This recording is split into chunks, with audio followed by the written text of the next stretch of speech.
Series E Guilty. I hope to be once again with all of you as we kick off week 4 of the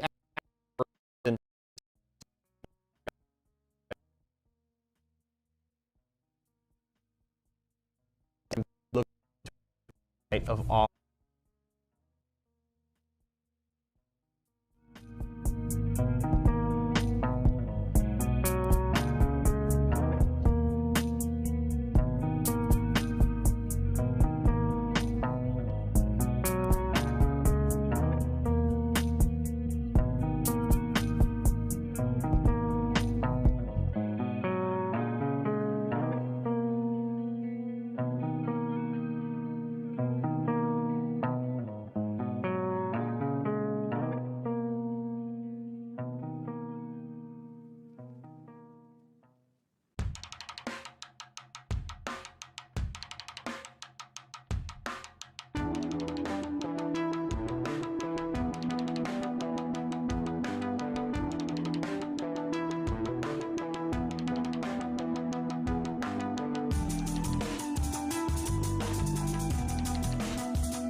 All right, everybody, can you all hear this? This is time for some Series E Guilty Gear action presented by Esports Arena. My name is James Chen, and I am once again joined by Saint Cola. How are you doing?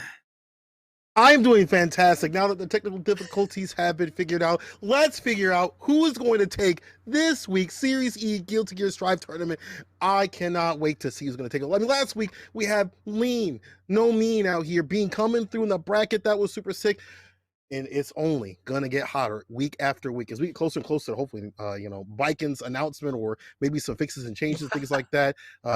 Maybe we'll see. But I thought we're building up more and more as these players are getting better and better every single week. We're seeing new stuff, so we're gonna be seeing them get super hungry as there's a lot of prize and pride on the line.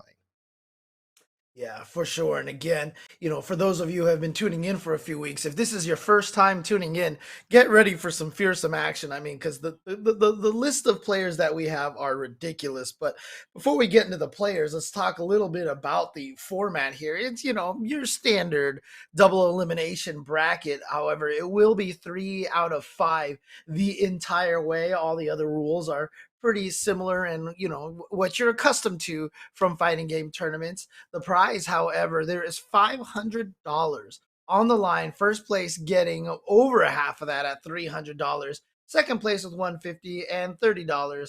I'm sorry, third place with $50. And so again, that's $500 total. So shout outs once again to Esports Arena for providing that prize money for everybody. And as you can see, once we get to the players, you'll see that 6 of the players are sponsored by the partners for Series E, including teams like Excedrin, Vizio. I'm talking too fast here. Excedrin, Vizio, Splash, Razor, etc. And the two players who are sponsored by the partners who perform the best during the season will keep their sponsors going into the next season. So, there's some good stuff on the line for those players. Definitely some incentive to stay solid out here. And as people are seeing, the brackets are stacked. They're stacked every single week. We get the best of the best in the US. Top 16 out here, and we're going all the way through. So I see people, saying, Punk's gonna be in here, Otashi's gonna be here. In fact, Otashi is of the first match going up against Solus, who is one of the most aggressive, and I mean that in a positive way, aggressive RAM players in the business. I feel like they're getting closer and closer to the bracket towards the finishing line as they get, even stronger. Some sick mix-ups that we saw last week or week after. But Hatashi though, maximum excitement. Always be playing for maximum excitement. Dude don't care about the blood gauge at all. It is a suggestion to him with a non-go pick. Yeah, he goes for the blood rage burst whenever he darn well feels like it, and there's a reason why he's seeded number 1. He is the current champion here, and I believe 2-time champion here of Series E. So he's definitely one of the players to beat here. But we've had some crazy upsets during the course of the few weeks that we've been doing Series E Guilty Gear here. Punk, the first week he was here, he got sent to lose. I think he went 0-2 the first tournament that he was here. But, look, the players, as you mentioned, Otashi, we mentioned Punk, but also Bean, the chip player. We've got Lord Knight in the house, ApologyMan, K7, Showoff, Mera, everyone's the fan favorite Adventure, and then Supernoon, Flash, the veteran of the scene here, and then of course the 6 players, as I said, that are sponsored by our partners here, which is of course Excedrin, Solstice, Intel, Razzo, Splash, Idiosyncrasy, Razor, Dawn, Nerf, Shine, and Vizio, Jonathan, Tanay. If you wanted a stacked bracket, you're going to get more and then some out here. First match of the day, Otashi versus Solstice. Let's get it. Already with the corner push. Solstice trying to push from the corner and keep him there. That's what Ram wants. But I feel like them long rolls, especially Parslash, it's a fantastic job of dealing with Ram. A lot of Ram players I've been seeing, especially Supernoon, do not like this character. You see this character on the screen, they have his flashbacks. They're like, dang, I don't want to deal with this. Because they can keep up with the neutral with this character. Hey Cola, how many blood bursts do you think we're going to see in this first match? Well, let me get an order of 5. Let me get in this match right here, probably 2. I think overall it's going to be 5 or 6. But it's not going to matter right here. Solstice with the first one gets it done. And a lot of that's, again, pressuring, put him in the corner. Round Star Fukio gets a bite. First gold edition. Let's see what he do with it. Oh, here we go, all the way to the corner here. Nice. pickup there too. No wall splat, however, but I'm not sure if that's a problem. Whoa, supers! Okay, nice. Catches the command dash, and Solstice coming right back in here, and again, starting that aggression. Like Otashi trying to build a little bit of that space with the backdash, and now gets the burst successfully as well. Ooh, 5H down the street. That hit. 2H for the lockdown. Yeah, can't be doing any of the specials right here. It's going to get in that blood mode. Or maybe that's what he wants. Red RC, waited and baited, but the 5K comes through in the clutch. Otashi, that could have been real bad. One good counter, and it would have been all in Sosa's hand right there. Well, now we're all even. Ooh. And there's that 6P, and you know, Nago's 6P. Ramathal's Far S and Far H are really hard to beat even with 6Ps. However, Nago like leans so far forward, the hitbox extends so far that it actually works against Ramathal pretty well. And I think that is one of the reasons why Ramathal players don't like fighting against Nago, because that 6P could be such a pain to deal with. We saw that also like the Leon matchups too as well, like when the 6P comes out in the clutch to deal with the Far S before it even happens, before it even gets the Far S 5H in a corner carry with the Sword Sin. And as you said, the 6P is also a detriment. Also just 2S in general from Nago. All super strong buttons, all got a lot of reach. And then when that blood gauge is pumped, when the blood pressure is at the tippy top, you ain't gonna stop mashing them buttons, especially 2S and 5H. And you have that reach that you get that corner push. This character is a problem. Absolute problem. For sure, for sure. And we're seeing a little bit of that here. And Otashi, he's so good at reading the kind of fear of his... What the heck? Did he really just do that and it worked? He read it. Is he... Yeah, he read him. Is that close enough for a splat? No, okay. But yeah, he's so good at reading the fear of his opponent. You notice, I mean, Nago, obviously no actual dash. He's got the command dash, of course, but no movement in the air or anything. But he'll just like walk up to you and then hit slash. It's like seeing like Jason Voorhees, you know, kind of walking up, and you just have no idea how to stop him. You're scared to move, you know. Is that Jason Voorhees? I'm not sure. I'm sure Otashi's getting into Solstice right here. Midnight Sack count black again, and that lets the blood gauge be stuck in that situation. So you can spend a lot more of these specials. Caught up in the corner, runs a throw, there you go. Otashi just spicing, putting a little bit of that spice to make it nice with the command grab, so we can just run that blood gauge command normals over and over again. That's straight the character, being able to cancel. And when you don't have to worry about the blood gauge popping, you just bloody spin, clone, all this stuff for the win. You don't have to worry about anything. And you know what? He did so many moves that there was a potential he might pop again. And I think that's what Solstice was kind of waiting for, to see how that would happen. And so Otashi using that to his advantage and just sneaking in for the throw to take that game to go up 2-0. Yeah, he is definitely type, you know, as you pointed out so many times, he's really good at reading people. And I think when you get such a big reward from this character, from damn near any situation like this, run the DP, 5K, backed up for the far slash to get the quarter push, go slash, trade, A-OK for Otashi. He's going to play red RC, 6H. This is one more sequence to seal it. Yo, careful, Solstice. Then we'll get horror film. Yeah, again, Solstice started out so strong in that first round, taking it over Otashi, but since then, Otashi has been on a tear. He's at match point here to start this week. Remember last week, we had a lot of 3-0s to start out, despite the pedigree of play here from the players. Let's see if Solstice can prevent a 3-0 to start this week. He's looking good this round so far, but that'll only be the first round if he can take this. Well, when he takes this, I should say. Nice. So he prophesied that demise, that he did not like how these rounds have been going down at all. You could definitely tell. Round start with the 2. We talked about that. That 2S. Round start with it. Coming out in the clutch. If it's not 6P, it's 2S. Once you pop, you don't stop for the... That blood gauge don't matter. That's the hard... Oh, God, he got the counter hit. Oh. Man, and now, yeah, you've got to figure out a way in there. Nice plus frame. And he did it again. He says he knows you have plus frames. He knows you're going to be hitting buttons afterwards. Read it like a book. Counters with the super. Otashi takes it 3-0. You thought it was your turn? You thought it was your turn? It's only a suggestion. When I got bar, it's only a suggestion. Oh, but that's how the mind games work. That's like if they got bar, you have to watch out for that. That's on you. You thought you could press, you could be feeling depressed, you get hit with that super. Sosa's already sent down the losers. And as you had pointed out last week, the pedigree of players, it don't matter when everyone's so strong out here. 3-0.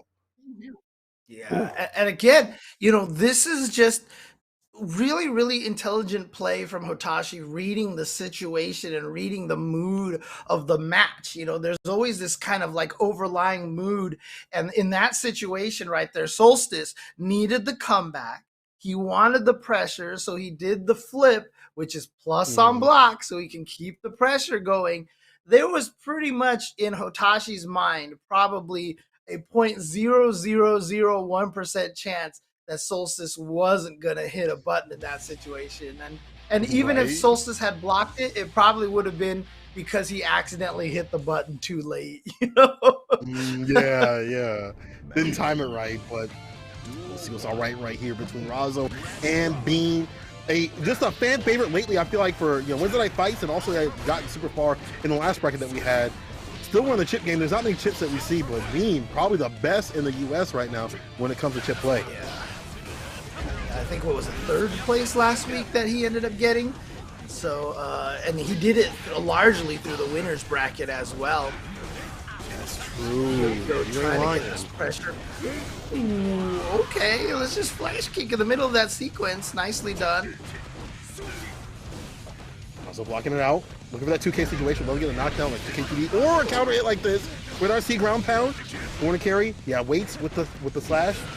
And there's so many things to worry about. Chrissy's the cranium right there with the overhead, and Razzo seals it.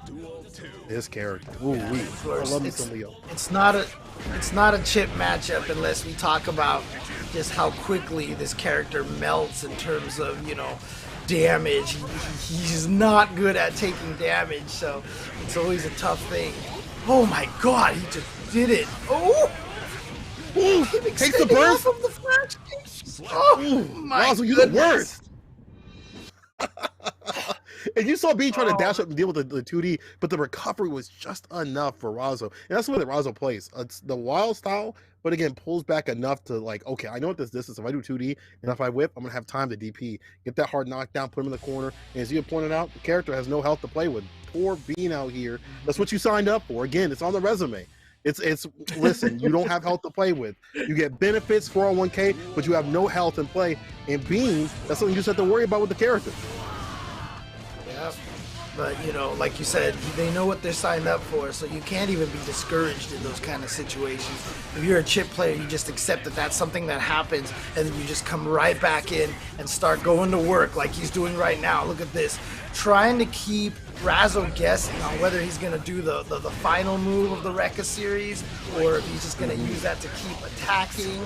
It's a nice little tricky setup for Chip once he gets to in the corner for pressure like that. But look at this. Here we go. Oh, good timing on that burst, though. Woo! 5K consistently with that movement. And it's so great, that button just in general, to get that forward momentum. Great party starter. Bean trying to start it his own. Jumps in, gets the knockdown with the 2D. Fast fall, jump S, trade. Ooh, Razzo would have committed that. May have been bad with the slash special, I should say. 6-speed red RC. Side switch. Overhead, dang. Dude, that was like Bean making so many great decisions. He knew to block the 6P. He knew to block the cross up, and then finally got open by the overhead at the end. It's just, again, with the nature of this game, you could block.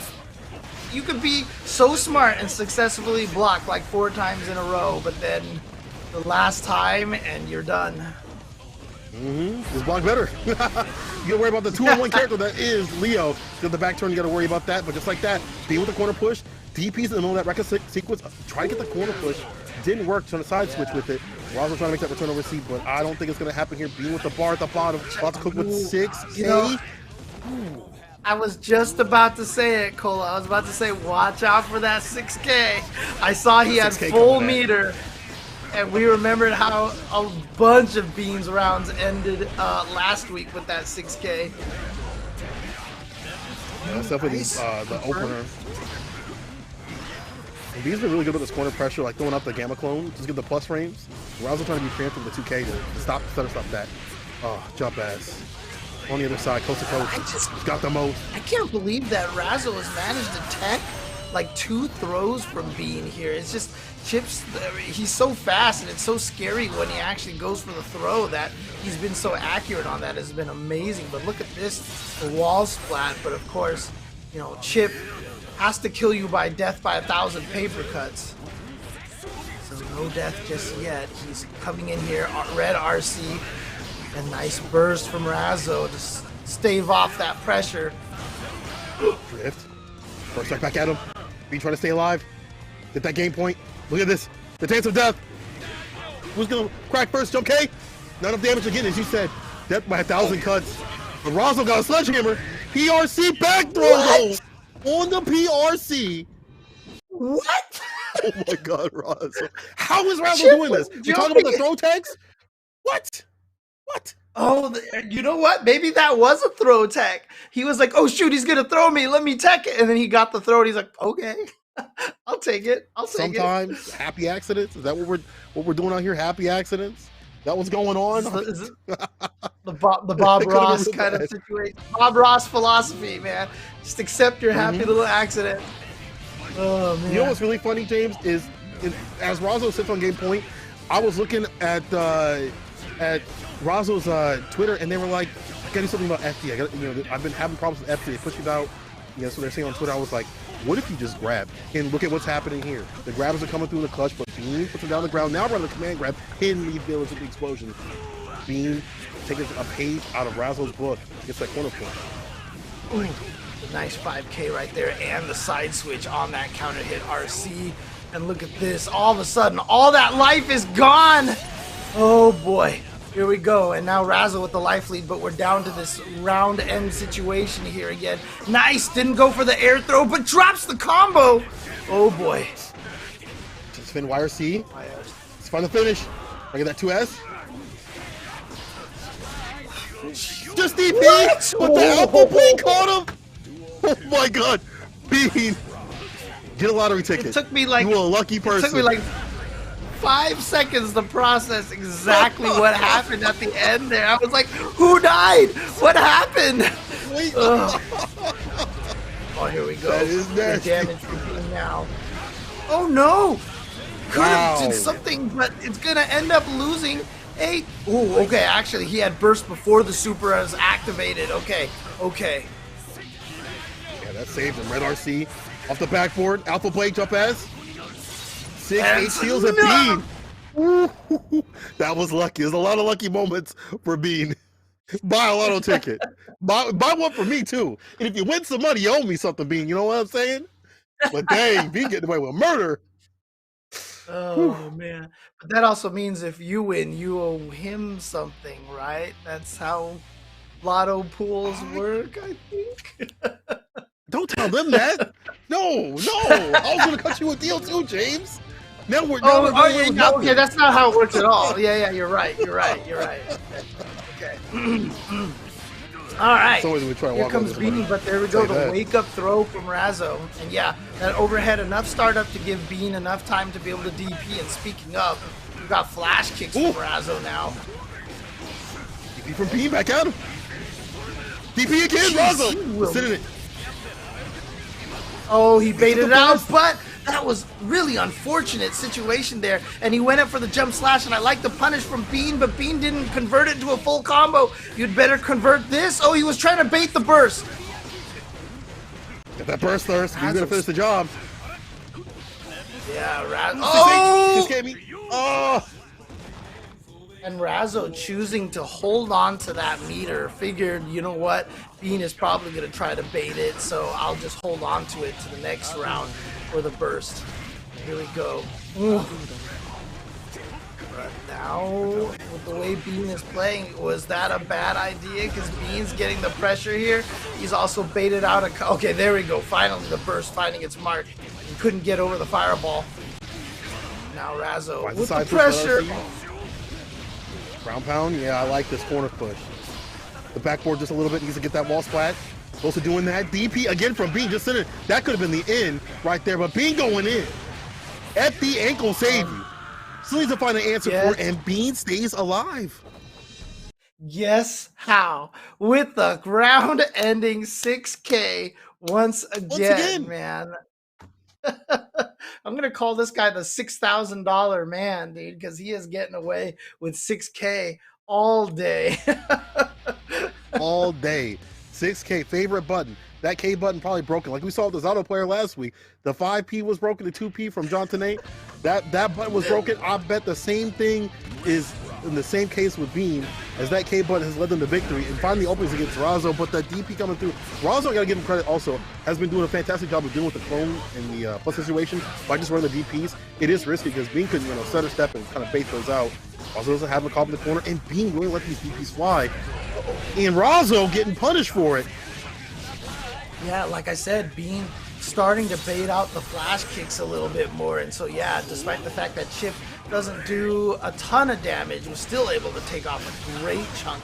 A nice throw on the cross-up attempt, no burst here. Can he finish this off? He does have meter for the super. This should be enough to kill for Chip with the wall splat. No, I was wrong. Oh my god. Oh no. Bisa, let me clean that up for you. Let me clean that. I got you. Don't worry, James. Bisa, don't worry. I got you. And now it puts Bean on set point back from the brink. Lean Bean, absolute fighting machine out here, is doing duty. I cannot believe that Bean is making the comeback. As soon as I said his commentator's curse, had to run the burst to stay solid. As Razzo's putting in a lot of damage. 2K gets a knockdown. DP again from Bean. If I'm Razzo, I better be snipping those out because that is a big damage potential and could find a finish off those situations. And that 6K wasn't the round ender, but look what it gave Bean right there. Half of Razzo's remaining life and the positive meter bonus, but the jump slash instead of the air throw caught Bean trying to tech. Oh, what? Empty jump into nothing. Razzo though has a chance to stay alive. Watch out for the 6K! Oh god, and now the burst. And a run up throw from Razzo to take that round. Final game, final round, Razzo, Bean, go the distance. There's a throw on the run through. Can't do that too obviously on someone like Bean that will have the reactions to take that. And just like that, Razzo backed up in the corner. This is something you don't typically see. You see Razzo on the aggressive. It's the back throw again, try to get the command grab, jumps out, jump H. DP, burst, off the table for Bean. Not giving Razzo a chance to go for the cross up into the back turn at all. Gets the counter hit. He's gonna get the float here. Nice conversion into the full air combo. I can't even tell you if that's gonna kill. I was wrong last time. It did kill this time. And Bean completes the comeback from being down 0-2 to taking it 3-2. Nicely done by Bean. Ooh. Yeah, fantastic work there from Bean to just essentially come back from the brink. And some of that was just like not looking, like Razzo not looking out for those DPs. Like that reversal situation was not only a reversal to get Razzo off of them, but for Bean to be like, okay, now it's my turn to party. Like now it's my turn to play. I done brought the snacks. I'm into that. So Bean run those DPs, got themselves the victory. And I think if Razzo has to fight them again, I think the way to win is to like back turn, bait it out, or just like wait, stutter step a little bit on the wake up situation, because those DPs led to Razzo losing that momentum and that control. Right. And again, for those players who, are at home and they're playing ranked all the time, they run into different players constantly. And this is one of the interesting things about something like this series here, is that you're fighting these guys over and over and over and over again. If you're anybody who's going up against Bean, and Bean has a bar and the round is almost over, look for the 6K. It's gonna happen. For the 6K. But we've seen Idiosyncrasy splash Idiosyncrasy many times, but now we have Mr. Lord. I'm sorry, I should call him Mr. I should just call him Lord Knight coming up here. The Milia, probably one of the biggest Milia fans that I've seen. Pretty loyal to the character all the time, playing him in just about every Guilty Gear that that has existed. And probably the most positive, I would say, of the Milia players. Still sticking with the character, still finding strikes with the character, really willing to lab it out and stick with it, and has found quite a bit of success. Let's see if they can put Idiosyncrasy to rest. This dude is definitely difficult to deal with. Sit Otashi out of CEO, I believe, or at least in the losers. don't remember, but I remember that whole Idiosyncrasy was doing a lot of work with those Nago. So if we're looking at Nago players, another one that's probably a little bit more on the stable side compared to someone like Otashi, but they still have to do the business. But Lord Knight doing a fantastic job of not letting Nago things happen to them.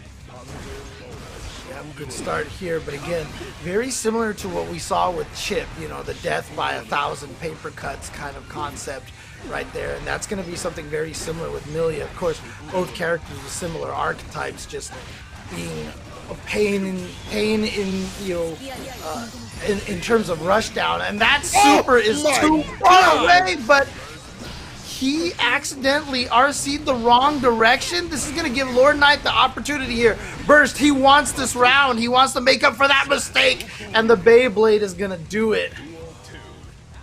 That is something the other Millia players that are on the Discord typing about. But Lord Knight will not be phased. Gets the jump in right there, side switch, close slash. Where did that hit? Don't matter though. Air to air right there. Full corner conversion. And this is good for Lord Knight. Get that bar going so you can put the mix on. That's when the character gets really dangerous. You're talking about the death by 1,000 cuts. That comes even more so when the sauce is applied. You got the PRC and things like that.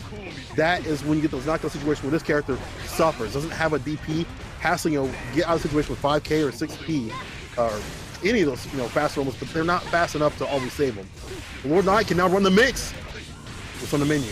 Here we go. Goes for the super. It's going to be able to... Oh, no. He goes for the setup after that instead.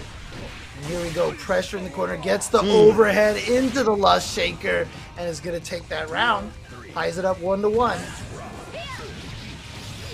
Yeah, just got to run the mix. Keep this character on his back. Don't let him get up. The minute he starts swinging, it's a wrap. Finds the throw. Yo, he tried to go for the Mirage, but Idiosyncrasy is blocking it out right after Lust Shaker. Puts him in the corner. 2S. He's in it. And this is the problem right here. Caught up in the corner. If you get hit with any of these, with anything by this character, it is going to hurt. This character will dust Millia. She does not have the health to play with. He really dashed up to K2D, forcing the burst from Idiosyncrasy. Yep. Oh, and there's the blood burst. Lord Knight wasn't aware of that. He had just done the jump attack and waited. And here we go. All of Idiosyncrasy's life is gone. Oh no! Ooh. Misses with a burst from downtown, and that could actually cost Lord Knight, because look how much life he just lost in that sequence. RC. Oh, the dust! He's so dirty. Idiosyncrasy, you're so dirty. Going for the auto zone with the clone, the plus frames, and it gets that dust right at the tip. That'll do it. Idiosyncrasy with the first one. Dude, who was even thinking about that dust at that point in time? And yeah, obviously for, you know, people watching at home and stuff, you can see there's a little bit of, you know, network connectivity issues going on there. I know the Guilty Gear lobbies have been kind of having trouble all day. Hopefully the players are experiencing a smoother connection right now, but we'll see how that goes. Well, I mean, if the players have any reports on the match, but again, nicely done by Idiosyncrasy to take that game. Yeah, you know, despite what had happened in the match in terms of like connectivity, he was connected with all the right things. Like I feel like if that match was played on a normal setting, it may have went the same way. Like no offense, that's no offense to like Northern Ireland like that. Like I'm sure he probably could have reacted to some things a little bit better. But I like the ideas from Idiosyncrasy, especially at the end. Bloody clone. And you don't really see many people go for the you usually go for close slash. You don't see many people go for the tap dust for the finish. And I like these ideas from Idiosyncrasy to finish. Now, if things do, you know, even out a little bit, let's see what happens in terms of the mixes, because obviously Millia doesn't have the help to play with. And in a situation like this, it's probably better for her to have a little bit, you know, more stability so she can, you know, put the mixes on a little bit easier and say, okay, you go react to this one, or, you know, let me set up just like this. I'll get hit with 2H. And it looks like they're going to restart regardless of what had happened. So let's just say that one's off. That was just a teaser for y'all to see. So they're going to restart the match from the beginning. Interesting. Okay. So yeah, so the players have agreed to not count that first match. They're just gonna wipe that out. That never happened. You was all in your imagination. It's 0-0, and they're gonna start again and see if they can get themselves a cleaner connection here. As I said, I know some people have been reporting, you know, problems getting people connected into the same lobby and seeing each other and stuff like that a little bit earlier today. But we'll see how this one goes here. Hopefully this connection will be better. Again, we're starting at 0-0. Both players agreeing to that. If I'm Lord Knight, I'm like, okay, though. I do know what you want after Bloody Clone. You go for the dust, All right, let me put that in my notebook. Yeah, I don't remember it, but I'm putting this in my notebook either way.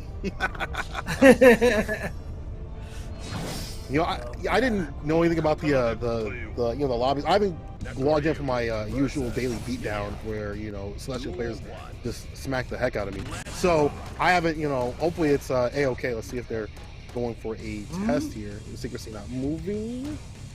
Looks like they're doing a little bit of button check. Good. How's things going? And we're back to us to see what it's going to do in terms of the connection issues. The stage did not switch. They're going to switch that. Oh, I see. They're trying to get to a different stage. Gotcha.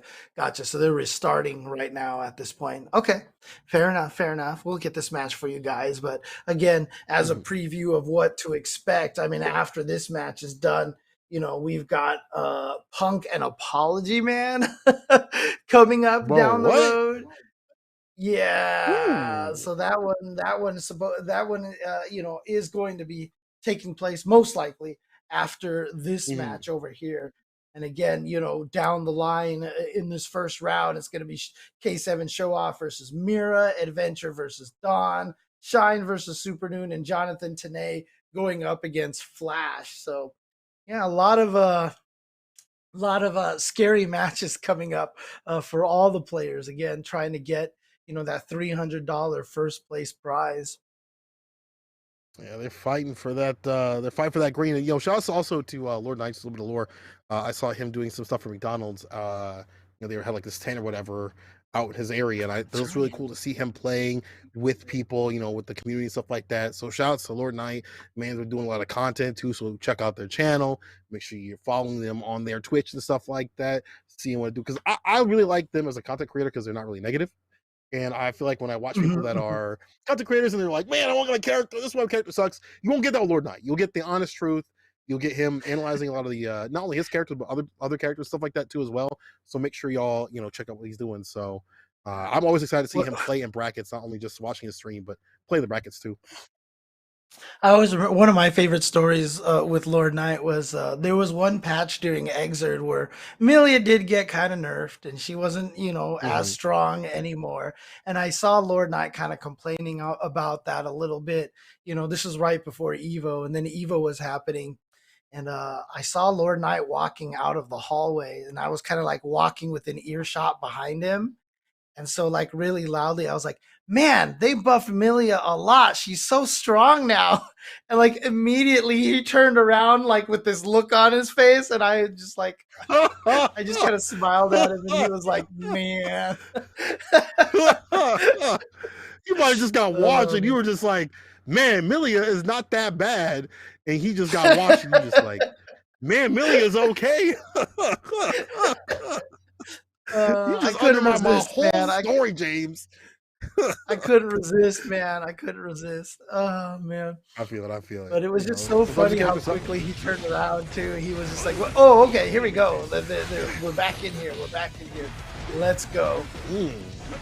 I guess moving except from Lord Knight. A little bit more on the, a lot more active in the aerial approach. So I think things are looking a little better. You taking that trade, get that knockdown situation, jump H, get the knockdown to lead. Yes, sir. Aerial. Actually, just carry.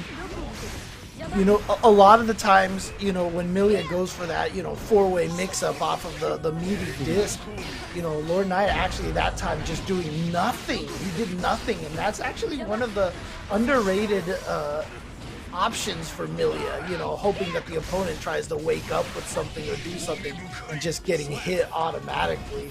So I like that option from Lord Knight, one that people forget to utilize a lot. The ability to do nothing and to put that data in their head, especially early in these matches, is actually a super smart idea, especially in a character that doesn't have a lot of defense in the first place. You're making them think about a lot of stuff. Also, we're not doing a fantastic job of timing his dashes against the 2H. You're not going to do it all the time, but he's got a lot of dash in, 2K, 2D knockdowns on the 2H like he's looking for, but that risk gauge is correct. Don't get hit. Jump H. My man was able to jump H out of that situation, not get hit, and still stays with it. Mix them. You gotta block this. I mean, for your damn life. That risk gauge was still pretty much cranked, but nicely just only getting hit by individual hits. And remember, the risk gauge doesn't increase the damage of hits like it did in older Guilty Gears. It's just that if there's less scaling in the combo. So if you have a high risk gauge and you get hit by individual hits to drain the risk gauge, you lost nothing. There was no extra damage taken or anything. Oh, the blood rage burst. Okay. Oh, it was long, but still a lust shaker. Wow, and that was that. You saw the green bubble. That was supposed to be the faultless defense, but he must have just did it for like half a second and then got hit by the next one. He's like, "Is it my turn to play? Can I play yet?" It must feel bad as a Nago player to not be able to press buttons. But that's how it is. If she gets close enough, she's stopping you from swinging out that sword. And we've seen, again, Lord Knight. He didn't react to the last part right there where you saw the 2H a little bit late on it, but still was able to get close enough to the Lust Shaker. It's been buffed this season. He's looking at what Idiosyncrasy is doing for the buttons. Is he my man swinging at 2H at this distance? I'll dash and get 2K 2D knockdown. Whatever way I can get these knockdown situations so I can run the mix and make them suffer and, switch it up. Jump H also coming through too. Idiosyncrasy not able to run the 6Ps or anti-airs in the right sort of way. Oh, dang. The Lust Shaker actually catching Nago trying to push a button, extending his hurt box forward. Oh, okay, backdash in the throw. And here we go. Idiosyncrasy now has the corner position. How many rounds have turned around so quickly just off of a back throw? Look at this pressure. Oh. 2D, burst, offensive style, keeps him in the corner, gets the counter, pick up, and get that aerial approach. Bad move, good kid. Yo, runs the disc, raw, gets a PRC. Yes, sir. King's dead with the crown. Not enough. Nago with all that health and all that oh! Lord Knight rose up to the challenge right there. Nicely done. James! I don't know what you're talking about, dude. Oh, man. Oh, goes for the overhead and now the corner position. Not too close this time for the Lust Shaker. Catching with the far slash. Dash in situation right there with 2S come through. Bloody spin, DP, look at that corner carry. All the far slashes coming through. Close slash, 5K into the super, the wave check situation. This will be great. You get that wall break and the bar back like that. Plus you get Oki. Everything looking fantastic for Idiosyncrasy. Just one touch to seal it. 5H just swinging it out to seal it. He barely walked up. He didn't even need to walk up at all. He was already in distance. Dude, I felt like Lord Knight was just like, you know what? I can't win this round. I'm just gonna eat this, whatever. It's all good. Ooh, tried to bait out a burst, but ended up getting a side switch cross-up situation instead. And there we go. Look at this. Idiosyncrasy has not spent that burst yet, and so he's down to no health. So he's probably looking for a gold burst. Oof, yeah. Because not. Yeah. Okay. And finally uses the burst, but basically has no health. Command throw. He can go ham now. We saw this is what Otashi did, just going crazy. But a beautiful defensive burst on block. Would love to get the flower jump, right off the head. But yeah, he's just trying to find the finish. I feel like getting close slash at that distance is probably a little bit difficult. I feel like Nago's got some trouble, like right behind the head, like not in the cross situation, but like right behind the head. But he got fed that disc. That's it. Lord Knight with the movement and the smoothment, staying away from these bad situations that play. 2H ain't reaching. 5H does every so often, but the aerial approach is what is getting Idiosyncrasy got so many times. Yeah. So Lord Knight here, we talked about that, Milia expert extraordinaire here. Going up 2-0, remember that first game didn't count. So if you guys were watching didn't count. So because the connection was a little bit janky, so they decided to start over again. And now I wonder if Idiosyncrasy is second guessing that decision at this point. Nah, he's fine. He's like, I want to have a game. They want good games out here. They want good games, especially out here with the top 16 players of the U.S. coming through. They definitely want good games. It's hard to get that. You playing through ranked and things like that. You want the best. Big amount of damage right here from Idiosyncrasy. 5K, 6H. Dash up for the 6H again, gets the win. Bro, that was damage on the deck. Yeah. Everybody wants good matches here. Not everybody is Ogawa. And if you stand up, he's not going to pause the game. He's going to take you out with no remorse. Shout outs to Ryan Hunter. Still one of my favorite commentary lines ever. And he showed him no remorse. Sure. Oh, man. Uh-oh. It's a low. The Seeker's got him top in the corner, but can't take too much more. Lord Knight trying to put that set point on him. And will do so with the super. Woo! Lord Knight on set point against Idiosyncrasy in a match usually in Nago's favor. Yeah, but again, Lord Knight, you know, I always talk about Flash being one of the Guilty Gear veterans. You know, it would be remiss of me not to say the same thing about Lord Knight, who has been playing these anime games forever. And as we said, you know, Milia fan from the beginning till now. He is definitely one of the main veterans of Guilty Gear here playing today. The reaction is the far slash. As soon as he saw the second one not come out, over the 2K and back to neutral. In play, trying to find these jumping situations. Close slash to catch him on the way down. Red RC, Idiosyncrasy's got him caught up in the corner. What's your defense? You don't have a DP. You just instant air dash jump H, put the mix on him like a bartender. That's what you do, Lord Knight. Big jump in with the H, goes for the throw. Oh, the mix again. FDA gonna save you, dog. FDA gonna save you. PRC tech. What a tech. Idiosyncrasy.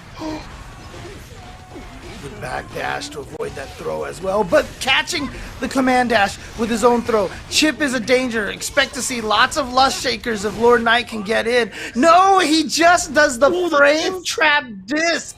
Delayed cancel. Caught Idiosyncrasy touching buttons, and Lord Knight coming through with the 3-0. That was a fantastic example how to deal with Nago. I feel like if you're a Amelia player, sit outside the distance, looking at the blood cage, knowing how much they can spin.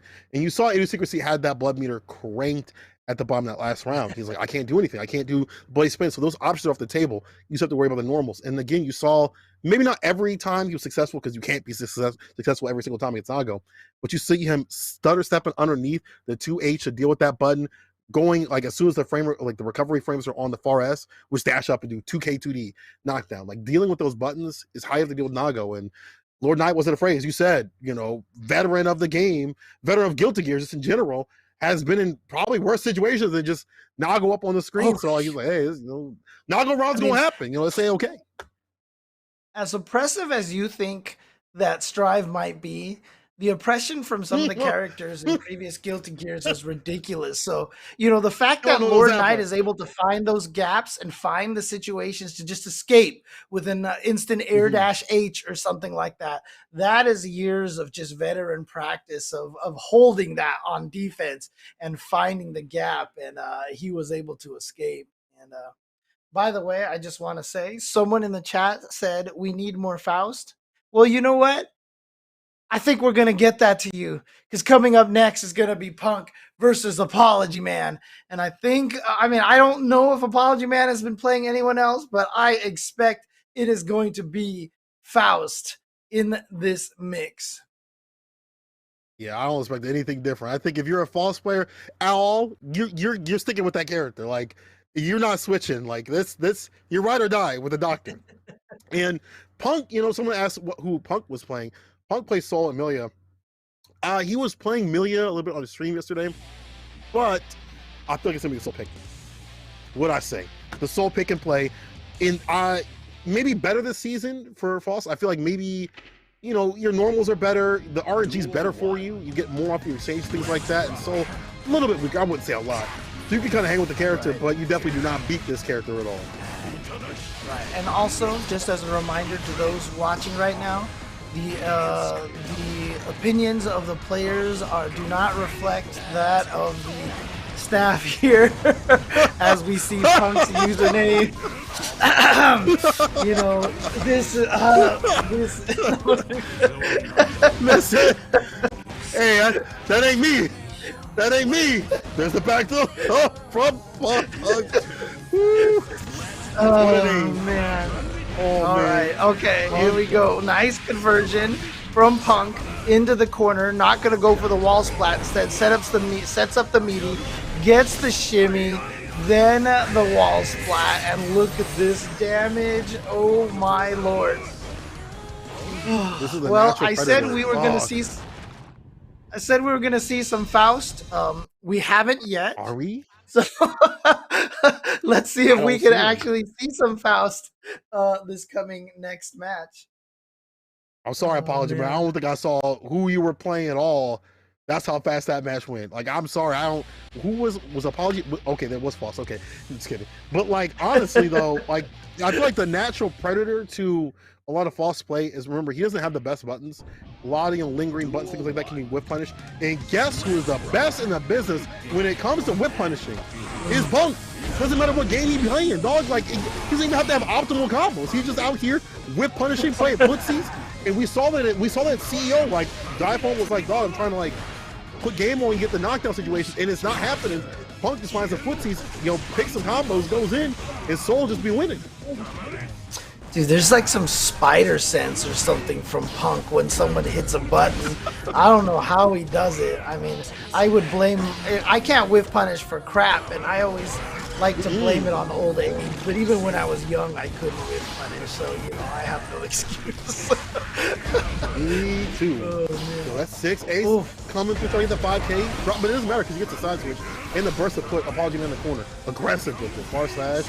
One more touch will seal it. Oh, this has been down. That's been buffed this season as a dive. And now ApologyMan not able to get anything going. Again, the normals not coming out in any situation. Trying to get that far slash.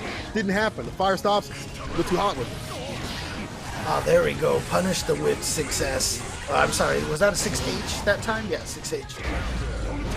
Oh, God. Yeah, gets the burst out of ApologyMan now. So ApologyMan finally starting to get a little bit going here. It's the item toss, but only was able to get that one. A nice sequence right here from ApologyMan. And here comes the hammer. Yeah, that's going to interrupt the combo, act as a mini combo breaker. But, of course, the PRC tech from ApologyMan. I love that. Jump, yeah. Red RC to keep stuff safe. Yeah. So gets the counter hit, corner carry off the Rekkas, and the revolver unloads again and gets that when my man was the hopper suit, the chase down. That was rated off for ridiculous Punk. Again. Just, So you're like, it's a Spidey sense in the damage of this character. How? Soul needs it? You know what I need to do? Play Soul. I need to play Soul too. That's what I need to do too. Jim, I need to play Soul. That's one thing they never nerfed with the character, and they nerfed the routes to get there with the damage, and they made it. He's kind of good. He's kind of good. He's kind of good. He's kind of good. And you put them in the hands of someone like Punk. Look at what you get. Whip punishing. Oh, man. Ugh.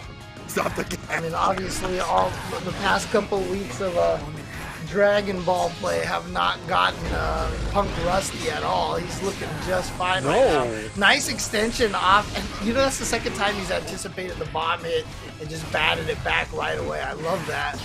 But he needs to get something going. Okay, this is a good start. Yeah, good burst timing from Punk to get away and to avoid the follow-up situation at a timing that ApologyMan couldn't punish it, but overhead from full screen, and there we go. ApologyMan taking his first round. Yeah, able to throw everything out of his pocket. Had the wallet, the keys, acorns, I don't know what else was in there. Just whatever he picked up off the street. ApologyMan staying solid, saving up that set point for a little bit longer. Trying to deal with the neutral, but again, the neutral I feel like is ruled by this character. He can whip the buttons, he's in there. Fast games, buzz frames, fireball, get that chase down, 6S, and cancel up the record situation, do something different every single time. That's a new addition for that character. Here we go, pressure, but there's that mini Faust there that was giving Punk a little bit of concern. But ApologyMan down huge in life, and this will probably do it right there. Doesn't even need the wall splat again. Faust, one of those characters, design-wise, he's supposed to be kind of, defensive, annoying to deal with the items, and so I know they didn't give him a lot of guts in this game. Give my boy some guts, man. Yeah, he don't survive a dang hit. He don't survive anything.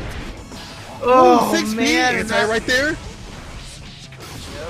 Yep, gets the hard guard break off. Oh, and actually just lets the super rock this time. So he's gonna get the damage off of the weak. Ow! Look. Ooh, the shin buster. I think out of every super I've ever seen, that might be the most painful because none of us have any sort of frame of reference of getting, hit by, giant like supers of flame punches and stuff. Nukes All or of us have whatever. definitely Yeah. walked, we've walked our shins into coffee tables before. We know how much that hurts. So that super right there out of all fighting games, I think is the most painful looking one. It's too relatable. It's too realistic. And it's looking like ApologyMan might be able to make a real comeback right here. If you could just kind of, play with the RNG and not get pieced up in these, any neutral situation, not even just the corner. This Punk is doing a fantastic job of success coming through. And I like that. Now gets up throw, not let him run the record situation just raw like that. Neutral jump, safe set up. But first puts it back in the corner. Careful though, Punk's been using 5Ks and 6Bs to delete that dive kick. Yeah, right now what ApologyMan is doing is he's doing a lot better in this neutral situation, right? Look at this, anticipating with the 2H, he got the counter hit, 5S and such. He's playing the neutral really strong right now. Punk hasn't been able to get in, so this is really important for ApologyMan if he can keep this game up right now. And every time Punk gets in, this happens. He loses all of his health, so ApologyMan instantly bursts to try to get out of the situation. Typically happens when Soul gets injured. He gets close here, your health bar just where to go. I thought I had it. I thought everything was good. ApologyMan's got to set up shop in the right sort of way, just backs away. This sort of DP situation. 6S, red RC, goes for the low. And that's what makes it a real one is when you do that red RC. But the back though, again with the using the bar to cancel after that super situation, keep yourself safe, gets the corner pressure, shape up, $3. First though, with that close slash jump cancel into jump deep. Watch out for the instant overheads at this point. Actually, it's on fire right now, but the throw gonna make it so that he ignores that. Here he goes, just goes for the low, gets the hit, should be able to, oh no, there was no wall splat there. And now just so scared of chip damage, you see him trying to faultless defense everything, and I think he ran out of meter at the very end there and couldn't faultless defense the second hit of the Bandit Revolver, and so he actually got chipped to death, I believe. Unfortunate. Now Punk on set point. Again, doing a fantastic job. Like when he gets in, he makes it count. And ApologyMan just trying to keep him out and do the lane game. 5K. After that 2K right there to stay away. Has the bomb in play? Yeah, and even when the bomb doesn't hit, you're still stuck in that situation. Uh-oh. Oh, that's going to be the combo. Pick up the slash. That was so nice. Oh, he was going for it. Lethal explosion. Bomb saving ApologyMan now. So ApologyMan still with a good life lead. Gonna get the counter hit. Baits the burst out. He read that. Is he gonna? He doesn't need the wall splat. He's gonna tie it up 2-2 with just the combo. Let's go, You wanted to see some Faust? We've got some Faust here on the stream for you guys. There you go. Oh, you get some Faust. My man's staying solid. And honestly, I thought when that bomb was gonna hit, I was like, it's over. It's over for his character. We're gonna be seeing a combo. Punk with the open world gameplay with this character, the open world combos. Thought we were gonna see those, but no, we were all evened out. And some of this is just now ApologyMan being able to get the items and set up better situations for himself. Yeah, Faust's not gonna do a lot of damage. This is how it is. That's life. He did not just do Vortex Raw. And obviously maybe we're trying to call it out some of the long linky normals, but my man just did Vortex Raw in the neutral. Oh my god. Check the wreck. You are almost dead. Ooh, counter. I do like you saying that Soul has open world game fighting style because the way he beats you definitely could be called Grand Theft Auto a couple of times, dude. Oh, man. I'm tired.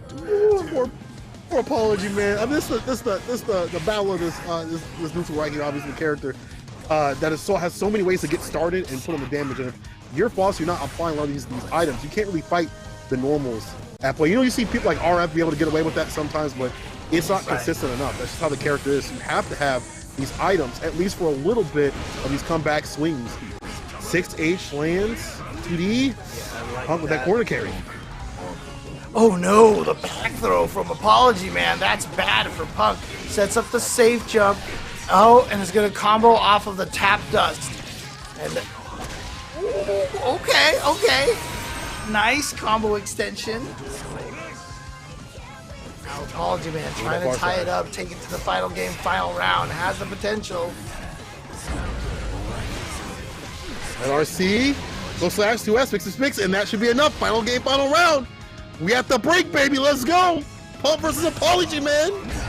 Oh, boy. Ooh, anti of the bandit bringer. Oh. Look at this. Bombs everywhere. Got to deal with that. Gonna jump in the air, and that's one of the useful things about Baghead in the air. He freezes up in the sky so he can avoid his own bomb. Look at this damage! ApologyMan getting the wall splat, the positive meter bonus, and he's got a whole bar on deck for the RC. Actually, he just goes for the super cancel. Oh, but he got the trumpet. The parade. Saw Punk jump. ApologyMan. He knew. Uh-oh. Yeah, he definitely got out of there. Yo, the tech, he knew exactly what he wanted to do. Obviously, he went for the PRC to go for the throw, find a finish. PRC to stay solid. Burst. Can Punk make the comeback? This is a lot of work he's going to do, but this is a big boy character, a lot of damage. 6H. Got caught up in the corner. Plus frames, positivity. Yeah, you see Punk right now trying to play this distance, stay right out of everything. Yeah, he just wants a good knockdown and to be able to get that pressure going. ApologyMan does have a burst. He baits it out. He baits it out. This will probably do it for Punk with the wall splat, and he pulls off the comeback. Oh no! The first thirst was quenched. Yeah, he knew. Ooh. He knew that burst was coming. He knew it. He felt it in his bones. He baited it out perfectly, and he's gonna get the comeback. When you asked if Punk can make the comeback, my mind was thinking, of course he can. It's Punk, man. And I just imagine the Punk pop off on his own stream right now. Let's go. I know. Am I not nice? Give me a burst. Sweet, give me a burst. Put it in the bag. Punk taking over. How did I know? How did I know? Man. I see y'all going through it, but it just be like that. Punk, the strong player, and be moving on in the bracket. And all it took was him warming up a little bit, and that'll do it. Now, so got more action on the way. Showoff coming up to bat against Mera. Showoff we didn't get to see last week, had to step out for a little bit, was replaced, and we still got to see some sick action. But I always love watching Showoff, man. He is about his name. He is probably the best Leo in the business right now. I mean, one CEO, has won multiple tournaments, top 8 spots, continuously a threat with that character. And again, anybody that's able to run the gorilla in a smart sort of way is a danger, is an absolute threat. When the silverback's got some brain to it, that's a problem. That is an absolute problem. Gorilla Grodd situation here, man. Gorilla Grodd. That's the name. I was looking for that name a couple days ago. I was like, what is his name? Gorilla Grodd. There we go. Yeah, with the smarts. The smarts. Yeah.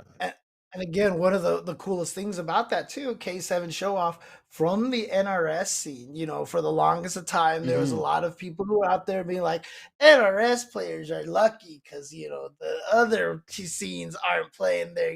No, dude, these guys are legit. And K7 Showoff, one of the people showing that, you know, just jumping into your game, you know, now his game and taking you out. So there you go. Nice. You know, so don't underestimate these NRS players, man. These guys are good. Don't do it.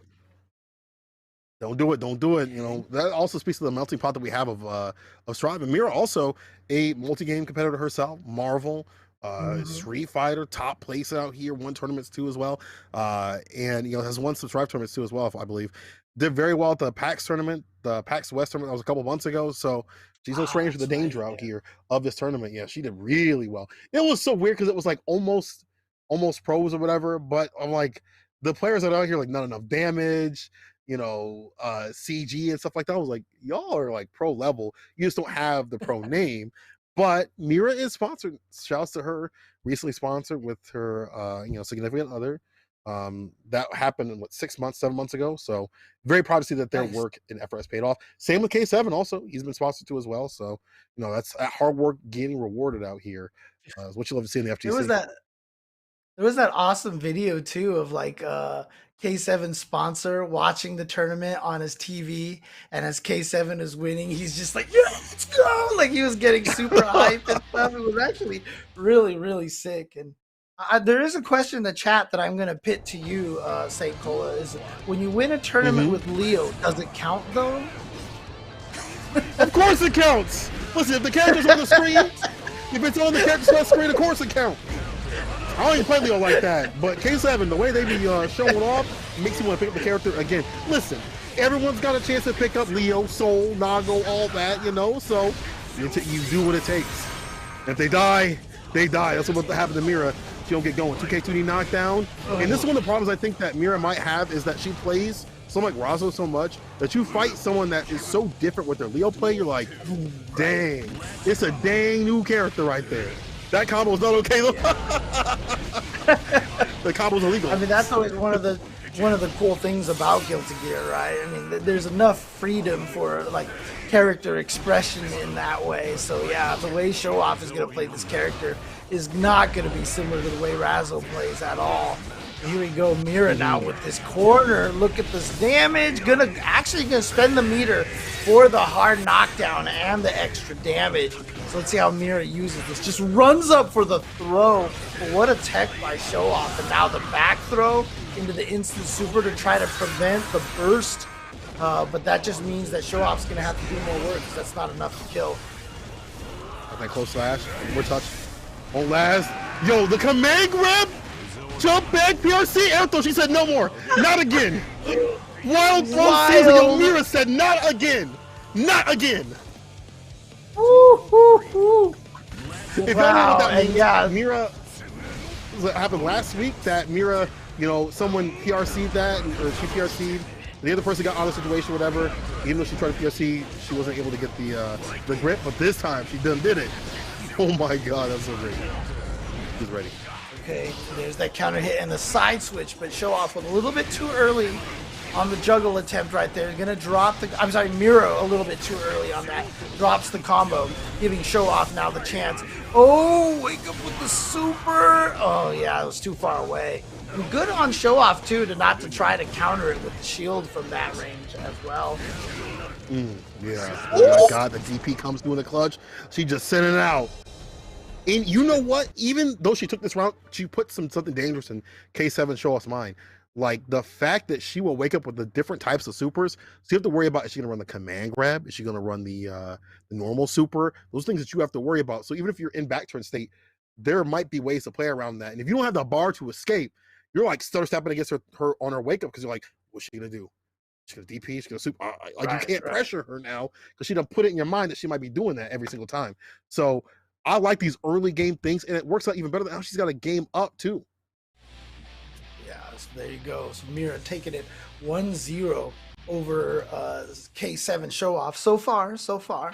And again, you know, a lot of these have been going close. That Punk versus ApologyMan all the way down to the last game, last round. So this tournament so far this week already very different than what we saw last week, which was 3-0s abound. Okay, but oh yeah, K7 going to take the continued corner pressure there off of a wall slide, trying to get the hit and just go right into the super. Of course, why not? I mean, you're not going to get punished for it, so. Would that have been the best bet right there? K7 show up with the wake up throw. Will RC, that'll be the victory. Overhead, that'll seal it right there. Finally breaks the wall, makes him fall. K7. You know, even with that wall split situation, they're still, you know, in control of that match like that.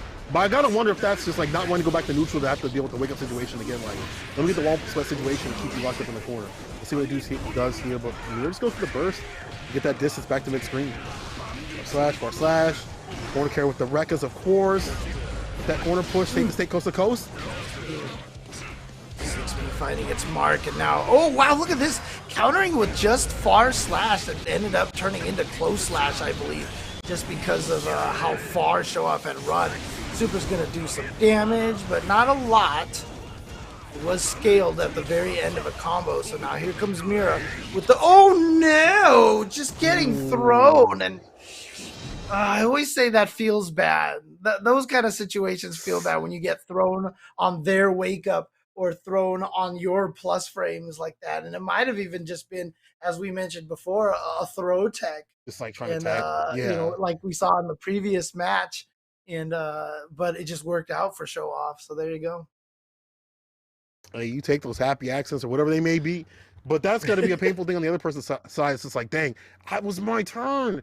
But in fighting games, you'll take that frustration out of your mind and, find a different workaround. Maybe just go for like a shimmy situation instead of just wait for these throws. But that's the back and forth of fighting games, which makes them so fun. But that's already a defensive tactic and strive so much is like people waking up with throws just in general because they do such a great job. And for Leo especially, you get the back turn, you put him in the corner, and then he's got you where he wants you, right? Like that character just puts on the oppression, the approach in his best form when he's got you caught up in the corner. So yeah, maybe a mistimed command throw is possible. And again, throws are 2 frames.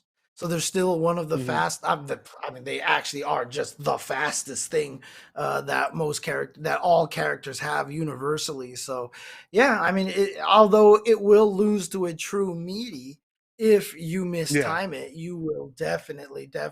If you mistime the meaty, I should say, you will definitely get yourself tossed, and so it's still a good option. Let's see what options are coming up for both the players. And, I like the back and forth. Mera's starting to adjust a little bit in terms of introducing new options where I feel like she's not playing the same way as I see her play Razzo.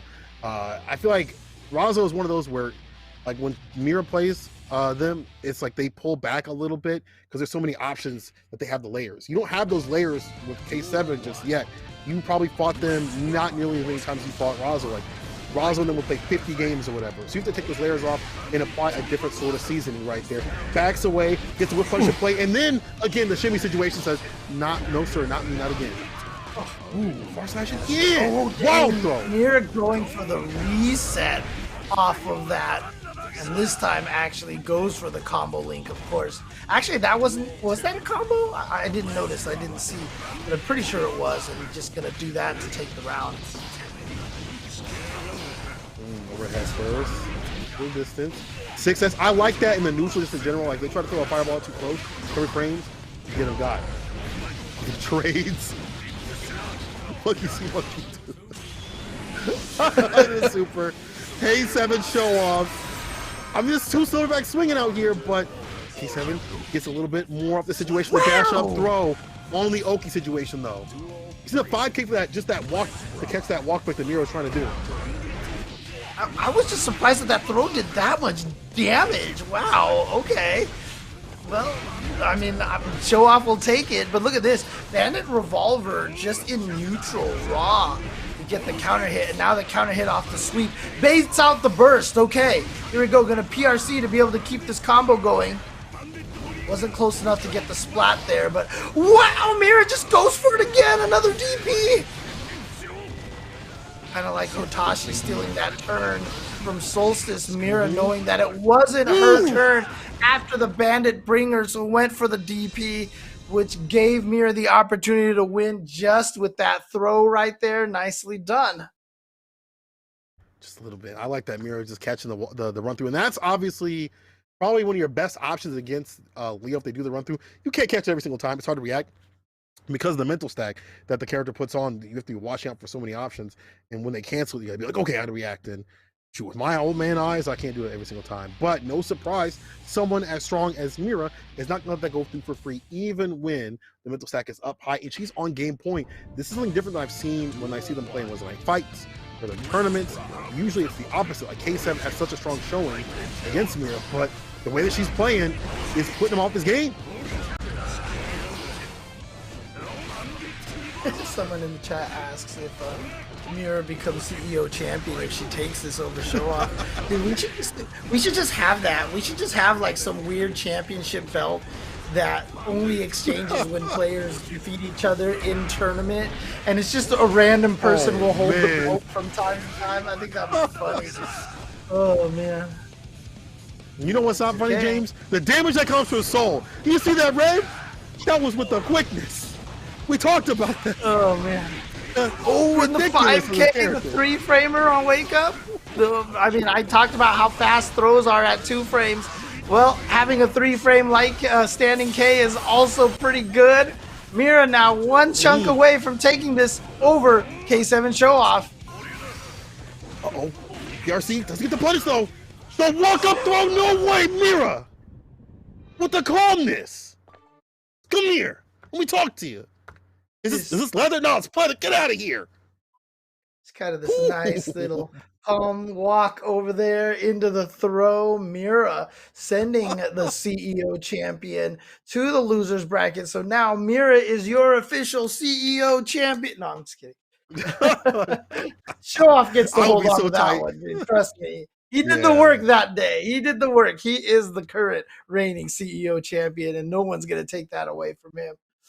Oh, man. You see but that's good, though. I like seeing players get strong to fight these champions. You know what I'm saying? I love, like, Mera, I feel like, you know, at least, you know, to what she maybe feels is like a slump. You see right there, she's able to whiff punish. I mean, the far slash, heavy slash was getting whiff punish. She stopped teching on wake up. It was fantastic the way she was playing and adapting to Showoff. So what I'm seeing from Mera is just a stronger player, and the, you know, the player base again just going like this. Oh, someone got stronger, they won this tournament. Well, I got to get stronger too. I got to be up here, and this person got to maybe try to be up here, and then the back and forth, and that's what makes the you know, the entire player base get better. You know, and that's I'm happy to see that. I'm happy to see players stay strong, get stronger. Oh yeah, never be satisfied, man. You always got to keep putting in that work, putting in that effort, and that's what we saw right there. Nicely done from Mera. And I believe the next match that we're going to get is going to be Ed Venture going up against Don. And Ed Venture, our resident Jacko. Like, you know, I want to call him, like, you know, there's that sort of underdog love because, you know, Jacko player, you don't say, is Jacko really an underdog? Is Jacko really an underdog? I told them before, the way you working on here, Adventure, you about to get your character nerfed. Dice K's vision is directly on you because the way, as far as they get to the bracket and the people they be taking down each and every round and match, like that, like, dog, Adventure is definitely difficult, but we cannot discount the Don Donna himself, Razor's own Don, coming through in the bracket too as well, who's been putting in a lot of work. I think they were either second place or first place in those other fights. Yesterday, somebody can correct me on that. I wasn't going to watch that, but I definitely saw the name in the top spot. Maybe doing a lot with it, you know, probably one of the second best in the business. I would say right now, probably second best in terms of, you know, their results for the players. But what does that matter when you call for the corner that risk it, Frank? You know, you were saying like that Adventure's gonna get Jacko nerfed. I can just imagine all the other Jacko players telling Ed to, you know, like sandbag a little bit. But the question is, what other Jacko players? Adventure's like, only gonna do it to himself, man. It's so fortunate. There's like a Discord of 3 people, you know, but it's a yeah, basically. I get it. Like, it's a specialized character. It's very difficult to deal with the character, and you have to have good neutral tendencies. You have to understand when you can put out your minions, and all of your moves, put them out at different angles, rates in terms of speed and things like that. You have to lab out those significant things, and then hopefully you get all these things started, which Adventure is doing a fantastic job. He is the best in the business with Jacko when it comes to up close and personal combat, and just like that, takes the Don Donna down to the ground. Oh boy, and yeah, there's just those situations. I mean, Adventure even joked about it in the chat earlier. You know, Jacko has the ability to have a true gapless block string that puts you into flashing risk gauge, the full risk gauge, you know, and there's just basically nothing you can do about it if you have no resources on you. This character, once she gets you in the corner, it is absolutely terrifying. Duel 1. Yeah, the installs that she has. It's why, but she's got to have the bar to do that, right? And even there's ways to deal with the minions, and so she has to. It's a resource management, which I don't think is very easy for a lot of players to use. Like Adventure's is naturally in tune with that as well. You know, also not only just the tension bar, but also the minion bar. And Dom now doing good job of using chemical love, toxicity, just to get through some of these minions. The person get the distance, but still off in the corner again at the tip for the toxicity. Bro, chemical love coming through in the clutch to deal with the minions. Ooh, but you see that 2D to go right under the chemical love. He got the counter hit, but drops the combo afterwards, unfortunately, which is going to give Dawn that round win.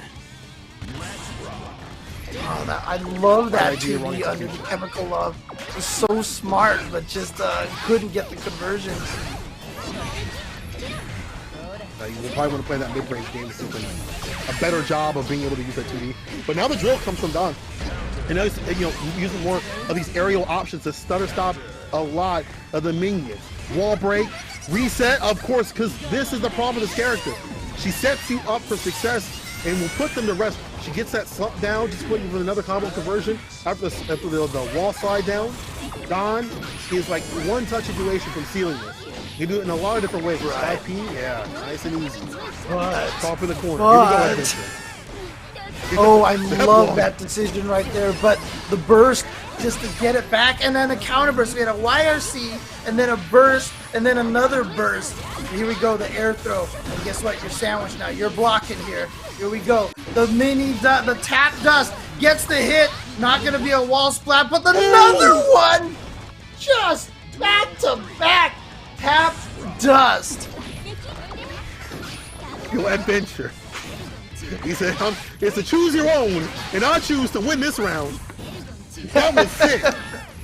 And we talked about how dangerous the character can get if they put you in the corner and if they get going. Which Adventure, just like, I feel like they're really good about, like, I'm never out of this, you know? I still got bar and minions, I can still go in. And now Don trying to keep, again, with the aerial approach to stutter stop, a lot of what's going on with the minion throws and things like that, the normal. So 2D backs away from the minion kit, trying to put the chemical love, and Adventure maybe trying to get close enough to do the 2D on their own, the dust, or the sweep at least, to go through.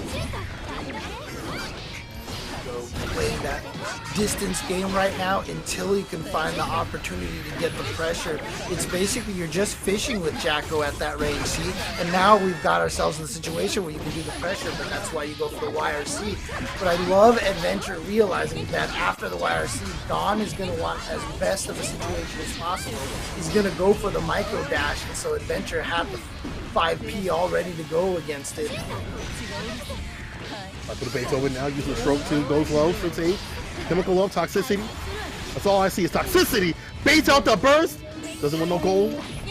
Don still can stay in the game. This might be a comeback, but no! The 2D again from Adventure. I choose to go to page 6 where I get my win. Once again, Dude, Adventure. Sometimes, you know, I know I've talked to you about this. I forget. You look like you're 23 years old, but you're making references to choose your own adventure books. I mean, look, I know. Do they still make those? Do they still make those, dude? I swear, I lived off of those when I was a kid, man.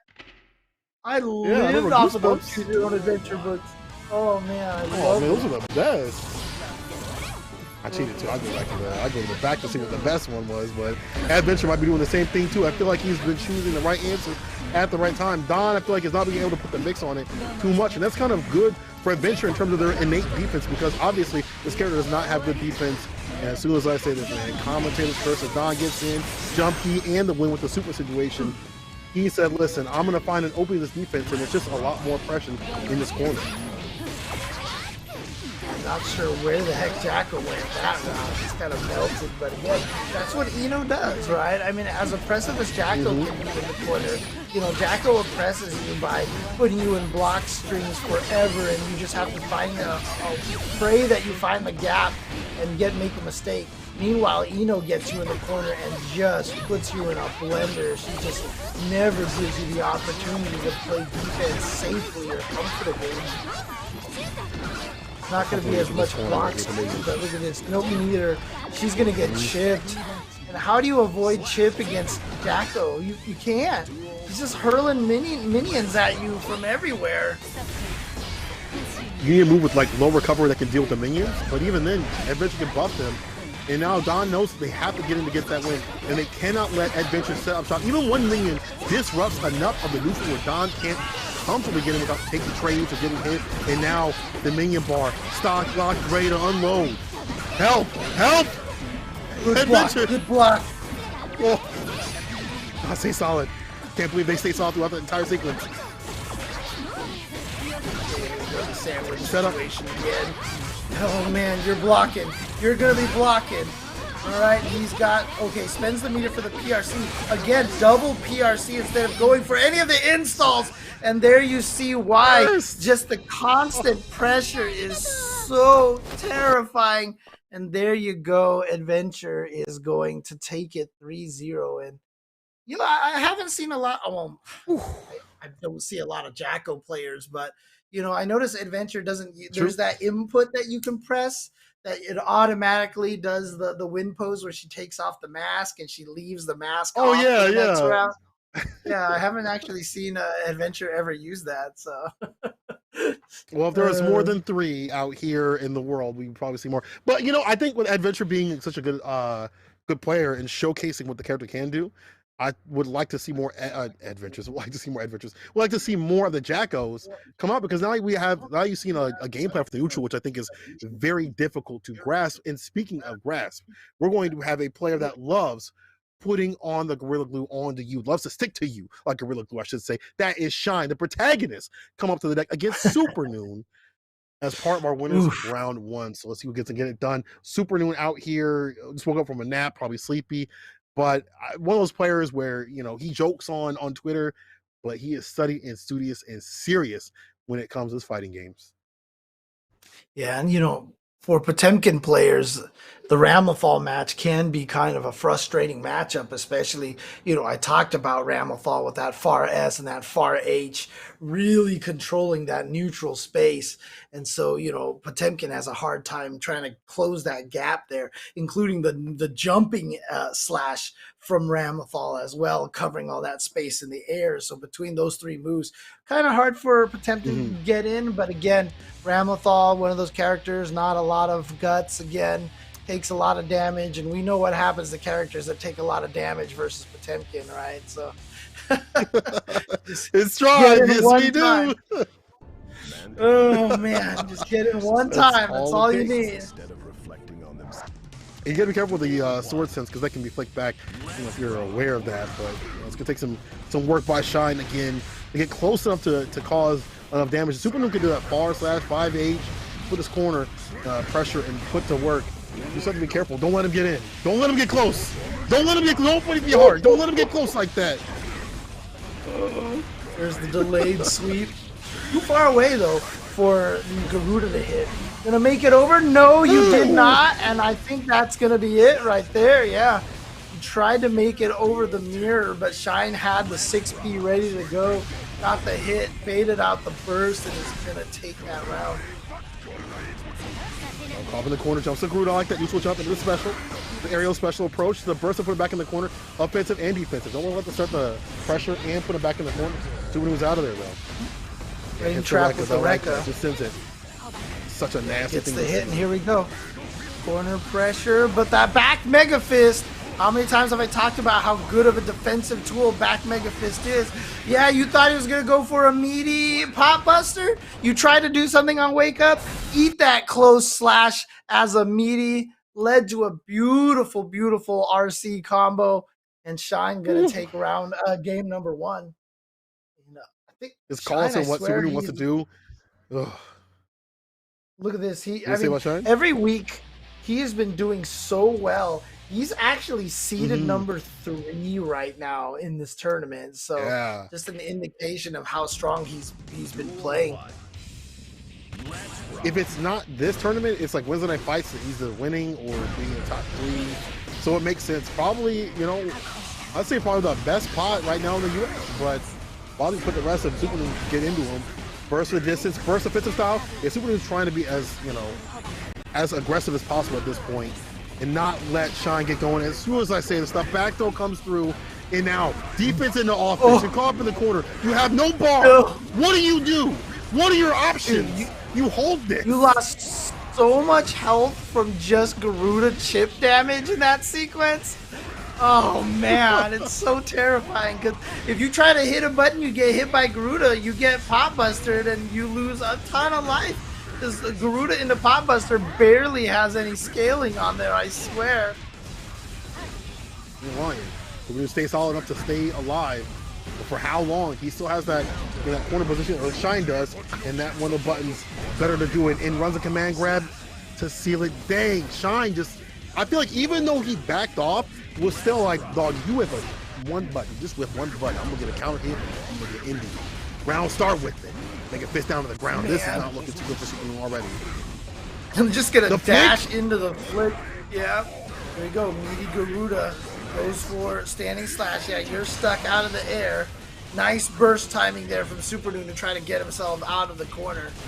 And, you know, Supernoon was on Twitter recently. I believe he said that he believes Ramlethal might be the best character in the game. Shine's just trying to show that, you know, he's not worried about it at all because he's got the most damaging character in the game. Shine said, what's the tier with the damage? What's the tier with the damage so I can get in? Dash up, throw, I like that because you're so worried about the close slash or you're so worried about them stopping for the far slash 5-8 sequence. So any of these options, when you see them dash at you are a little dangerous. Now finds a whip punish and now try to get in. A lot of bar on the side of Supernoon to, you know, really put the work in. Red RC, this is where Poppy's suffering. If you can call those Mega Fists, don't even need to worry right now. Yeah, the super, that'll seal it. There you go, Supernoon. Gets the bar at the right time to shine. That was enough. Wow. Again, you know, Potemkin, another one of those hard to kill characters. Probably second hardest character to kill after Nago in terms of just, you know, gut scaling and such. But that was enough because Ramlethal, when she has that double sword, that super does so much.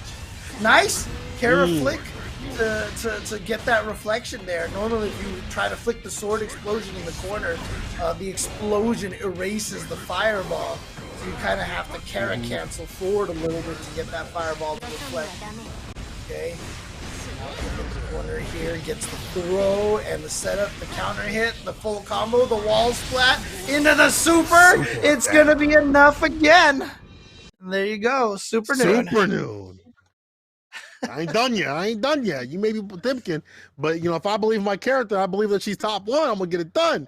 And you know, I don't know if he was trolling or not, but I hope that he thinks that his character is best. I feel like if you think that your character is the best and you have a good mindset in a fighting game, that actually helps you to play better because then you're like, okay, if I'm losing, it's my fault. So it's things I can fix. It's not like, well, I'm playing this character. Why am I playing a fighting game or whatever? Like, well, I mean, playing this character, you know, I'm wasting my time. But it's like, it lets you get stronger. So it's like, there's more I can do with this character. And that's helping Superman, I feel like, stay in this game right here. He's doing a fantastic job of just being a lot more aggressive. And now Pluster's on the flip. Don't hit a button. Yeah. And yeah, he was trolling 100%. Oh, okay. All right. Oh my God, damage here. Oh, okay. The wake up super. And speaking of damage again, that drained about half of what Shine had left in his health bar. He's gonna get more damage here. Look at this. Ties it up and has the corner position. As I mentioned before this started, this can be a tough match for Potemkin and Supernoon, trying to show that right now. Of course, it's still just 1-1, so it's still pretty even so far. And here we go, gets the counter hit with the Rekka. Gonna be able to combo into the high sword for the proper wall bound. Did that super hit or did it miss? I totally blinked and I missed that. Here we go. That Supernoon is. There's a super. That'll hit, but that won't do it. One touch to seal it. Supernoon's like really good. This is the thing, chat. Some of you are like, oh, Ram, whatever. But like the thing about Supernoon, how he plays, he puts in these just dangerous buttons every so often in his approach. I feel like some other Rams got a really just non-unique approach. We saw the 6H in the middle of that sequence to get the counter hit for the first wall break. And then every so often he's like backing up far slash, or then like when you don't expect it, he'll just dash up throw, dash up close slash and stuff like that. It doesn't feel like you can get a proper read and rhythm on how he plays. Maybe that's because he comes from other games with a lot more movement in terms of like aerial approach and like super dashes and stuff like that. But here he feels comfortable, and I think this was discussed on Twitter recently. Movement is so important in fighting games. If you have good movement, it's going to carry you really far. That along with where he places his buttons and when he pushes 6H and stuff like that, you don't expect that. It makes him real dangerous to get that corner kill. I don't know what you're talking about. I don't know what they're talking about, bias, you know, or anything like that. Let's go, Potemkin! Let's go! Let's go, Shine! No. Yeah! No, I'm just kidding. Just pound him up! Grapplers for life, baby! Let's go! All right. Don't worry, Chad. I'll even that out. I hate pot players. I hate pot. But I see Shine be doing a lot of work. Hell, I hate Ram, but I'll tell you one thing. The way Supernoon plays him is good enough for me. Gets the flip. In the corner we go. The super situation. Get that ball back and then some. Look how much damage Supernoon. Like I said, it's not easy to do that kind of damage on Potemkin. But with a perfect again, Supernoon with 2 perfects now in 3 rounds. He's at match point and has the potential to send Shine into loser's bracket in first round. But again, that's not an upset. Even though Shine is seeded number 3, this is Supernoon we're talking about. One of the strongest players. That's right. It's that confidence. When he gets real confident, that's the other part of his gameplay. When he gets confident, you start seeing dash up throws and things like that. Look at that. Super right back at him. Anything you can do, I can do better. You put up them things, me too. You could do that on reaction as soon as you see Potemkin activate that. If you haven't committed, you can just super and blow through that Supernoon. On the verge of advancing in the winner's side of the bracket. Good Kara flick again. Oh, dash up throw, red RC. Yeah. Burst. Give me your burst. There's nothing you could do in this situation. The burst hater. Yeah, Ramlethal, Man. you saw him after the RC, he dashed backwards for the sword toss to make sure he was outside of the range for the burst. And so if he hadn't burst, he would have got swords, carried all the way to the wall. Ramlethal has plenty of combos from that range that are completely safe from burst. That was a checkmate situation for Supernoon, and that's going to do it. And Supernoon's going to advance forward. And, I'd like to, I love content that people create in the FGC. I forgot who the user is, but they did create a little mini Supernoon documentary out there. So definitely try to find that on YouTube to see the journey of Supernoon from, the player that he was to the player that he is now. Yeah, I'll definitely contextualize, I think, a lot of his approach to the game and like how he plays it, how you can see like he's emotionally like attached when he plays every match. Like I feel like you could tell like he gets that, like he dashed up and through the slide head. That was him feeling himself, being like, I can do this. And that just makes him more empowered. So make sure y'all check that out and keep checking out this action right here. We're gonna have Jonathan today go up against Flash. And again, as we point out every single week, that is an old head. Don't let the Street Fighter legacy fool you. This dude's been around the block when it comes to Guilty Gear. Yeah, and I mean, we're going to have 2 characters here that both of them, I think these are the 2 characters with the lowest guts ratings in the game. If it does end up being Axel versus Zato. So it's going to be an interesting match here. Obviously, yeah. Oh no, Flash going with that Kai. Remember, he did play the Kai last week. So maybe he's trying to, basically strengthen his secondary character. This is what a lot of players will do. And okay, never mind. He's a pro Kai player. He already has the Kai strategies on deck, right? Just run up and throw. Dash up throw. The Kai special with the sacrifice. Part of a Kai's balanced diet.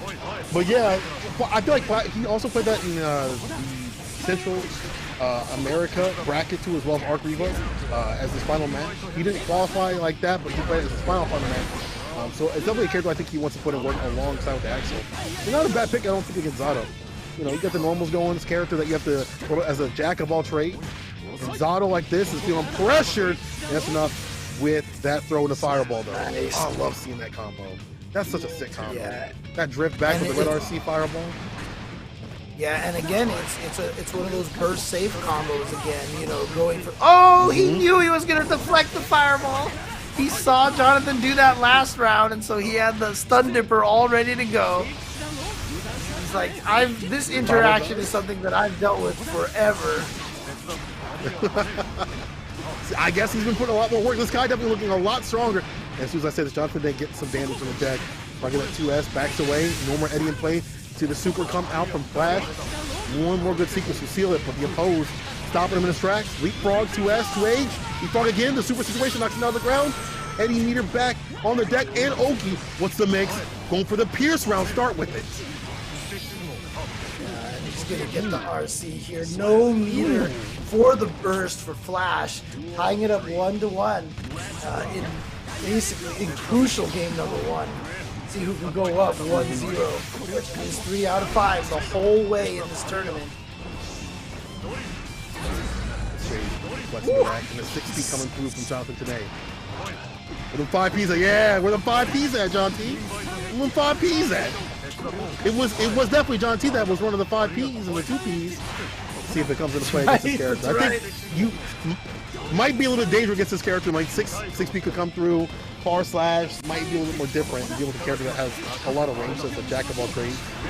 So you have to be a little bit careful when you decide to defensively press.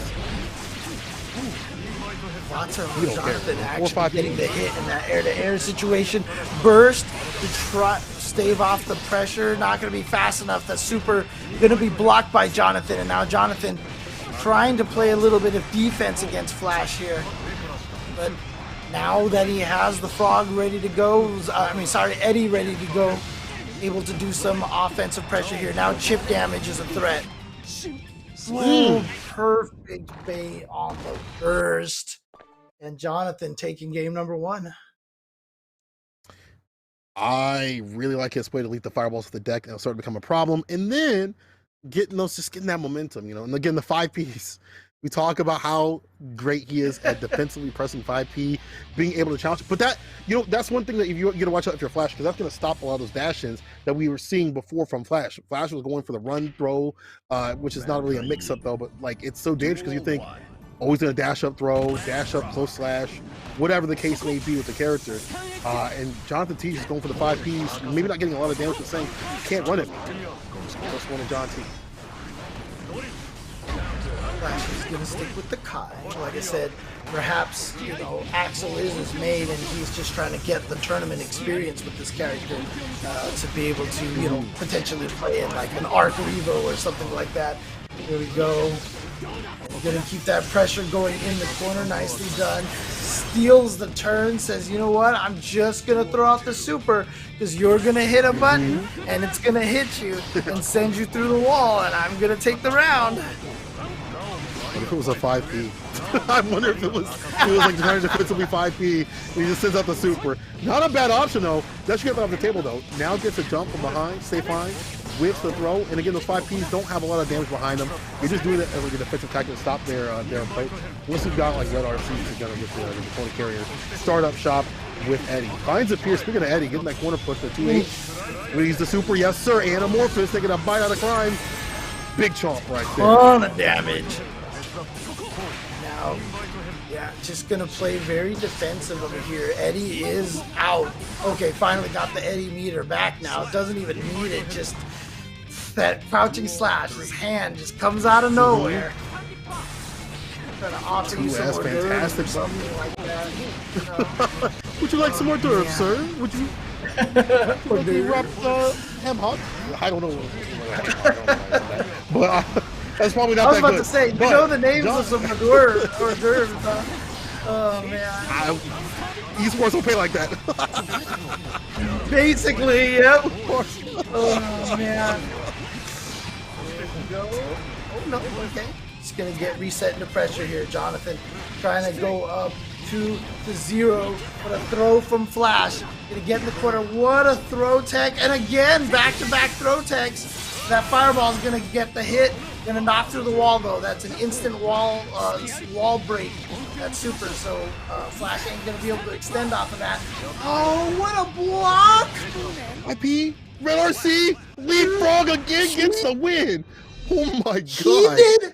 How do you block that? Backdash, BRC, instant cancel, jump slash, and Jonathan managed to block that.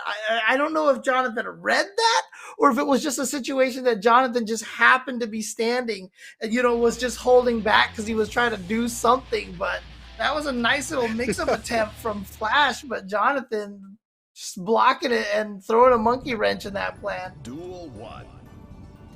Jonathan on game point doing a fantastic job of switching up what he does. And in his long range game, like where he puts you after, you know, he gets the corner carry with the Pierce and things like that, and just how he's able to approach and keep him from approaching is fantastic. That drunken shade burst to get the little bit of offense and defense on the table. Burst one from Jonathan today. And Zara, you're definitely doing that early game because you ain't got the health to play with. Look at that. Look at the red. You are almost dead. 5K. You die at clear on the donut. The heat apply too. Now I'm hungry. Tried to bait out a throw attempt right there. Nothing doing from Jonathan, but he's down so much in life. Gets the counter hit, but too far away for both hits of the Eddie A to be able to combo. Oppose, yep. And knocking Flash all the way to the corner. This is dangerous. Like Flash is trying to get out of the corner. Nicely done. He is out of there, but there's that 5P again. The Jonathan Tanay, aka all Zato player special. As I was told last week. Player use that button. All Zato players been using that. I don't think they use it to a great effect that John T be using it though. Defensively well timed. I mean, that's what I. Now guys off the corner. That's what I was saying, but everybody was like, "Man, you don't know every every Zato does this." I don't know if they do it to that great effect though. And the fact that Jonathan is not deterred from not doing that, right? Because we've seen Flash deal with it using the super and things like that, but it don't matter. Shark Week, let's take a bite. All right, Jonathan Tanay with a perfect KO and puts him on set point. All right. Now the pressure from Flash, trying to stay alive in this, trying to get his first game on the board, but there was that 5P again, just for the interruption, but this time Flash does get the throw whiff baited out. Throws the super. I like that idea, just to get it through Eddie, get it through a post, and then still have plus frames afterwards. That was a really smart round from Flash there. The best parts of Kai is when he's got bar and when he's got shock state applied. Those two things, he goes from an okay character to a decent, or I should say a good character, actually. A cheap character. I feel like people are like, well, he's an honest character. No. When he has bar, he's got that red RC stun dipper. When he's got shock state, he's got damage buff with some of his normals. He's got the ability to put the plus frames on you. But to be able to put those things in a situation is in your block strings and things like that, it takes a good amount of awareness. And now we're aware right here that there's a baby little beans right there. Oh my God. Look at beautiful cat. Oppose. She was like, I'm not having any of this. She is not enjoying that at all. Oh man. How could she not enjoy this great strive action? Here we go, Jonathan now with the pressure, goes for the empty low. Pause. Okay, Meet Wayne, I like it. Instead of oppose, it's pause. Okay, I'm down with that. Nicely done. Nicely done. All right, break the law, doing crimes. Send it right back at him. Yeah, save the delivery with the drunken shade. Really interesting. So Flash actually jumped into the chat real quick and says that he believes that Axel wins versus Zato 6-4, and he believes Kai loses 4-6, but he wants the experience in this matchup. And that's, again, that's that old school mentality, right? Just he wants the information more so than just the easy, the win. He wants to do research and learn more about it. Like I said, there's something about it that I can tell that he's just kind of doing this for research and knowledge purposes. I like that. Now you see a lot more of the DPs and some of these strings to say, when can I press? When can I gather these strings that Jonathan Tanay's putting on? And it's just now introducing more and more options. You're absolutely right. Dang, my man came through with the quickness, typed up a quick few seconds, and he was like, all right, let me get back to the game. I like that old school mentality. Will it come far enough to take him and save on another set point, maybe take us to game right here. Now trying to stay lane, but now back against the wall. He may fall. Look at all those 2Ps, 2H. Vapor thrust. Too far away for the 2H to hit, but a bad burst, unfortunately, by Jonathan, going to end up costing him a ton of life. Flash now on the verge of taking this round. He needs it. Oh no, the back throw. Oh boy. Okay, gets the YRC, but the 6P. But it was a side switch. He did the forward drift. To go under. Yeah, just tried to kill Eddie. with that super again. That's what Flash is trying to do. He's going to get the stun dipper combo. Look at the shimmy into the throw. Flash staying alive. No, actually, he tied it up 2-2. Flash has tied it up 2-2.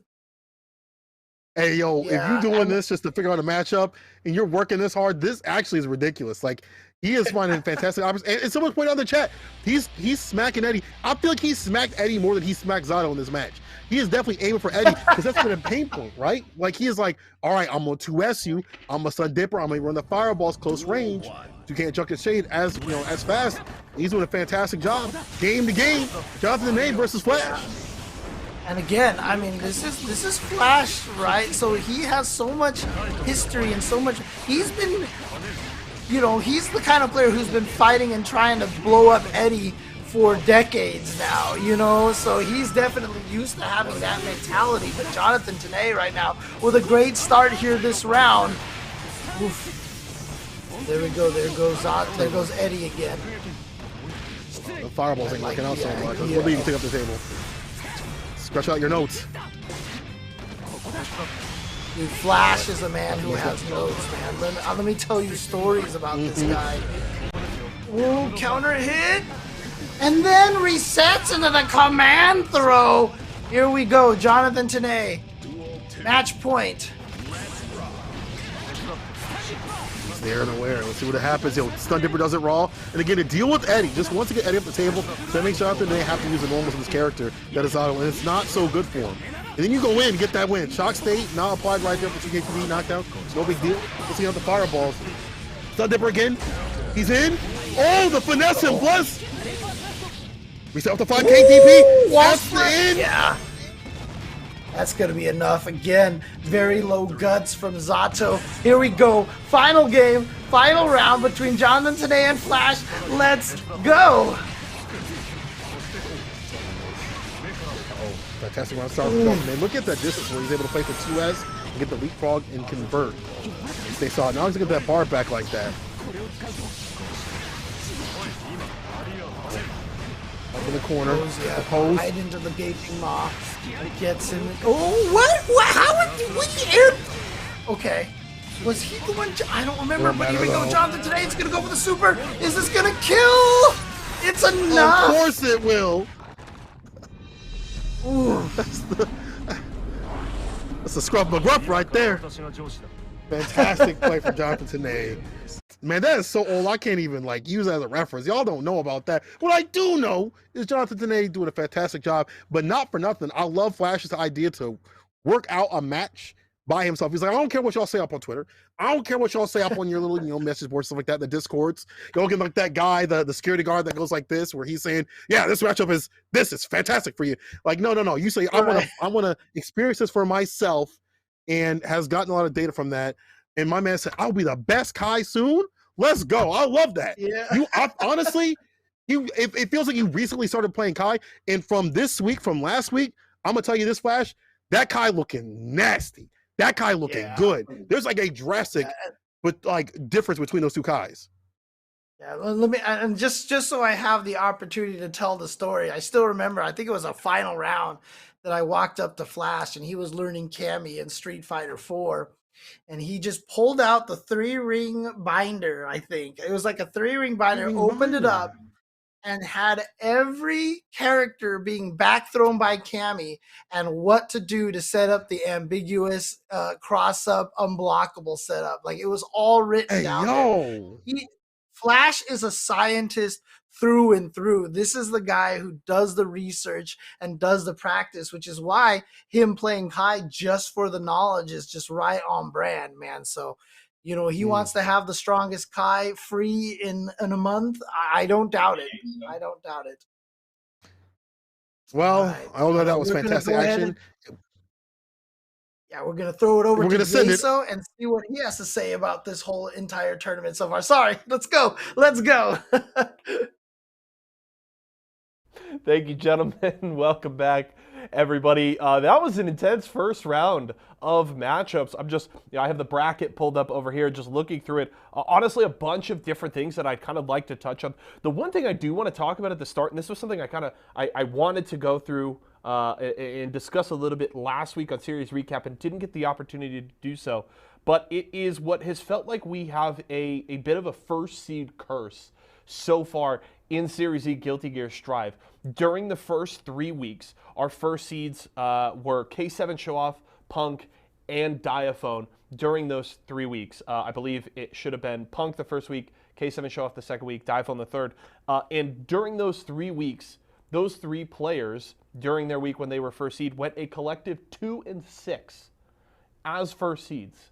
So it's been this kind of really interesting storyline that players that have gotten that first seed have struggled to do anything with it, and none of them won more than a single set during that week. Now, obviously, we got to see Otashi starting off the day with a strong 3-0 against Solstice, and now we'll have to see with getting matched up now with Bean, and of course, shout-outs to Bean, because Bean goes down 0-2 and then gets the reverse sweep against Razzo, looking really strong, bringing back that set. Now, I'm just curious to see, can Otashi break that curse? And I feel like just winning one more set kind of is able to break that curse, but obviously Otashi is coming off of winning the bracket a week ago, is trying to continue off of that momentum, and obviously Otashi, very, very good Nago player, and I'm very excited to see this matchup against Bean. I think it's going to be really fun, but I'm curious to see if Otashi can break that little bit of a curse that we have seen so far in the early parts of this season.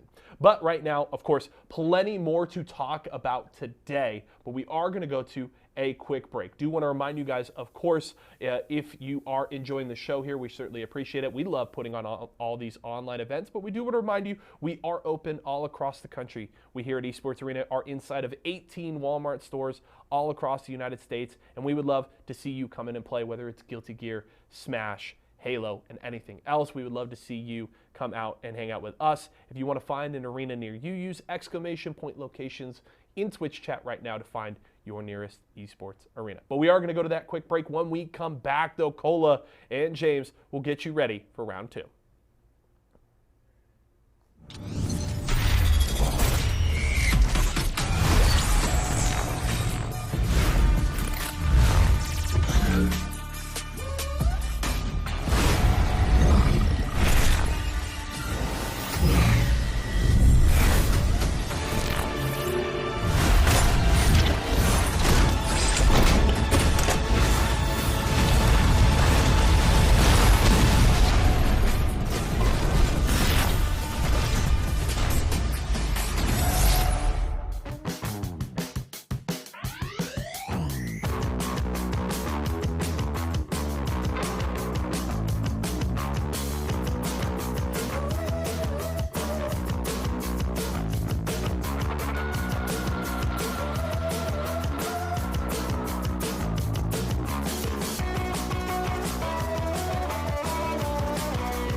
It's fruit refreshingly sweet, but without sugar, 0 calorie treat. They're all our top fresh flavored splash.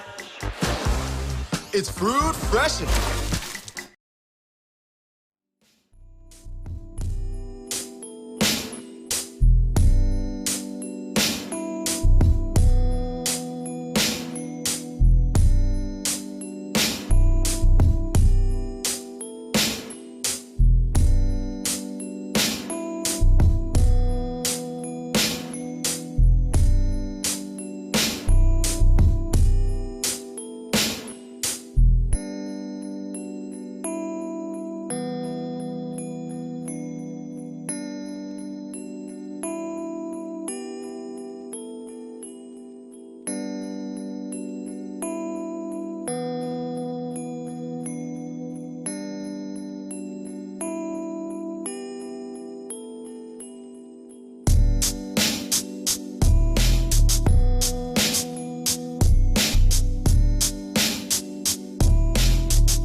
are hot. They're in there. And welcome back to Series E Guilty Gear Strive.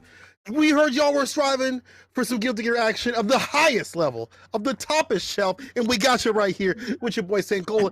And James, how are you doing, my friend? You're seeing this good I'm action. doing good. I'm doing good. We just got through the first round of the winner's side and set up the matches that we have over there. So we're going to be seeing Otashi go up against Bean, Lord Knight go up against Punk, Mera versus Adventure, and Supernoon versus Jonathan Tanay. However, in the loser side, we already have Razzo defeating Solstice, Idiosyncrasy defeating ApologyMan, Showoff defeating Dawn, and Shine defeating Flash. So those matches have already taken place, and of note, our six partnered players right here, only Jonathan Tanay on Team Vizio remaining on the winner side of the bracket. Boys trying to make it so Bean don't remain. One good touch right here. Let RC scaling Sam for a little bit longer. Dust Tap Edition doesn't do too much, and Otashi knows it. Just needs that one final, like 5K, close slash, or bloody spin to get that win. Just whatever he chooses, whatever he wants. The move that does everything, blade spin. So why not? Why not?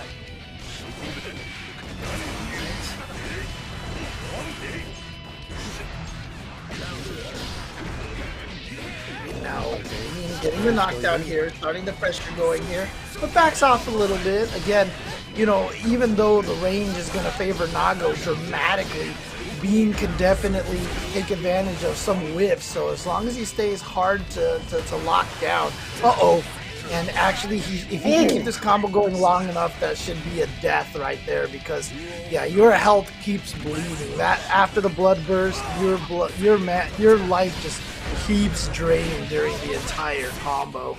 And B was aware. You were talking about how, like, if you find the footsie game, it's going to be working out for you really well. He's already dealt with the far slash kind of whip punish.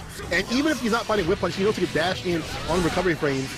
Look at that, no lane from Bean. No lean right here. 5K trying to get the reset with the 6K. As you point out so many times, it's his favorite button, but was able to find the opening. Okay, right back at him. Counter hit, first, get the distance, stay solid. 1-1. And he went for it. He was not scared of that 6P. He was, I don't know if he spotted that the PRC actually connected against Otashi, maybe forcing the slowdown so the 6P, he wasn't as scared of it. But because I remember against Razzo, he had that almost exact same situation and then just air blocked the 6P on the way down. That time, no fear at all, just coming down with the jump dust and taking game number 1. Okay, game number 1 for someone like Bean who's not going to let these buttons fly for free, right? And obviously we've seen what happens to Chip if he gets hit. He gets smoked. The health is just like that. Like, especially with the character, there's a ton of damage. And you're going to have Nago rounds. We've always talked about that. You signed up for the low health game. But Bean don't stay lame. He loves to get in. As soon as he sees a whiff, he'll get in, start to pressure the approach. And Nago doesn't have the fastest buttons in the business. You ain't playing solo with the 5K like this. You gotta find the right way to get that FD pushback. But Bean always finds a way to stay in. Look at that damage done on Otashi for a sequence. Yeah, and the reason why, we bring up that whole thing about, like, if you're a chip player, you know what you signed up for. Because you could tell by the way Bean plays that when he loses giant chunks of life, it doesn't really get to him. Like, it doesn't change the risk levels that he plays. It doesn't change, he stays exactly as he did before. And that's important. It's exactly what he needs to do mentally to be able to continue competing with this character. Can't let it discourage you. No, absolutely. This is one of those things where also probably just makes you a stronger competitor in general. Like, you're already ready, prepared for what may come. And right now what's coming is Bean getting some bar back with a wall splat, breaks it, and now backs with the far slash and play. Didn't want to deal with the round start from Otashi. He's in. Backdash from Bean stays alive from the close slash situation that would have been plus frames. Plus the Otashi run the far slash records. Backdash again and avoids a bite. Command throw. Yep. Okay, but not gonna be able to kill again. Oh, guess what? Guess what? Raw this time though. Just goes for the raw 6K. Does not decide to Gatling into it that we've seen other times. He just goes for it raw there and caught Otashi off guard. the 2D. Forward slash connected all the way. And a little bit of Fuki. I feel like Otashi's kind of reading like, oh, he might need to go for the DP or the burst or some situation off the dash of Fukio. So like Otashi's kind of waiting. Now gets a close slash. Doesn't get too much off of that though. Rare for Otashi to get nothing off a close slash counter hit situation. Back to neutral. 2D. A little bit of sushi on the deck. I mean, I want people to notice. I don't know if we'll get to see this anytime soon here, but notice the way Bean always moves backwards to move forward. You'll see him get to a range and he'll backdash, and Otashi will whiff a 5S or something like there. And then because of the whiff, he gets to get in. So he's literally moving backwards to move forward, and it's such an important footsie's decision. See, look at these backdashes right there. He's just looking for the whip. And as soon as he saw it, guess what? He ran in, and that's how he got the round win. And also, that set him up shot for the jump. We also saw the jump H come through multiple times. He would do like dash in. I'm not just going to dash in and do like close slash or far slash or whatever. Sometimes I'll dash in, instant air dash, jump H to get that overhead situation and try to seal it that way. So like there's so many things that you got to worry about for Otashi. You whip one button, your help just going like this. Like slowly but surely. Yeah. Instead of just like this where if you get hit by Naga on the other side. But he's staying away from the danger. From this character, he knows what happens when you get hit by Nago. He's forbidding it. Forbidden help. And Apple a Day keeps a Nago away. And remember, this is a run back from last week. I believe this was winner's finals match, and Otashi did end up taking it over Bean.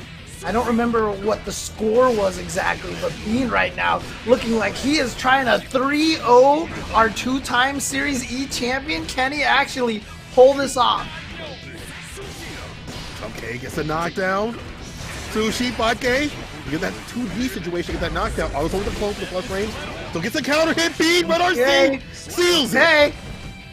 Here we go. Match point now for Bean to take this in pretty dominating fashion. But look, Otashi, current Evo North America North America champion.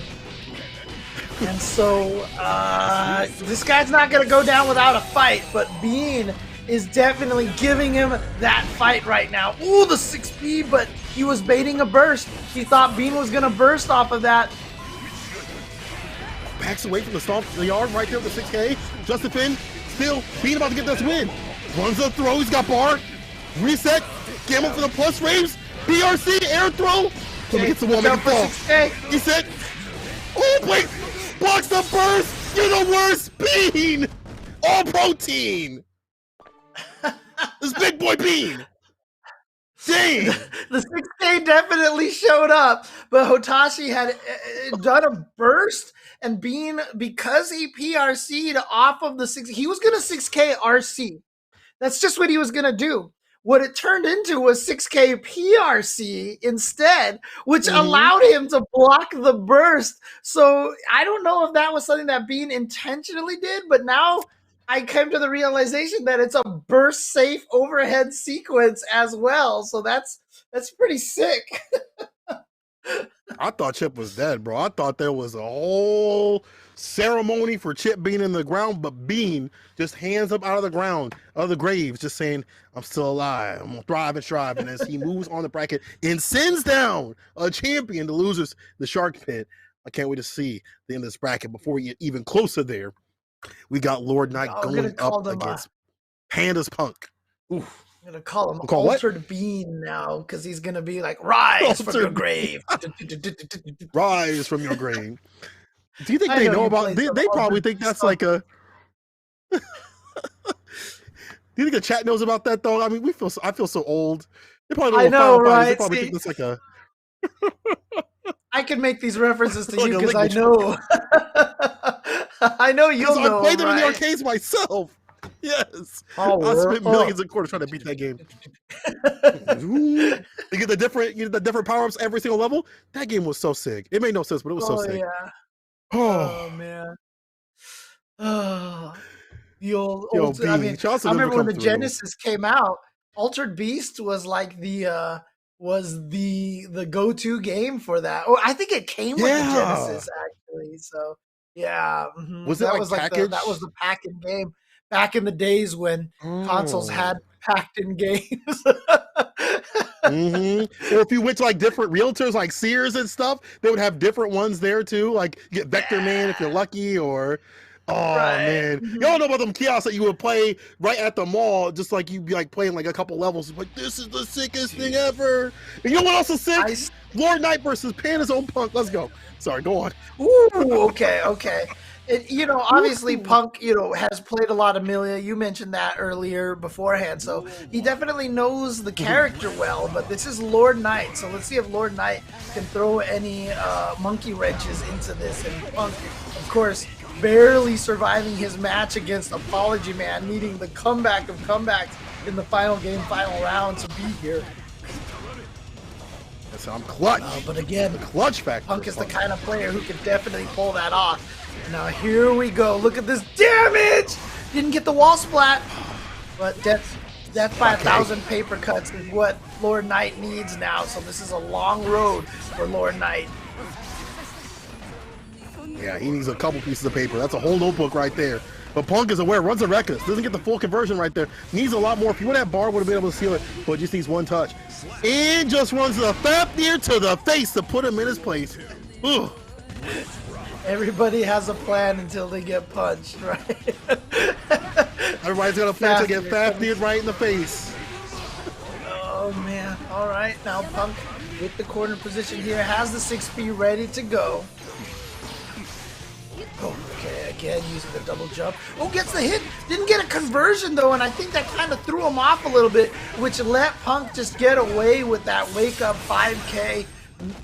I feel like that missed juggle from Lord Knight caused him to miss his meaty timing, and Punk basically took advantage of that and ran. As you should. I mean, it's one thing to not get, like you watch somebody drop something, but it's another thing to pick it up. And that's what, the awareness of being a top player is like, okay, cool. They dropped, I'm gonna be ready no matter the second they drop something. The second there's an opening, I'm ready, I'm there, and I'm prepared. And that's what Punk is doing right here. Staying solid. I already see the Milia Bros up in the chat. Milia Bros, it's not a wrap. Just like that, you gotta hold on. You prophesizing the demise of Lord Knight, it's just one game. That could have been data. Relax. All right, let's see if he does get any data here. And in these situations with characters like a Chip, like a Milia, who basically, do need to kill you death by 1,000 paper cuts, it's really important to try to keep that life even for most of the round.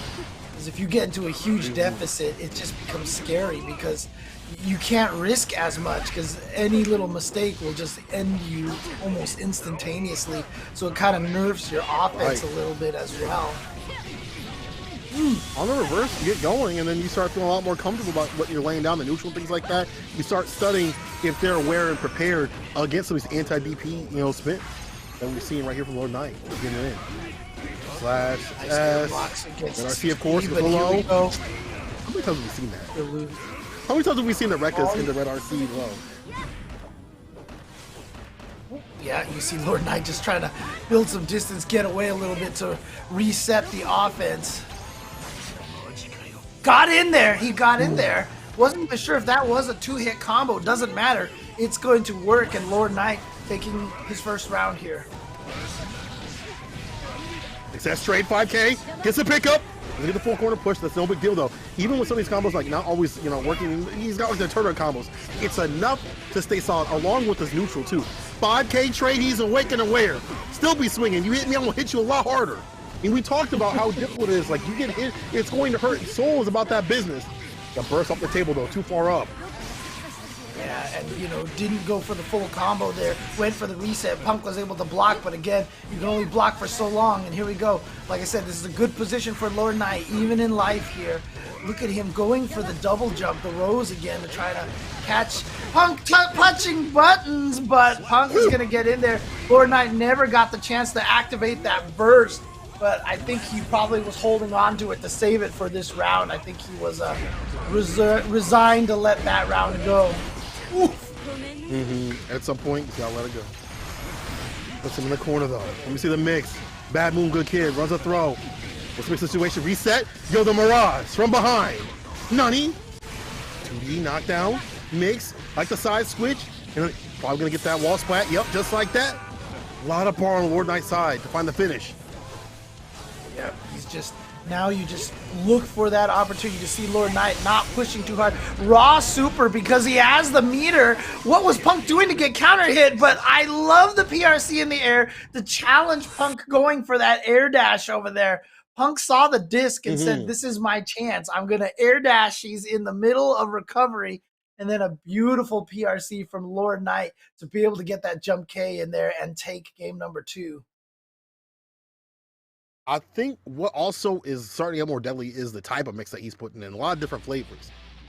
As you know, chat's pointing out, FD fastfall a lot of the times to switch up what he does, not get hit with a 6S too as well.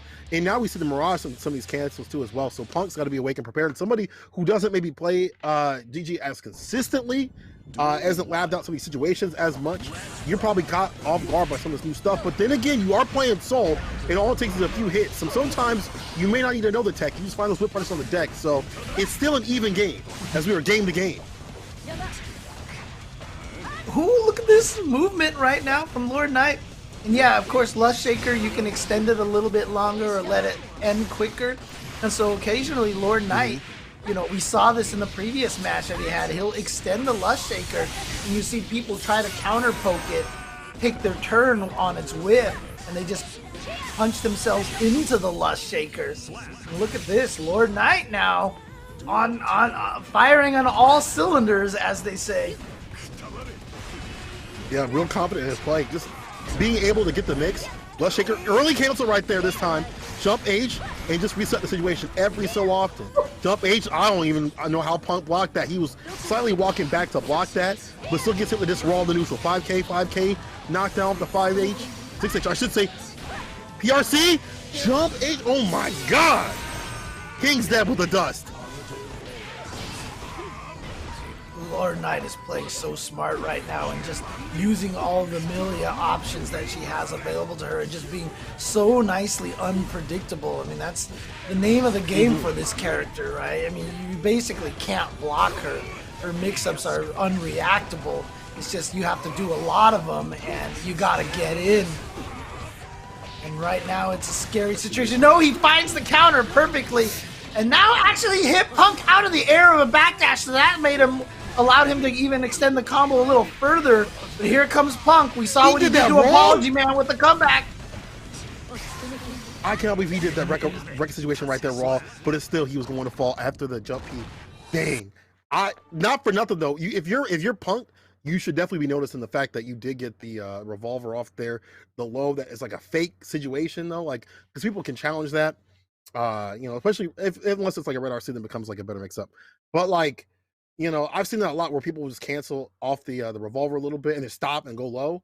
Like that might be like a hint. Like there's still a lot of that pressure that's on Lord Knight's side. Like he's thinking about the momentum, so this can still be a thing that Punk can take back. But like that, Lord Knight though is doing ridiculous with the movement. He's staying outside the distance and making it so Punk isn't applying those footsies that he's so well known for, right? Like Punk is good on the whiff punishing and the footsies, right. But if you're up in the air every which way, how you gonna hit him?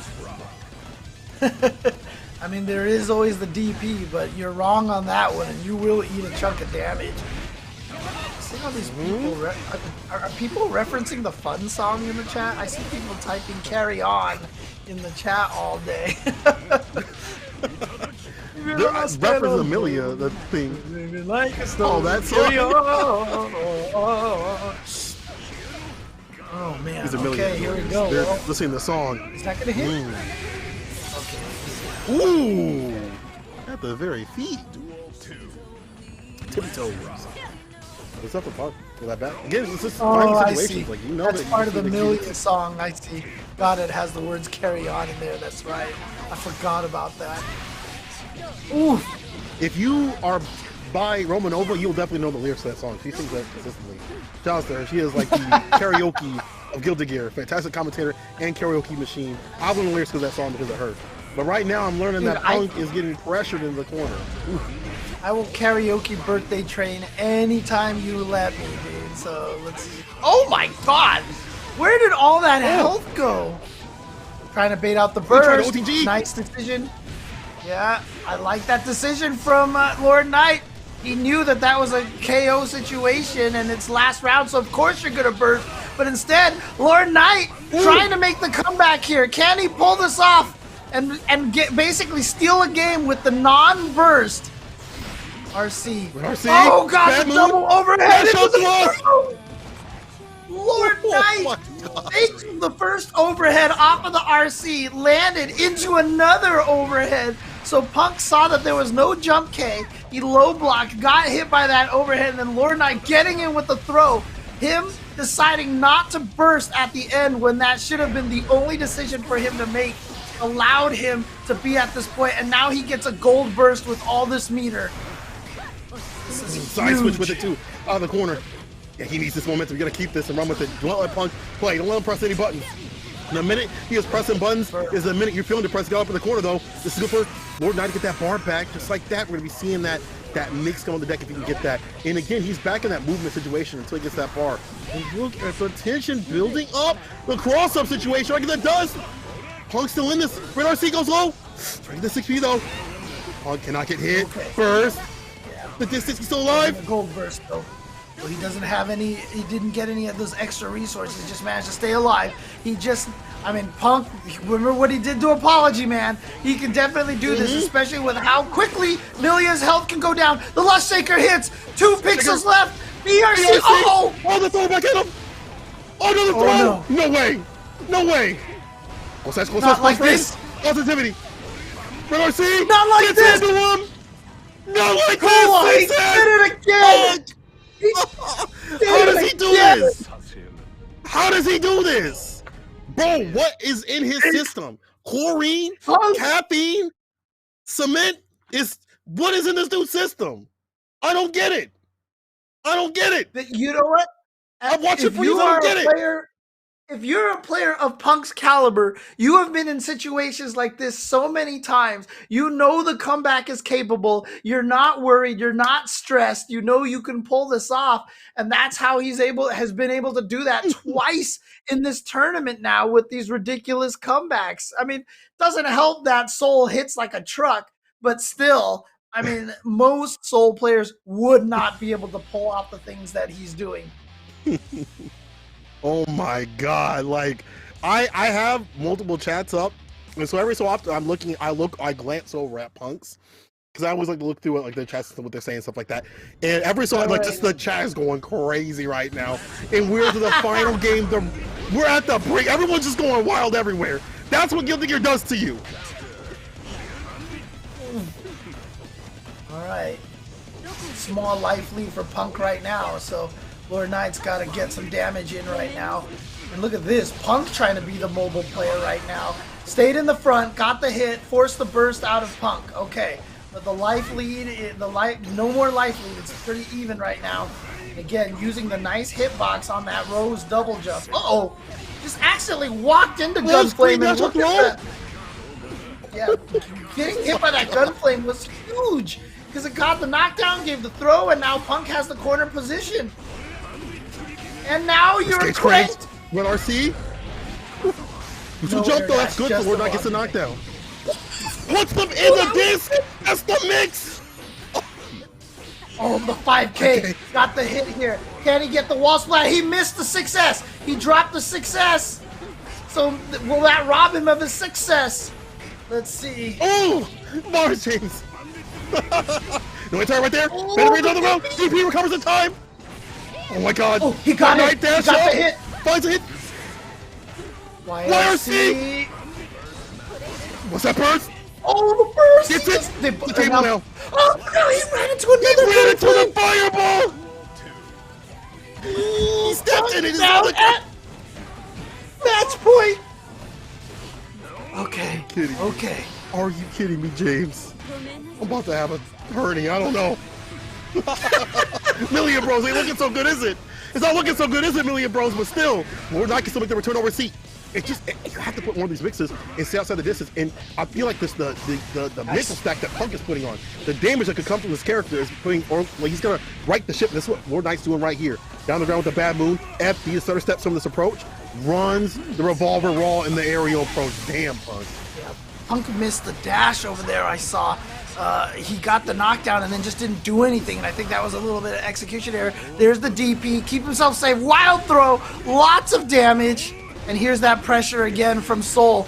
Punk, we've already seen one comeback, here comes another one! Ain't no way. Ain't no way. Jump H and play first. She's offensive. Was that in time? No, I think he's gonna block out! Oh, he woke up with it! He caught him with the. I thought Soul was gonna be able to block that. I thought his 6P, his 2P was gonna recover in time to be able to block. No, Lord Knight taking it with the wake up super. He wussed out that round, but now look at this, a good start for Panda Punk to drain half of Lord Knight's life already. Red RC got caught up against the corner, had to run the burst to stay away from the worst. Trying to stay away from that aerial approach. And I like that Lord Knight's trying to come down with different buttons. Jump H, jump S, doing something different to put Punk to rest, but it's difficult though, because Punk has been proven to hit this man and hit him hard. Careful the bar at the bottom too. Lord Knight can put the mix on it, but as you said, paper cuts to punches. Good blocks by Punk, but finally got opened up. So this is going to be a decent amount of damage, but importantly, like I said, going to keep Lord Knight in there. Got the hit. Punk about to get to another burst. Can he get it in time? Oh, he still might. He still might. Punk is not dead. Not dead just yet. He's going to have to stay alive. Oh! And thrive is trying, but not now. Lord Knight seals it from the brink. Right as that burst came through, Lord Knight stays alive. Bro, what a match. What a match. I am not applauding for Lord Knight. I'm applauding for some good Guilty Gear action. That set was ridiculous, and I loved seeing that. Ooh. Great job to both players. Ooh. Oh man, and can you believe this? Why is my heart? I'm not even playing. On the winner's side there, Otashi and Punk went to losers bracket, so it'll be Bean and Lord Knight going up against each other on the winner's side of the bracket. Most people looking at the bracket probably thought it was going to be an inevitable run-in between Otashi and Punk, but no, it's going to be Bean and Lord Knight going up against each other. Nice. I love seeing it. I love would it. like to see that. Well, I'd love to see all this action. This has all been fantastic. To be honest, this has all been great. Like, this is, we told you week after week. It's going to be spicy hot with the red dot. It's not going to stop. Dude, it's a Mera going up against Adventure Time right now. Mr. Excellent Adventure. Let's go with the Jacko, but Mera obviously going to be trying to do her best to put a monkey wrench in there with the soul that we saw Punk using earlier. Yeah, this one's, again, those matchups that you have to understand how to play against Jacko. You're going to get dusted. Right here, Adventure is having their way. That ba-da-ba-ba-ba, I'm loving it. Putting them right to the wall. That's not the right thing, but it don't matter. What matters right now is Adventure was on it perfect until Mera smashed that 5K and got the pickup. And now goes for the throw. And yep, chases down the backdash, so forcing the burst out of Adventure. And now Adventure knows because Mera is so close to Chip, he's going to try to play a defensive game. Wow! Ooh. Adventure going with their own PRC to kind of throw off Mera's timing and get Jacko's air throw before Soul's. The time into a 2S hit. Round start. Yeah, that's a good round start right here from Mera. I like the neutral jump, try to get the 2D, immediate burst, to not let the shot be set up with the minions. Because we've seen, even with one minion, disrupting the neutral right here. Disruption coming from Ed. That's how they set up shot. And then just a raw 2D right there. Have Bar to back himself up. But still, the 2D. That 2D button is, on ICFC EU, like for Europe, we always call the Giovanna's crouching dust the Mago because it's the 2D god. But now I might actually have to call Jacko's the 2D. We might have to call that one the Mago because that is definitely a 2D god right there. Oh man. Man, that is definitely because you want to find a knockdown situation and you don't get many of those with Jacko. So like your go-to button is gonna be 2D, right? Your neutral is okay. Character's neutral is like all right, or buttons are okay. So like you're focused on how can I get into that 2D knockdown situation, which I think a lot of when Jacko had came out, people were like, well, what do I do? Like my neutral is predicated on how do I get the knockdown in the 2D, and if it's not like that, how do I work? But Adventure also is willing to play on those bad buttons, willing to play around, a fight up close against a character that will, melt you for 70% of your health and have better buttons just in neutral like this, like the 6S. But like that's the good thing about Adventure is like once they get going, they get one minion on the screen. That's how they start their adventure towards hitting that W.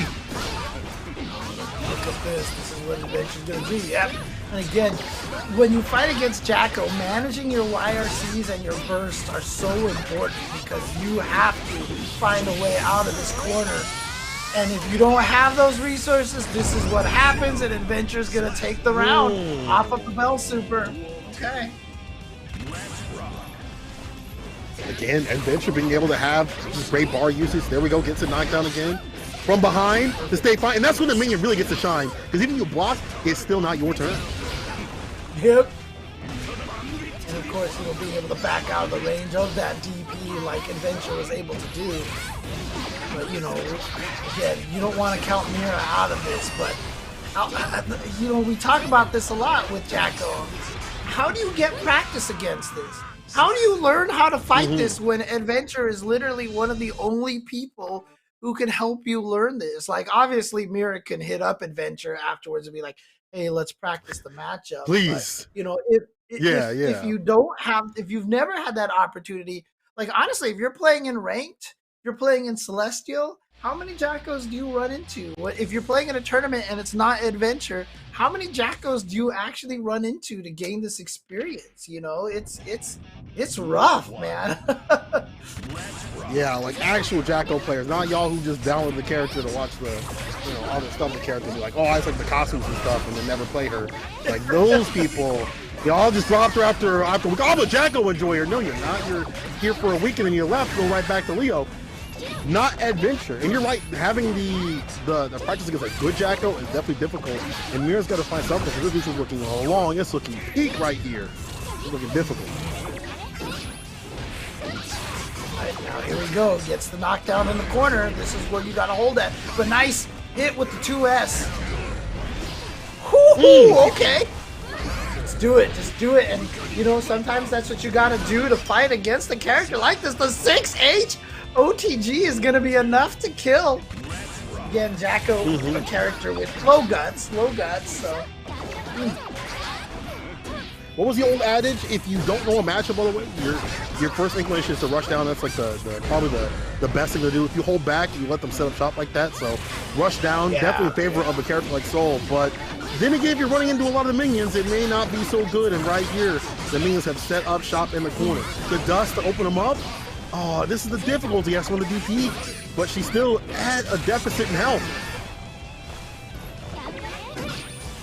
Trying to find a way in there, gets hit. Here we go. Now, this is what Adventure does when he plays with a big life lead. The opponent doesn't have much life left. He just sits back and actually just kind of lets the minions do the work because the chip damage, even from full screen, is so potent at that point. But look at this. Mera getting in there, gets the counter hit. Okay. Tries to go for the wild throw, but Adventure with the jump and Adventure with the match point. Some of this is Adventure reading Mera really well too. I mean, like, to be honest, some of this reads really well. Man, as soon as I say the commentator's curse, Vortex has a way underneath the minions. That may be an option. You might be seeing that a lot more. Okay, there's that YRC. Like I said, even if she blocks it, she loses her minions. That's why it's important to have those two. Here we go. Fast charge. You have to block this. This is a true block string. Good luck. Hold this. And you got built up all the way full critical risk gauge. Oh, and that's going to do it. From the back door. Oh, man. Oh. There you go. And Adventure moving on the winner's side, continuing forward. Actually, yeah, okay, to be fair, Lost Souls in the chat. He is another one of the Jacko players out there. Okay, so he's one of the two. Him and Adventure are the 2 out of the 3, right? So Yeah. I feel like Lost Soul, you were just a Jacko a Joyer now. You playing Happy Chaos. Hold up now. Okay, that's fair. But also That's some of that, fair. we were giving a lot of credit to Adventure and, like, you know, Mera not knowing the matchup. Part of that also was just the reads also that Adventure had. We saw the neutral jump. Like, I'm sure Adventure has been watching the stream and seeing that Mera loves going for the command grab. You know, especially in the wild throw situations to kind of reverse, you know, what's going on. Get the back throw and things like that. Get the RC and get the wall splat. And just going for those neutral jumps. Some of that was just like knowledge of the player too as well. So, you know, it's not just having like a character that you don't play is not enough to take you far. It's also being a good player, which you know, Adventure is. So Adventure is definitely a problem. People are saying the problem, they are a threat. You can no longer sit here and say, well, I don't know if I'm gonna win. You can't do that cute stuff anymore. That's off the table. Get that out of here. You no longer can do that, Adventure. Stop that. Oh man. All right. Well, that means we are going to be moving on to the last match on the winner side still, which is going to be Supernoon versus Jonathan Tanay, Vizio Jonathan Tanay. So that's going to determine who goes up against Adventure in the next round. All right, Jonathan Tanay coming up. Supernoon, will that be? Yeah, he went Soul. I makes sense. It makes sense.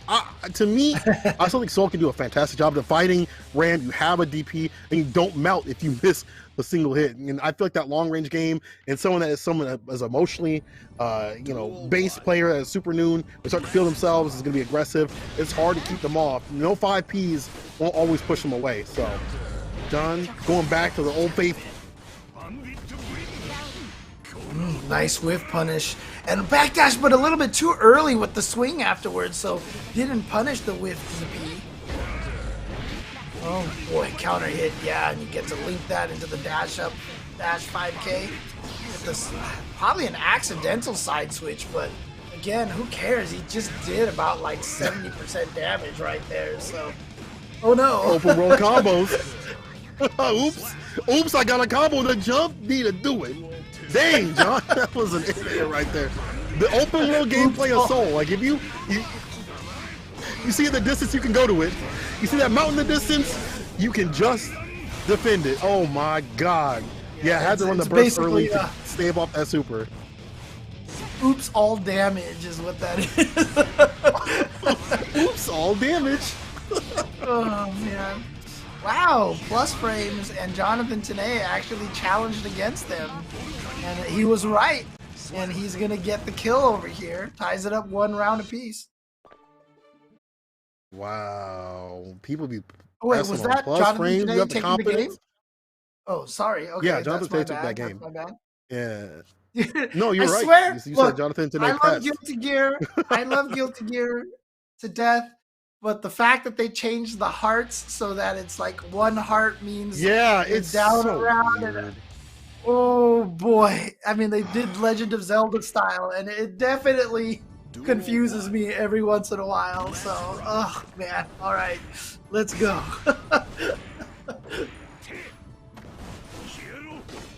Got with a fantastic first start, but you know, Supernoon, one of those players I feel like as they go on, them will get more powered up. 5K in the backhand. Now stutter step some of these dashes. So 5, or I should say far slash coming through in the clutch to catch that dash.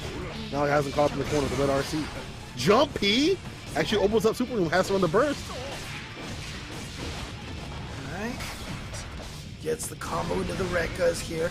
Trying to push. No, actually doesn't throw the swords. Didn't think he'd be close enough to the corner for that to actually work. So he's going to use the PRC to make sure he gets to the corner. And there we go. Picks up his sword now. And here comes the Ramlethal pressure. But a beautiful BRC decision by Jonathan Tanay to get out of the corner. Wake up! 5K! 3 frames. Why not? Wow.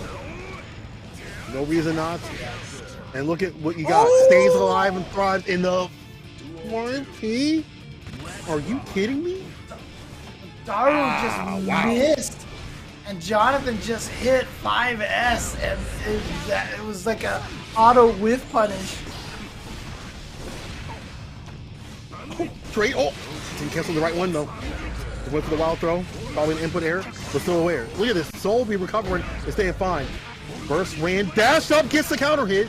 DP situation, red RC, corner carry. And off the backboard again. Breaking situation. And yeah, he tried to bait out a super, didn't work though. Dash up, throw Supernoon. Got the bar to stay alive. That follow goes over piece of easy though. Throws, and gonna be enough with the RC to take that one. Supernoon trying to tie it up 1-1 against Jonathan Tanay. The character 2S trade, backing away. Be careful these like this dash in situations because Jonathan Tanay's been reacting. That's usually a thing that you see from Ram, letting people dash in. Jonathan Tanay's been ready, but he's not ready for this damage or this corner pressure. Not going to go for the super. It's going to save that bar. We'll have fully stock locked and loaded on the tension side of things for Supernoon. PRC to back away with punch and play. Plus frames again. One touch situation for us. In the dash up. Oh, that's Supernoon right there. That's Supernoon. You ran up and threw Soul, who's running at you. That is a decision right there to make, and it was made, and Supernoon won because of it. So good job to Supernoon, but man, that takes some bravery right there. Oh, we already saw him get caught with the dash-ins, right? Like Far Slash was knocking on the door, it already came through once, but Supernoon, that kind of person, that emotional kind of person, you see it in there. The dash up throw seals it. Now staying solid against even these ridiculous situations where John today will get like the wall bounce and the open world combos. Still alive and still able to fight back. Let's see what it do though. Oh, there we go. Big hit. Gets the burst out of Supernoon very, very early on. Yeah, runs into the sword, but not close enough to the wall. So now Supernoon missing one sword. He's got to wait for it to come back. You see it slowly float back over. And that time, Supernoon already lost over half his life in that sequence. That thing was late to the business, dog. You about 2 hours late. You about to go home. All right, now Supernoon got caught in the corner. But Jonathan today has had fantastic defense in trying to leave the corner. But now Supernoon aware about that. He's a Far Slash, get a few counter hits. None to do it. Oh, but again, the dash in check. The dash, you may not pass. Jonathan Tanay looking to go up 2-1, gets the corner position right away, the counter hit, confirm, and I felt like that jump was supposed to bait the burst, but I'm not sure what happened. He still got hit by it. Okay, well, you know what, that's success. Kind of a good button. Ball splat, yeah, into the super. Oof, oof. Ouch. Okay, damage. In the buff, dash up, red RC gets the victory. Yo, if we're talking about emotional plays, Jonathan Tanay also be dealing with these 6Ps. We've seen the whip punishes on those too. Now he's like adapting, and I like the fact that he is like, again, has a good corner escapes, has a fantastic checks on the dash ins, and now Supernoon has to adapt to that, right? Like you can't be pressing buttons, you can't be dashing in. You have to play the neutral a little bit more calm against Jonathan Tanay. That's a good question. He calls himself roommate number 3. Sonic Fox is roommate number 1, right? Who's roommate number 2? Wait, Sonic Fox is with him? I thought. Or they now? No, oh yeah. You're right. For Supernoon. Yeah. Oh, the Kill Sage. Of course. The Kill Sage. Thank you. Duh. Of course. Okay.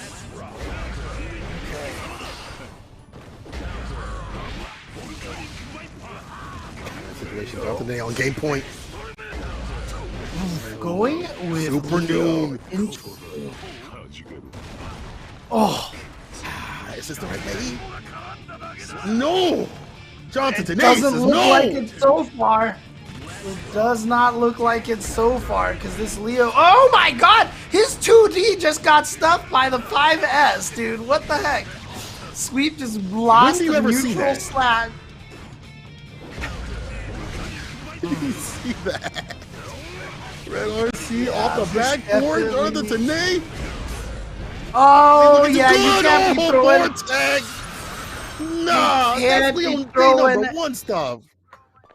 Can't be throwing heavy fireballs like that raw against the Soul player. He's just gonna Grande Viper right under there. I know it's Vortex, but it just sounds more fun to say Grande Viper. So that's what it'll always be to me. He's right. Oh man, Okay. Noon.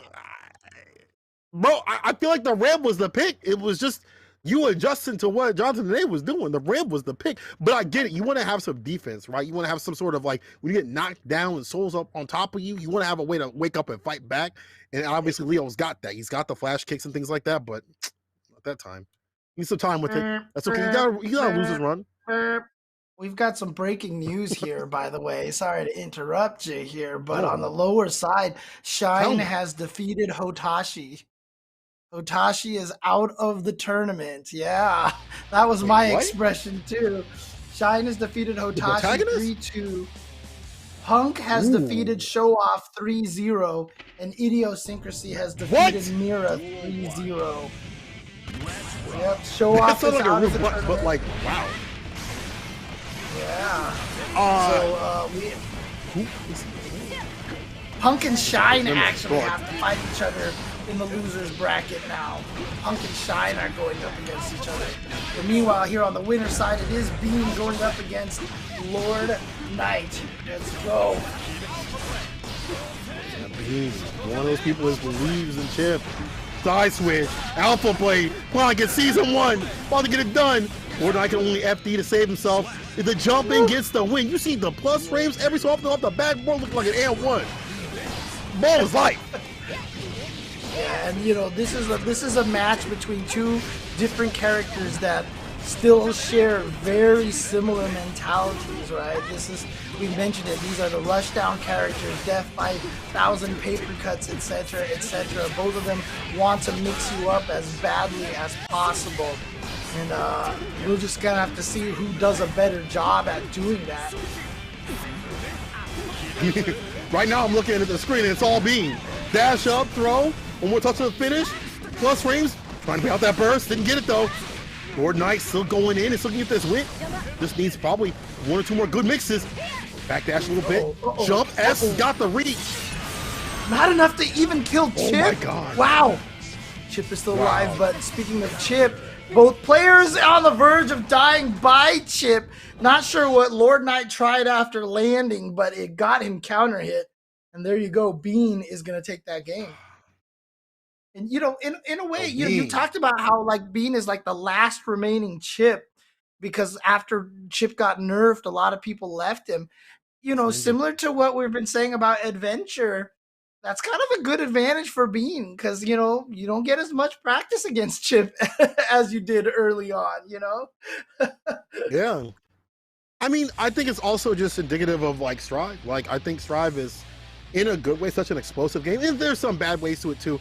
But it's still explosive where even if your character is nerfed or has tools taken away, they can still play. We've seen characters that are low tier, quote unquote, win tournaments, win stack tournaments, win like tournaments where you've had Evo champs, things like that, CO champs. We could be sitting here.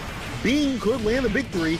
Lord Knight still got a lot of games to go. DP though from Bean gets the advantage. And that's one of the things you have to worry about if you're Lord Knight. A lot of people are not watching out for DPs from Bean. I feel like that's like a switch for him. He's like, okay, I can go in. And plus another thing too, I mean, honest. Ooh, wow. Okay, interesting interaction there, but that interaction completely erased what I was gonna say from my mind, and I can't remember it anymore. So never mind. Being taking ground number 1. What happens when you get old, Cole? That's what happens when you get old, man. Hey, I know that too. I wake up, my back be hurting. I be creaking out here. Look at I wish I was like Bean. I wish I was like lean, no Bean out here. Just put on the pressure. I can't react like that's why I play slow characters. Like Nago. Lean, mean, Bean, practically a teen. Is that what it is? Practically a teen. I hope he's not an old person. I hope he's not like, you know, the Joe Biden dude. I know that he is now the next president as he is getting into this presidentiality. He is officiating himself. Oh my God. And look at this. Yo, Bean going up 2-0. Lord Knight after his super clutch win versus Punk. And now going down 0-2 versus Bean. But of course, you know, that victory against Punk showed how he could adapt. So he could still do this. He could still potentially make this comeback. I just it's just so weird to see how, not even talking about like Leffen, like that's even out of the equation, but other chip players like saying I'm dropping this character, I'm done with this character, right? Like people who have not really participated that many in like that far in tournaments, stuff like that, saying, well, I'm done with chip or whatever, he got nerfed and stuff like that. Like even beyond like your influences on stuff like that, people just dropping chip. It's like Bean didn't even see the patch notes. He doesn't care. He's like, I don't know, man. I guess I'm just built different than y'all. You know, I'm just out here working with this character, up 2-0 against Lord Knight, and has done work. It's not even in this bracket he's done work. He's done working. Wednesday Night Fights. He's done work out here in these brackets in the E Series. He's won NLBC. It's like he doesn't know this character's nerfed. Don't tell him. Right. And again, you know, I talked about it a little bit earlier. You know, you can tell by his play that he knows what he signed up for, and he doesn't get discouraged when Chip dies those horrible Chip deaths. You know, he's just like, well, that's the life I've chosen. And, you know, that whole attitude, and yeah, I'm going to stick with this character. I don't care if he's nerfed. Like this, right? This is one of those rounds that, like, a lot of Chip players will be like, man, this character sucks. Look at this. Right? You know, Milia could even do this damage, but, you know, it doesn't get to Bean. And that attitude is what allows him to survive. Like I said, last week, it's very similar to how Clockwork used to play Strider on point in MBC 3, right? Ooh! Break the ankles! You ain't walking! You ain't talking! Bean! Ooh! Look at that! Look at all this pressure! F the ankle save you! All one touch! Off the back row! Close slash! Gets the counter hit! Come on, Bean! Come on, Lord Knight! I want to see more games. Actually, Lord Knight, fight back, baby! Fight back! Bad move, good kid! Not done yet. Mercy! Oh my God, Lord Knight! Cross up at the last second. Got him with the cross up. All right. Match point now for Bean. He can take this with a 3-0 over Lord Knight, who did defeat Punk earlier in the tournament. Ooh, Here we go. Chip pressure starting. Got him in the corner here. Yeah, forced the burst out of Lord Knight. Bean with an instant burst just to make sure. Oh, backdash! FP fastball. Look at that. Okay, gets the knockdown. Okay, this is good for Lord Knight. Gonna put the mix on him. Yo, caught that backdash. You won't last. That's so smart. But gets the knockdown 2D. Oh, 6K! RC, yo, Bean! Follow up, finds the finish. Bean with the protein. I even know that that's what he wants to do all the time, that 6K. I've been talking about it so much. I forgot about it at that moment. I definitely got hit by that 6K as well.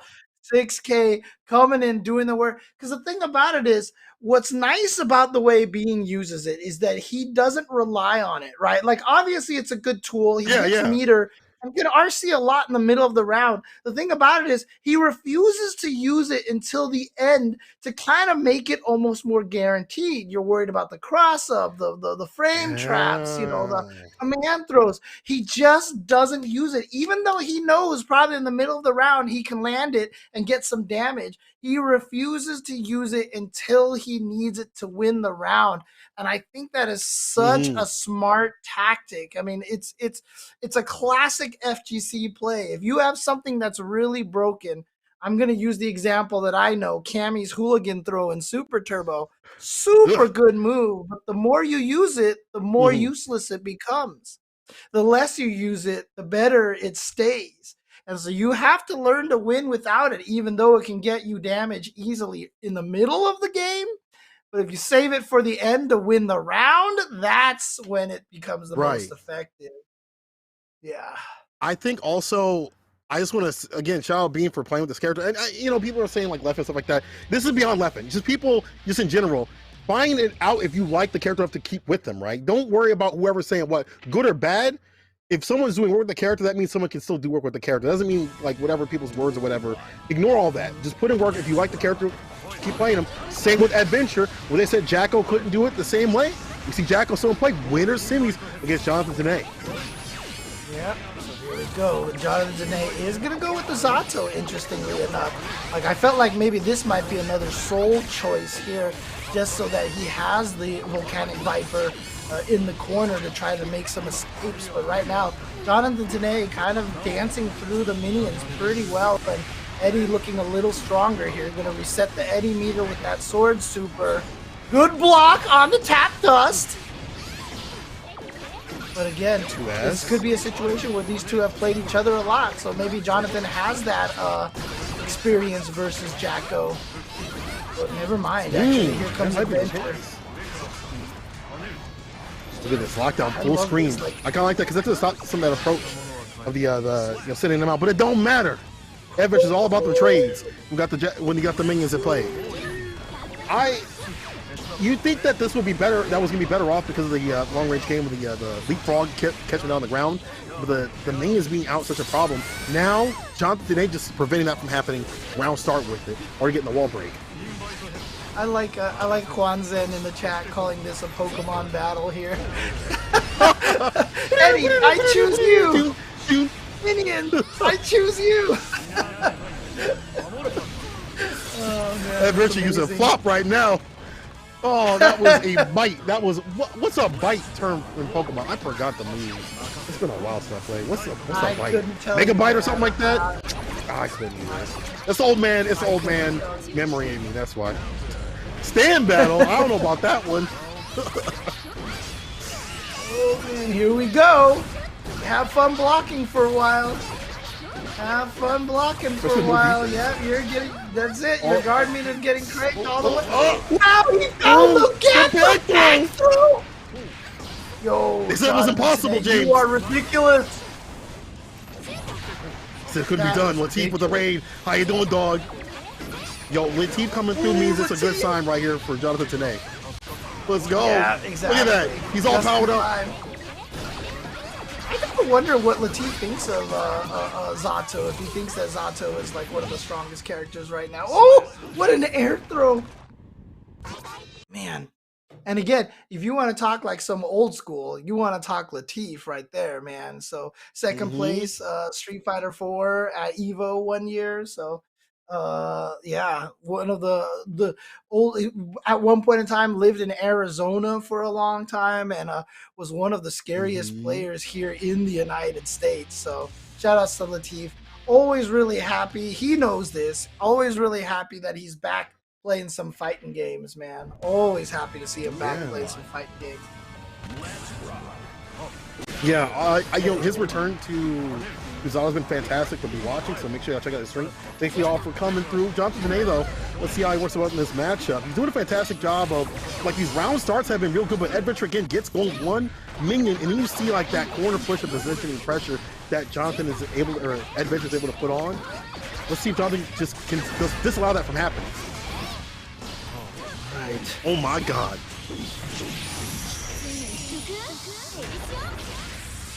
It's a complicate. Damage all of a sudden now. Here's the tap dust. Oh, okay. So actually the team's saying that he does believe Zato's very strong, extremely strong. So that's awesome. Glad to hear it.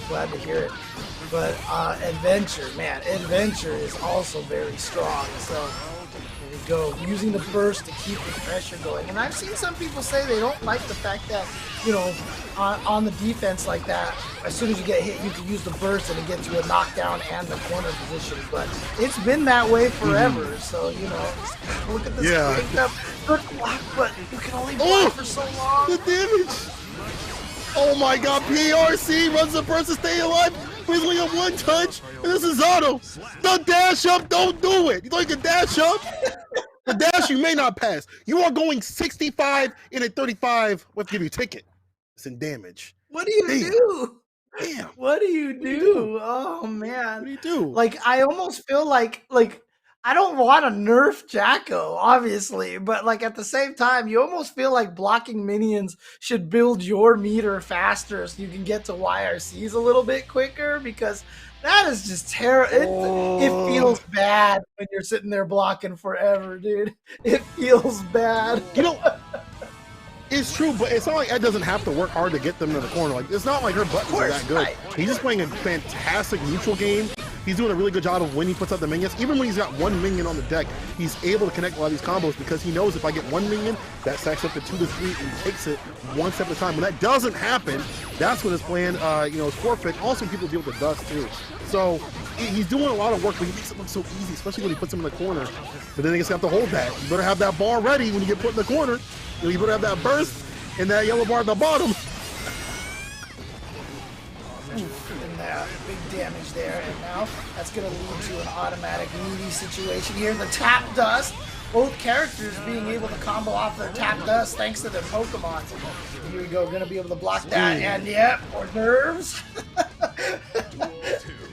Catches him with the crouching slash. Would you like a cracker, a Ritz cracker, cheese, American cheese, please? Hand over to that was one of my friends used to always call Alex's crouching strong in Street Fighter 3 because it looks like he's trying to hand you hors d'oeuvres, and so I just apply it over here to Razzo. Ooh, Jonathan right now serving up adventure on a platter. Ooh, get some nice conversion. Okay, so Jonathan Tanay on the board now. Okay. And like I said, I mean, I'm surprised he decided not to go with the soul unless sort of like a flash situation, they're just trying to gain the data on the matchup and learn the matchup a little bit better, because that's absolutely a valid thing. One of the scariest things is to go into a match that that you have another character that can do better, but for the long-term strength, you keep playing the other character, That's so difficult because there's money on the line right here. And you're trying to get up in the poison. You get a sponsor too, but it's also like, you want to keep your sponsor if you're Jonathan Tanay. But at the same time, maybe it's comfortability. It's like I'm comfortable with this matchup and I feel better because I'm playing Solus for a little bit longer. And now the big bite, staying all right. Gonna get that bar back. Okay situation. Set up time to stay fine and delete, having to throw out the minions. Set corner push and the jump B to do it. When the shark bites with its teeth, babe.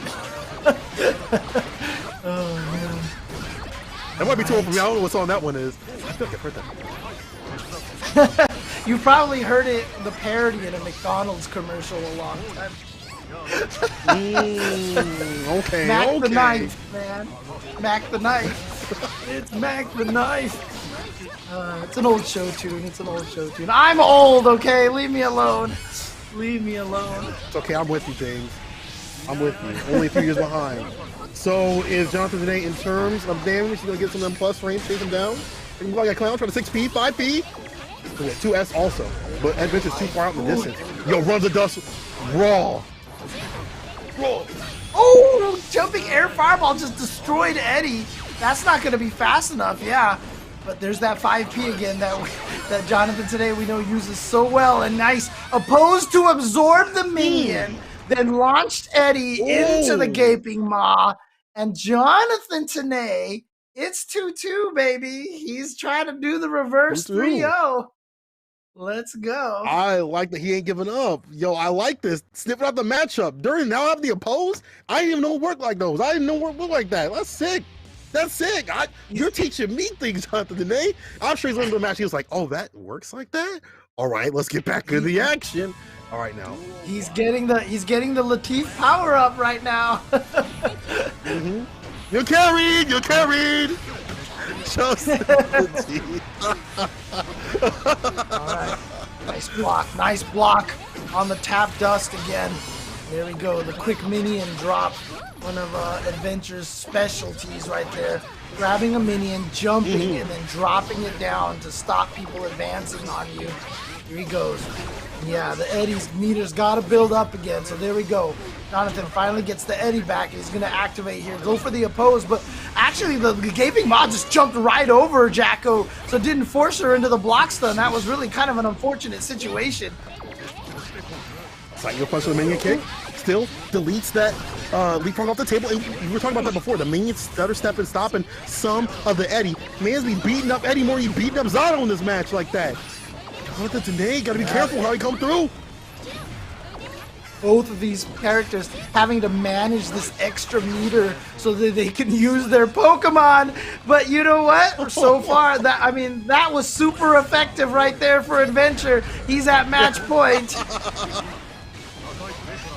Ooh, the tap Who's gonna toss. think first? 2H? 2H again. That bar back. 2S. Hors d'oeuvres. Now the opposed, the Gaping Maw here, gonna keep him trapped in the corner.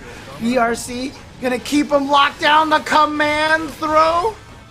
Oh no, actually he's gonna RC. He wants to finish this here. And now, there you go. Jonathan Tanay taking this round with a perfect final game, final round. Let's go. Final round. Yo, Jonathan Tanay, that was dirty. And now wants to take the momentum with them. 6P, look at that, invite hell. Delete some of these eddies off the table. Or these minions off the table. Didn't get off the backboard. Only get a little bit, takes a burst. Give me a burst. Put it in the bag, PRC. Oh man, Jonathan Tanay's getting into him. Oppose again, whips the throw, leapfrogs, 2S, 2H. Yo, Ed, you a victim. You a victim. There you go, and Adventure looking strong, but Jonathan Tanay with the 3-0 comeback after the Latif, Spirit Bomb. And now I see Ringe in the chat here. We've got all the Zato players in here, giving Mr. Tanay all of the Spirit Bombs over here. And he's taking it, run with it. Adventure now being sent to loser's bracket. And after a nice strong start, he just said in the chat that he feels like he got a little too cocky and started playing a little more carelessly. So there you go. That was great play from both of y'all, to be honest. Like, an Adventure is going to be able to take that Adventure on losers if possible, but there still is going to be a shark takedown there. But no pun intended with Zato and Jonathan Tanay. I like that he stuck with that pick too, because the first game was like a little dicey, and then as things got on, he started finding answers to the matchup. And Invite Hell was also seemed like it was a good one against like the preemptive tossing of the minions, because the minions were a problem. How do I delete the minions off the table?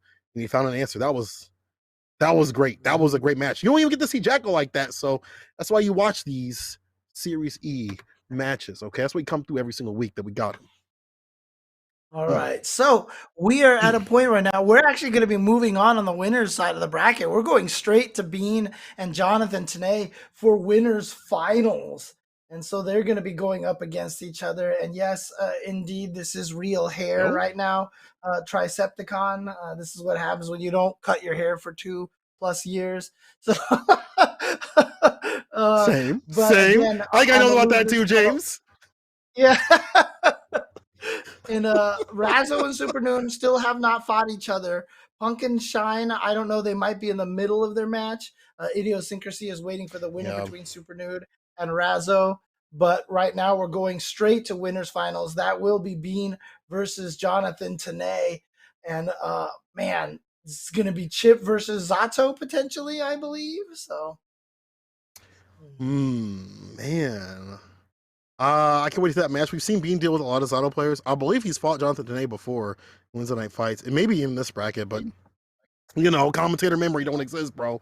If the match ends, it's in the archives. I gotta go back there. It takes about 6-7 hours to get back in there. But let's get into this bracket right here. Bean 3-0ing Lord Knight when we go into winners finals. Bean Jonathan Tanay. As you can see right here, Adventure almost made his adventure to winners finals. Can still make the run back. We'll see loser side in a second here, because now we have the winner side all squared away for winners finals at least. And man, all these 3-0s and 3-2s and things like that just shows you how strong the level play is out here. Like, you got some blow-ups, you got some super close matches down to the wire, you got some people using different characters. Let's take a look at the loser side if we can here real quick, because that's gonna be very important, because there's definitely some blow-ups down there. And we ain't seen this yet. Yeah. I mean, again, our 2-time champion Otashi is already out of the tournament. We could take a look at that down on the loser side of the bracket if they have that ready. If not, it's all good. It's all good. Yeah, if they have it ready. No worries. Yeah, no big deal. No big deal. Yeah, but the losers bracket is going crazy already. I think Punk might be out, because I looked over at the stream and it looked like he was playing a different game. So it might, unless he's taking a break. I don't know. Yeah. I don't know what's Okay. going on. Okay. I look over the stream. I see a different game, but it's not not Guilty Gear Strive. So it's another. Yeah. Arceus Actually, game. no. But We just got updated. Shine defeated Otashi 3-2, and then Shine defeated Punk 3-2. So the protagonist Ooh. power is just coming through for Shine. And guess who Shine has to fight next? He has to fight Adventure. And if I'm not mistaken, I think Shine defeated Adventure last week. I'm not sure.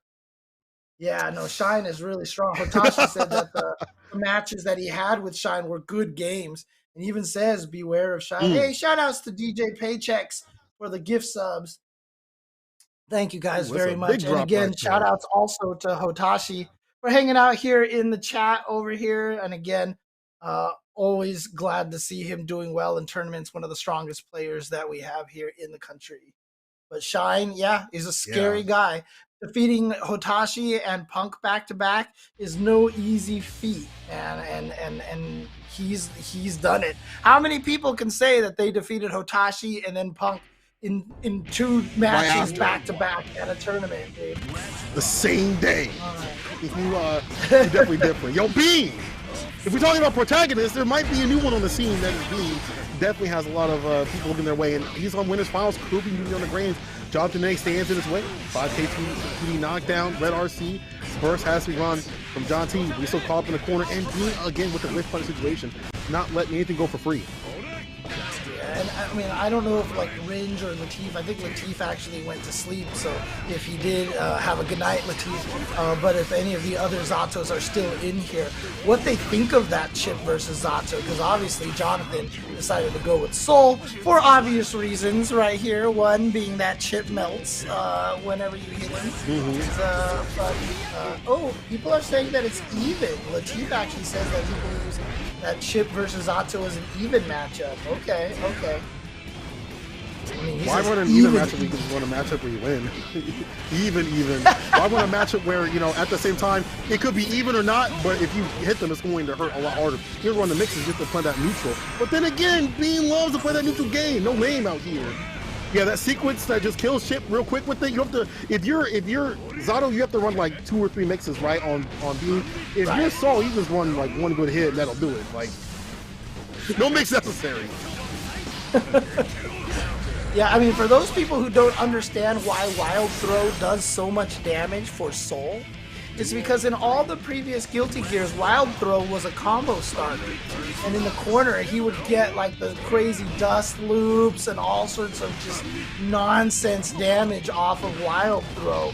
And so, because they decided to make it so that it wasn't a combo starter in this game, they still wanted to at least similarly reward Soul for landing that command throw in this game. So Wild Throw just does ridiculous amounts. I mean, obviously it's exaggerated versus Chip, but it's still a good chunk of damage against every character. Oh my God, this dude just did just a fin and got a full punish. Are you kidding? Yo, Bean, bro, did you read the patch notes? Did you read the patch notes, bro? Did you read the? They said the character can't be played, bro. It's like the last line of the patch notes said Chip is deleted from the game. Are you good? Man's been whip punishing, footsie game perfect, bro. I mean, look, I really do hope Bean inspires a lot of Chip players who left the character to come back to the character. Right. I mean, it's just, you're like, this character can't win anymore. And then you see what Bean is doing. And keep in mind, this isn't just like some crazy run for him today. He got top 3 last week as well. And he's guaranteed top 3 this week. And you keep saying that he wins so many of the Wednesday night fights, or at least does super well at Wednesday night fights. This character is still very, very strong. And y'all think I'm talking about Leopard. I'm not talking about Leopard. I'm talking about the people who haven't put in work with the character. If you put in work and you find the character isn't for you, that's cool. If you put in the work and you have, That's cool too, but all I'm saying is y'all should be playing the character all the way through, putting in a lot of time and work to find your own conclusion and being its final conclusion. I don't care about no patch notes, bro. I'm going in to get my win. Try to get the alpha win situation, no go, but being still a fatly finds a counter hit and a fat amount of damage with the wall flat, just like that, boom! Not enough to kill just yet, and we've seen what Soul can do to poor Chip. Oh, he went for it! He just went for the DP and he got the hit. And he's gonna get the confirm, but it was too low off of the dash cancel off of 5K. And there we go. Bean finding the hit to take that round, to finish that round. Jump H didn't get it though, counter hit situation. DP against the wall. Mini fireball too. Yo, came down with it, got the counter hit off the backboard. Bean, also the movement too has been really fantastic for Bean. So like stay outside these corner situations and just make the mix-ups happen. Right, there we go, towards the corner now. This is where Bean shines, and having this meaty fireball like that is such a powerful tool off of that little OTG sweep, because then he just basically gets to keep the mix-up going. It's such a nice thing for this character to have. Oh man, and still not enough to kill yet. So watch out for that 6K, I'm telling you, man. I know he doesn't have the, oh, he doesn't even need it. Doesn't even need it. It matters. Oh, that's my president. That's my president right there. I voted for Bean. I voted for Bean. I was in the ballot box, the first one in line, the ballot box. I voted for Bean. That's all I'm gonna say right now. But to be real with y'all, his win music. He needs to have that every time he wins, dude. Oh, man. I'll tell you one thing. Matchups and stuff, like as volatile as this game can be, like yeah, it does suck to get hit for like 70%, right? And it does feel frustrating. But that's just a level of competitiveness that you have to have in any fighting game to say, no matter what happens, happens. I signed up for this, and I signed up for the reverse too. I can put the pressure on them all damn day. Look at these plus frames, and the 6K coming through. Foot the face, off the backboard, golden ditching with the Gucci.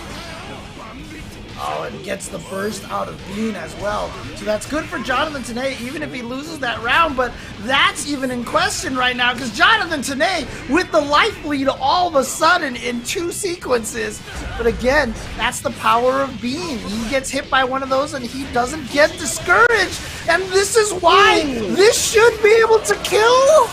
Yes, there it is. Yes, it will. Talk to me, Bean. Talk to me. Set point Bean. Winners finals against Jonathan Tanay to be at the top spot in Grand Finals. Oh yeah, no. Commentator's curse. Yeah, oh yeah, you're dead. You're definitely dead after that one. My man was definitely waking up with violence. It's a perfect KO for Jonathan Tanay to stay in play. To stay off that set point. Right. I'm definitely scratching my chin and just being like, after that round. But again, as a chip player, oh, he baited it. He baited it. Oh my god. Bean trying to work on his own perfect. Yeah, he's trying to get that run beat. He's trying to make him feel something. Oh, far slash coming too. Yeah, that burst. He needed that. Just defend, stays away. Backdash in play. He's been so good with these backdashes. Red RC. Trying to find the mix on him. The bartender. Ooh, Sushi. So scared to Sushi hit buttons. Ooh, the Red RC. Bean. 8 lead. I tell you, having fought against Chip, when you fight against a Chip like Bean, who is so good at doing one-hit Rekka and then just making you wonder if he's going to go for the frame trap second hit follow-up or just dash up and keep the pressure going up again, it's terrifying. There's like gaps everywhere, but you just end up blocking forever because each one of those counter, if he hits you with that counter hit low on the second Rekka, he could just link into, I think, like far slash or something like that and just keep the combo going. It's scary fighting against Chip. And then you're so worried about the stupid cross up that's going to come. I'm sorry, commentators non-bias here. You're worried about the tricky cross up and the tricky overhead. Not the stupid let's be real. cross-up. No, no, it's dumb as heck. There's a lot of things that are dumb as heck on Chip, but let's be real. That's guilty year, bro. That's okay. There's a lot of dumb things at play. Every character has stupid stuff, but the thing is, he pulls Yes. all that stupid stuff with the character with footsies to make his character like viable, and it makes him so hard. And again, the willingness to be like, if I have chip rounds that don't go down the way I want, that's no big deal. I'm still staying in play. I'm still coming through. Yeah. And that's why Bean 3-0 grand finals. Oh my Yeah, God. he is waiting in grand finals right now. Shine and Adventure might be playing each other right now. I'm not sure what the situation is with Supernoon and Idiosyncrasy and what match we're going to get Okay, on so- stream coming up soon. I'm not sure if we're going to get any of these losers matches on stream. We'll get you updated in just a little bit as soon as we find out more information on that. Oh, I see. Oh. Okay. So while we wait to find out what we're going to get in terms of the matchups here, let's throw it over to Yeso and find out what he has to say about these super hype matches.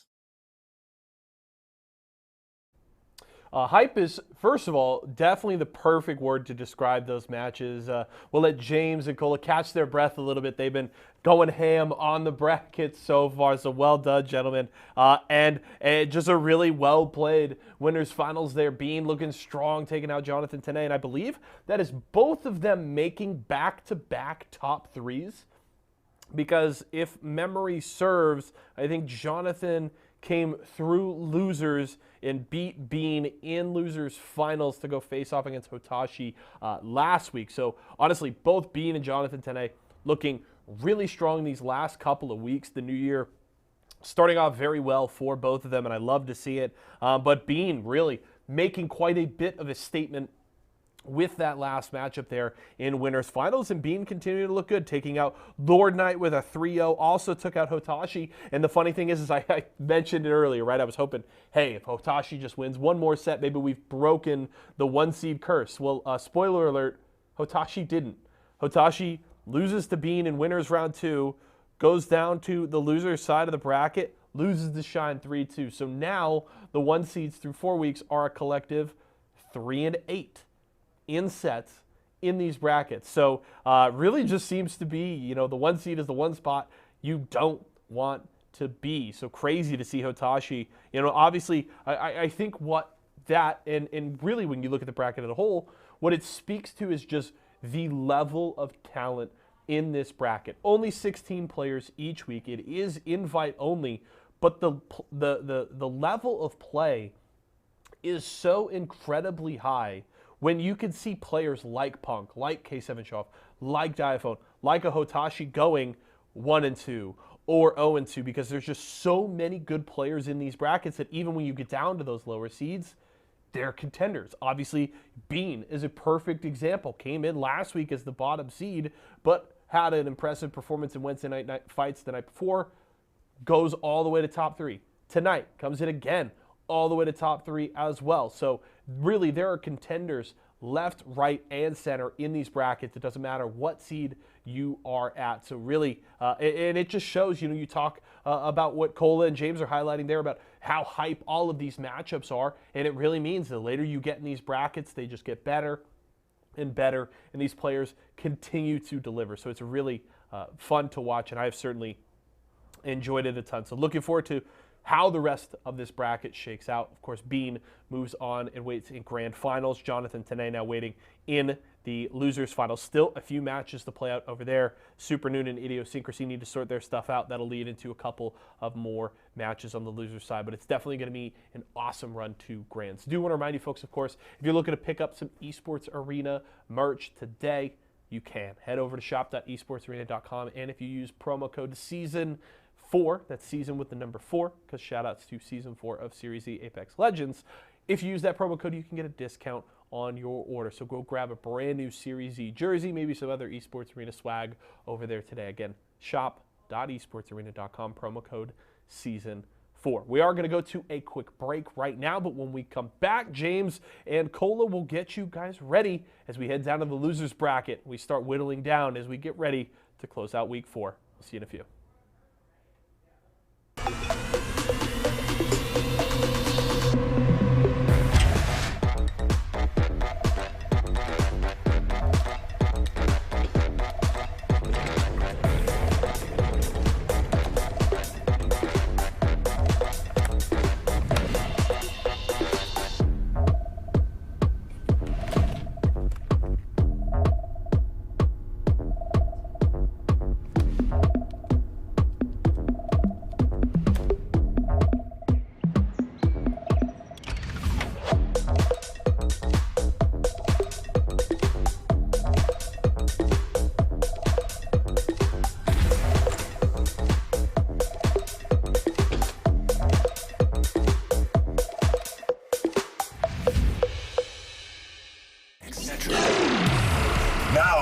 Even the biggest headaches are toast. Excedrin keeps your head in the game. Or no more throbbing noggins. Excedrin, game over for headaches.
And welcome back, everybody, to Series E, presented by the Esports Arena. I hope you guys have been enjoying the insane Guilty Gear action as both myself and Mr. St. Cola have. I mean, talk to me about your thoughts of these matches so far, Cola.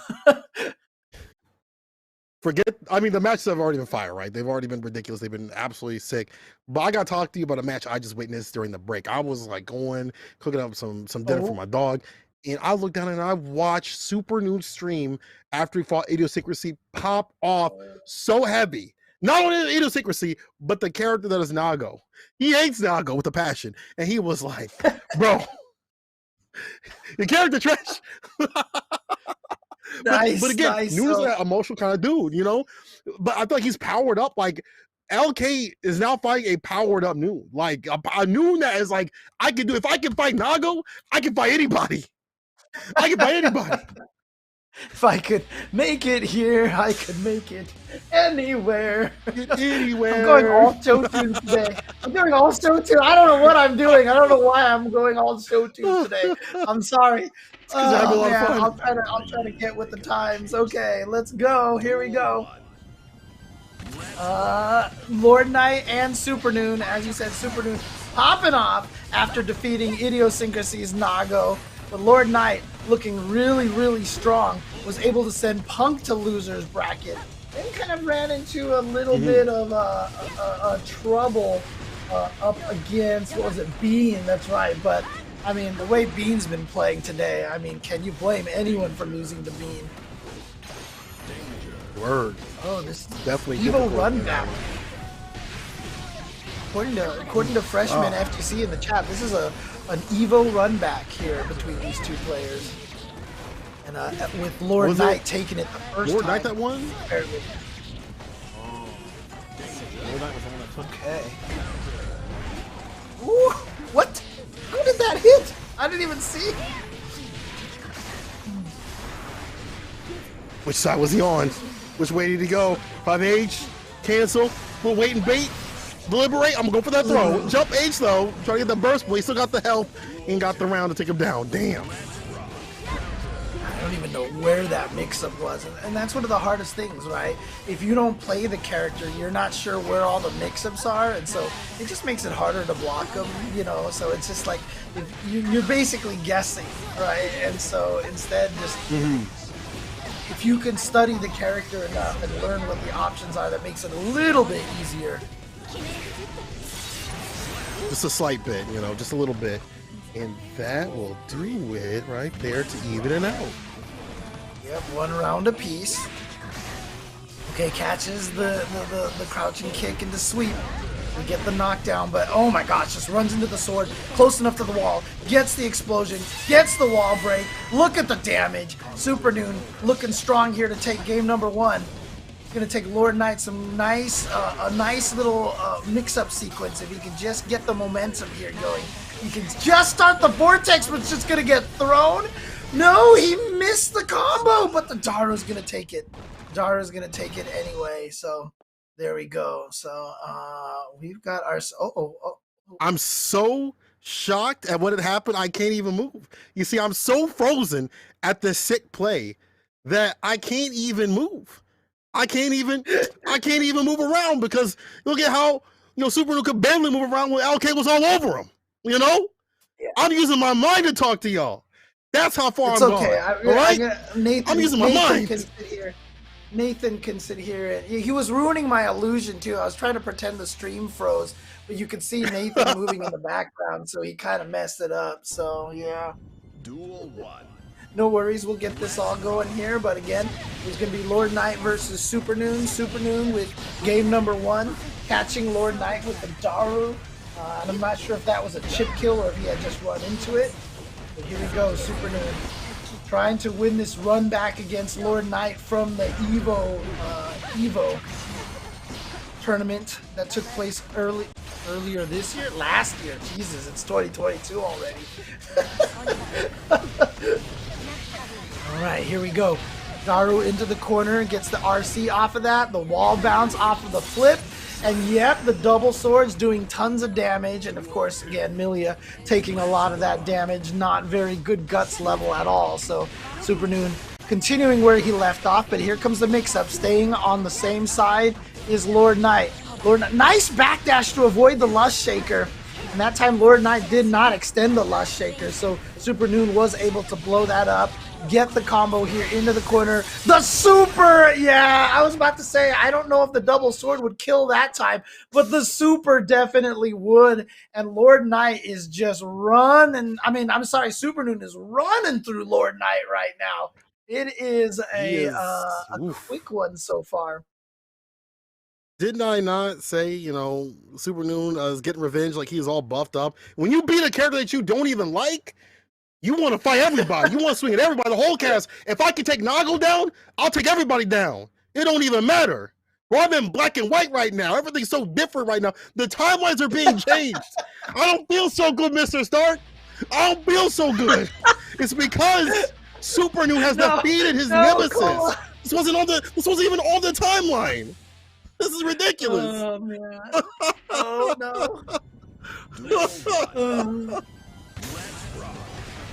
All right, here we go. I always thought it was funny that after they all came back, that Spider-Man's explanation how they got back to Earth so quickly was that Wong just opened up a teleport, you know, and they would just walk through it. That's really powerful, you know? I never really think about that. Wong just went across the universe with one of those teleportation portals to get Spider-Man and the Guardians back. Man, anyways, look at this. And, Lord Knight being just as powerful here this round and taking that very quickly. Yeah, you gotta do something. This was that was about to be set point for Supernoon, but stays it off for a little bit longer. And you gotta be careful these 6Ps that could come through in the neutral. Not only is it good to check these dashes, but to check the aerial approach, but Supernoon go for the air-to-air right there, challenging his character up in the air. Not so good sometimes because they get that jump S, won't be staying fine. It's gonna be corner carry. And now Super's got locked against the wall. They might make him fall. Oh, the shimmy! Let's explosion rip off the backboard. Yo, my man Winston still got the hit. Oh, he's so nasty. Supernoon is playing like a man on a mission right now. He is going in. He's only lost one round so far, if I'm not mistaken. But, you know, if Lord Knight can take this, and again pushes him back into the disc. I love that setup.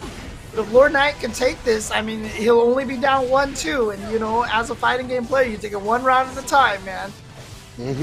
Can't look at it as being down 0-2. Yeah, but Supernoon gets going, it's going to be a wrap just like that, though. We see Supernoon, or you see Lord Knight putting the mix on it. Jump S right there, instead of the jump H, just doing something different. Opens him up the jump P, counter hit. One more touch. He didn't finish.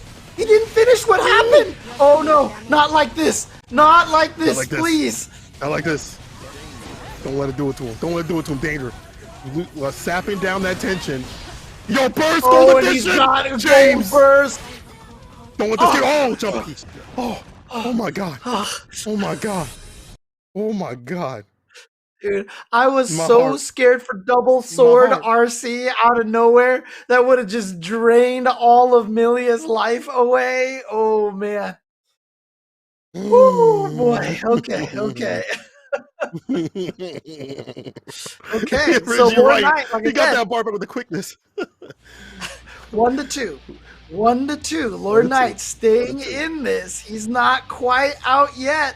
And so, you know, all you have to do is kind of just put that little chink in the armor, right? Deflate Supernoon's confidence just a little bit. Get him to think about it a little bit. Like, oh gosh, what if this happens and I lose again to Lord Knight? That's all you gotta do, man. So much of fighting games is that mental battle. This is a different sort of Supernoon. This is like Ultra Instinct Noon right here. But FD fastball with it, 2D, backs away. Jump P in play, bro. He is willing to go to the air right there. You see the aerial special that gets that big knockdown. Plus frames. We see that sprinkled a lot more from Supernoon. It's forcing Lord Knight to backdash, but if he can't go up in the corner, where are you going to go? All right, but big hit now for Lord Knight here. Gets the mix up, goes for the throw here, sets out the disc, goes for the, oh, actually, nice block by Supernoon. Mage? The other side. So, Oh, okay, I throw, love red that RC. follow-up. Oh, and close enough the to the bar. wall for the wall splat. That should do it right there. But I love that afterward.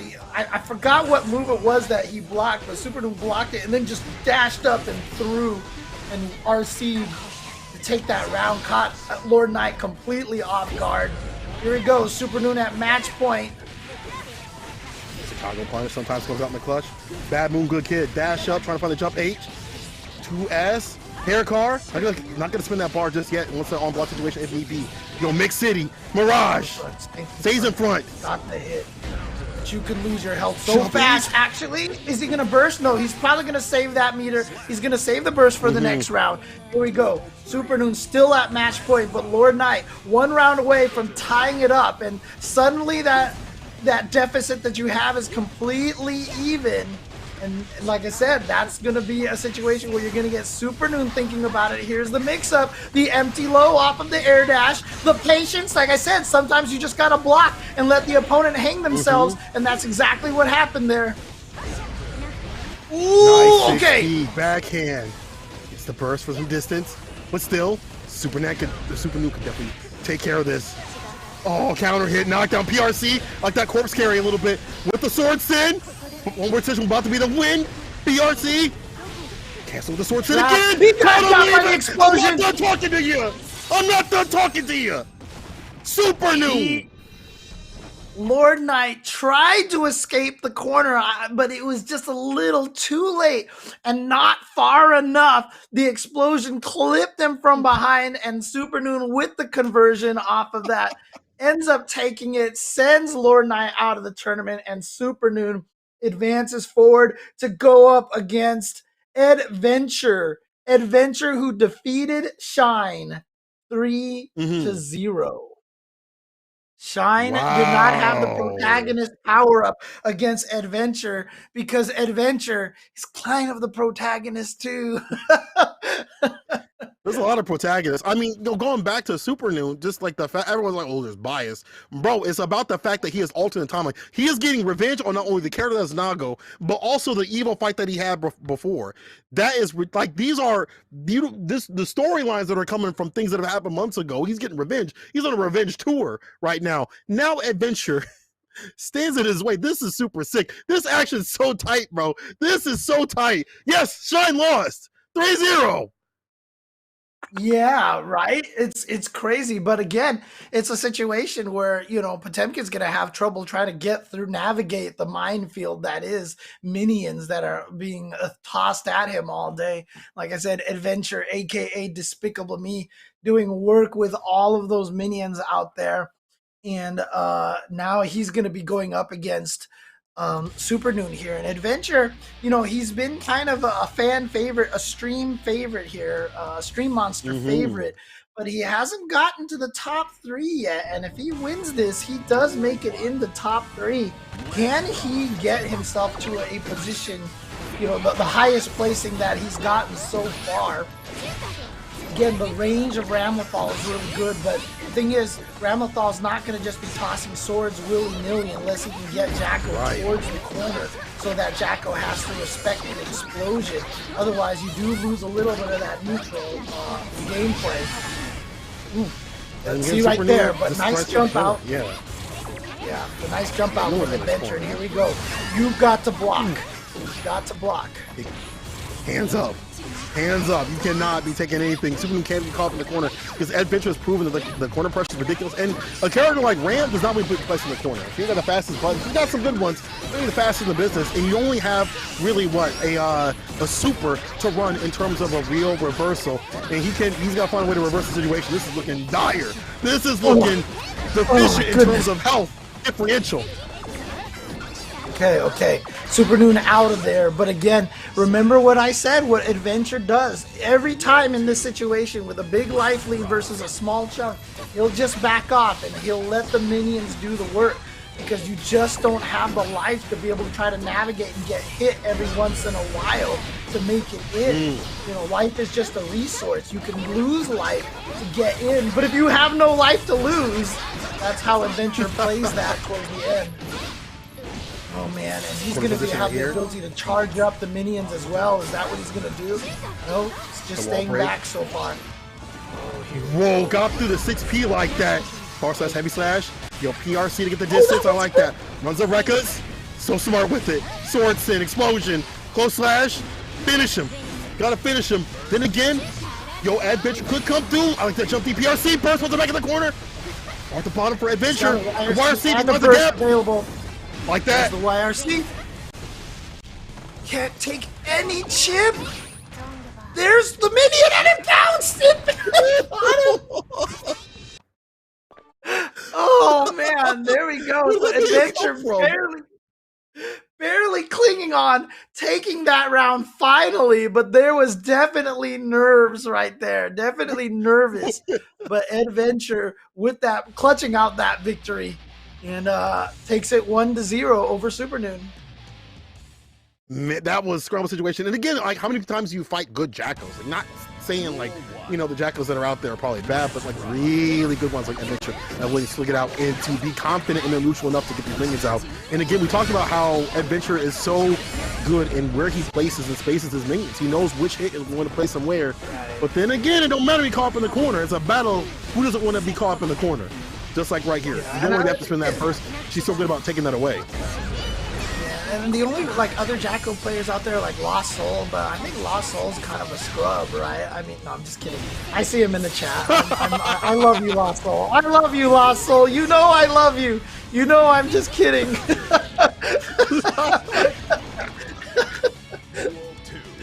Oh man.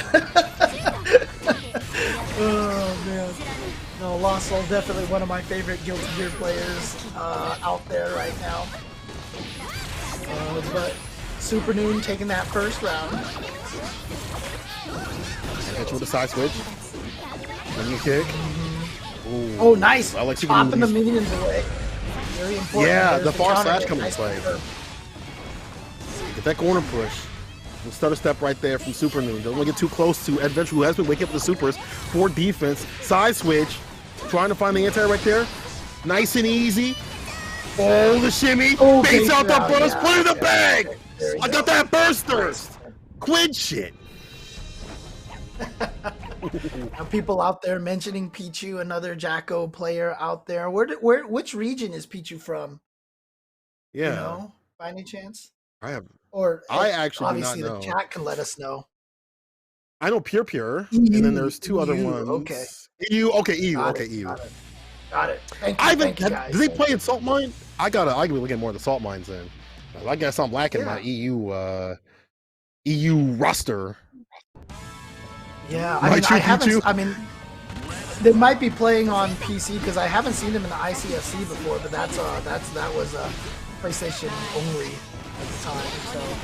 Okay. Here we go. Pressure in the corner. And this is where Jacko has that weakness, has trouble getting out of there. Got counter hit. Both of these characters trying to just be oppressive in the corner against each other. I think it's really bad for someone like Jacko that wants to spend the FD spend that bar for anything besides FD. But the 5K comes through, the perfect KO. There you go, Supernoon. Catch him in the corner, and it's not just typical Ram pressure, like looping the same old things. They do have the gaps like that. It's Supernoon backing away, trying the 5K and play, not leaving the distance, but now Adventure right back out and taking the page. The Supernoon's book, keeping the pressure on them. The minions, the dust to do it. Get the wall break. Put him in sarcophagus. Move the esophagus.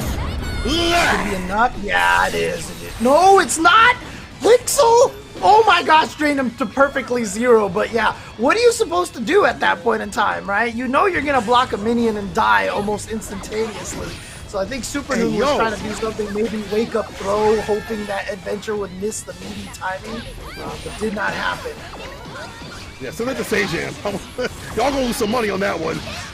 Y'all gonna lose some money on that one. Hey, look, I have a history. I would never have any money on Sajam Street because everyone knows I'm never right. I played once. I was like, that's all I need to do to spend. I'm good to go. I'm fine. But right now, Adventure trying to stay as fine as possible, not letting Superman get to him, and trying to get this win. He'd be up 2 And then, Supernoon, the momentum feels like it's being stopped as he's not being able to find a way in. As soon as I say this commentary's first name, I feel like it's been the worst out here. Supernoon, not that just yet.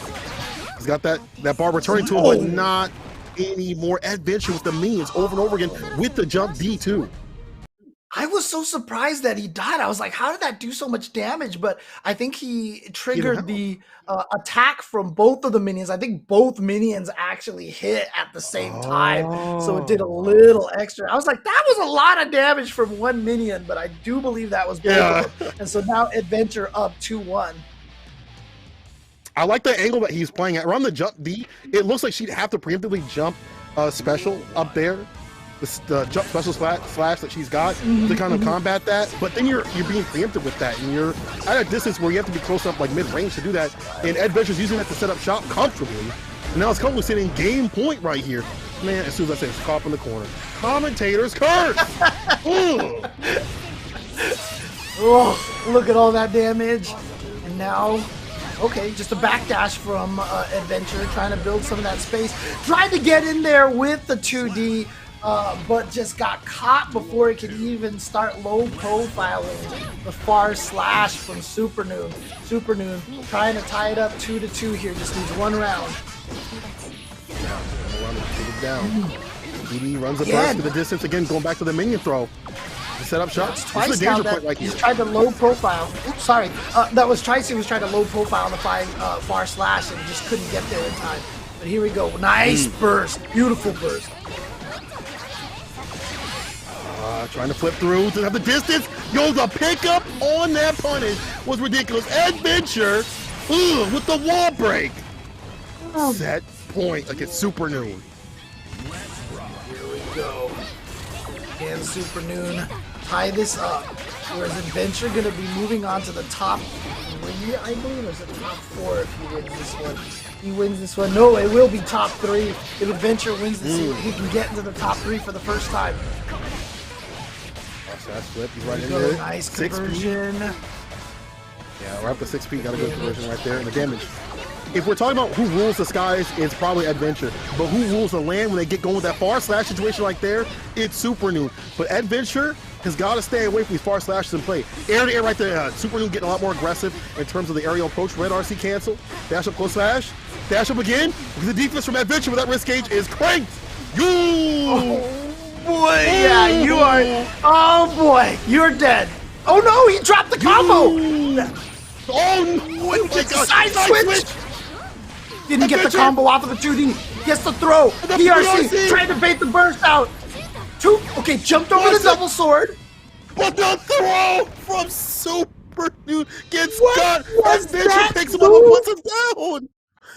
I didn't see it. What the heck did Adventure do in the air that stalled his jump? Like, I just blinked and you saw Jacko come down and just like freeze in the air, caused Supernoon to whiff a button, and he landed and got the throw.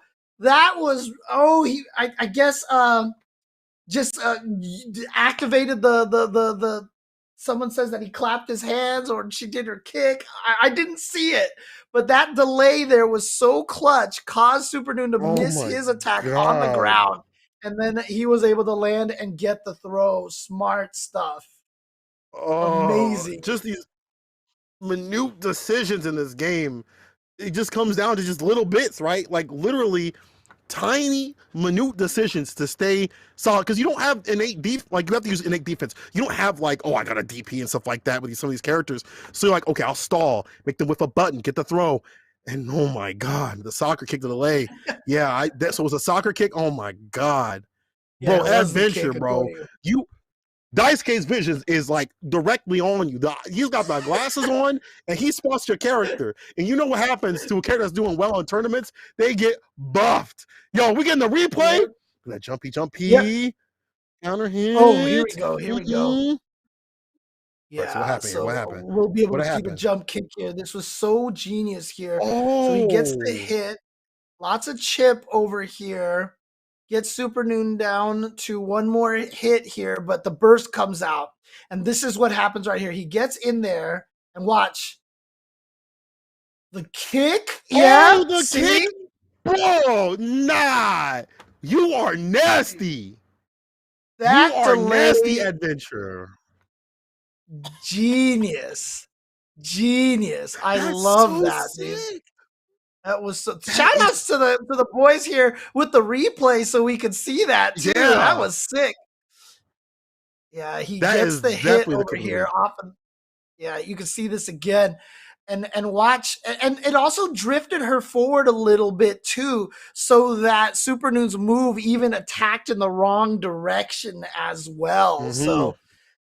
Man, but guess what we're getting over here? We're getting Adventure and Jonathan Tanay going up against each other. This is a run back from round 3 of winner's side, where Jonathan Tanay won that one 3-2 with the soul, I believe that he did it. So Yeah. we'll see what happens.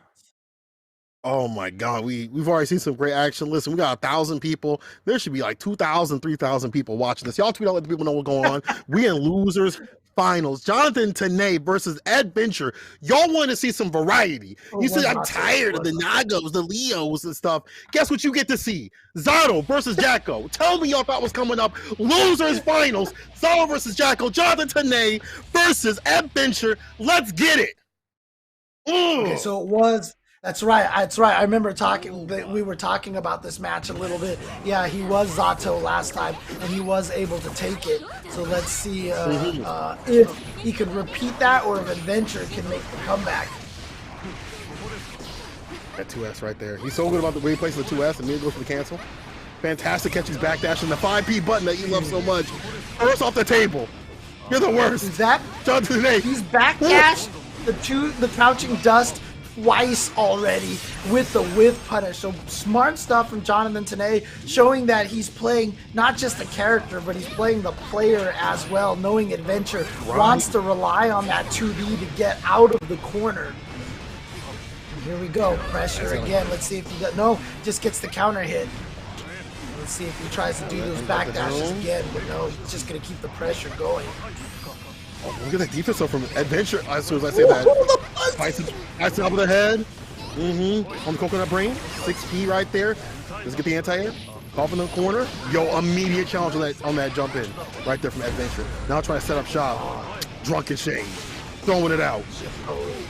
Here we go, pressure time in the corner now. He's got to stave off some time to build that Eddie gauge back. That's why you see him backdash a little bit and stop the pressure. Too far away to kick that minion. Here we go, gets in there. Can't do much. Lockdown pressure with the leapfrog. Okay, I like that YRC. Also eliminated the Eddie as well. Good blocks from Adventure, but he can't get out of this corner. Oppose again, and now locked down by the Gaping Maw. Good block on the overhead, but if you block too much, the command throw comes out. Jonathan Tanay taking game number 1. Eating them up. You see the fins in the water. Why are you jumping in? Jonathan Tanay getting that first win, but man, we can see the comeback, the return over. See, you know, when you fought somebody and you've lost to them, even if you don't think they're gonna run in your bracket, you still have that in your mind, like, I want my revenge. I want to swing at them, and if I find them in the bracket again, I'm gonna get my revenge. Jonathan Tanay probably maybe not thinking about it as much, but as Ed has been making his adventure through the loser side, he's like, oh dang, I gotta swing at him again. All right, but then again, Jonathan has not been doing anything super different that we saw previously, especially when he had taken the that last match away from Adventure. Just fantastic corner pressure right here, and just keeping it going. 6P, 5P, confidence in his game plan. Oh, that was active. It's so late, but again, I just love how Jonathan Tanay navigates the minions using the opposed. Whoa, he got. Wait, what? Yo, what? Jonty, you different. You different, bro. You moving different today. 6H, the mummy returns. Wait, what? Bro, that's 5P, bro. I don't. Scam? That was a scam like that bitch picked up the phone. Yeah, that's right. The command grabs have throw invul. That's right. They have throw invul, so they're not going to get each other. Man. Oh, boy, like that. Sometimes it just be like that. if you're Adventure, that one hurt. Okay. Here we go. Time to get locked down. You have the install. So too far away for the kick, and no minions out there to keep the lockdown going. But here we go. Gets the big counter hit off of that. All right, leapfrog, corner push. And a 2S, right health, 6P. I like that 6P to lead some of these minions off the table. Like, even more confident how he's dealing with these minion throws. And again, if Ed isn't even able to set up one, he doesn't get much done. And that's kind of the problem until he puts you in the corner. Once again, we see the win situation from Adventure. You can block for so long, but it don't matter if I open you up. And it goes both ways. It goes both ways. Yeah, basically this match is just whoever can get the other person in the corner first, and that's it. But like I said, Jonathan Tanay, the way that he's navigating the minions from afar by using a pose and then launching Eddie with the Drunken Shade and then going from the attacks over there, he is doing such a good job, and I love watching. He definitely has a lot of experience in this fight, although there he just got his Eddie killed, and that's always a problem. Yeah, even just like how Adventure is like responding now is like more of like a mid-range game. Got the 2D counter hit. Now caught up in the corner. The Pierce to get the distance. Jonathan wants that distance. It's not you, it's me kind of thing. Running out of Eddie bar though. All I can do is like invite the hell. What else? 5P, 6P. Beat his minions on the table from behind. Same fine though. The counter hit. Leads it off there. Oh my God, Adventure. Look at him. It's a catch. Catch. Oh, that was nice, but a backdash. Knockdown. It's out of there. Here we go. You're sandwiched. You're locked in there. The dust. Tap dust. Gonna find its hit. Adventure on the board. Man. Okay. That minion sandwich, maximize the damage. Minions coming out that have, again, is when he gets those minions, that's when he feels, obviously, when any Jacko player feels comfortable. That's when they're able to work. That's when they're able to set up more minions or set up shop or make their opponent, you know, hold these plus frames where I can go up and start working those decent normals. I shouldn't even say decent normals. They're okay normals.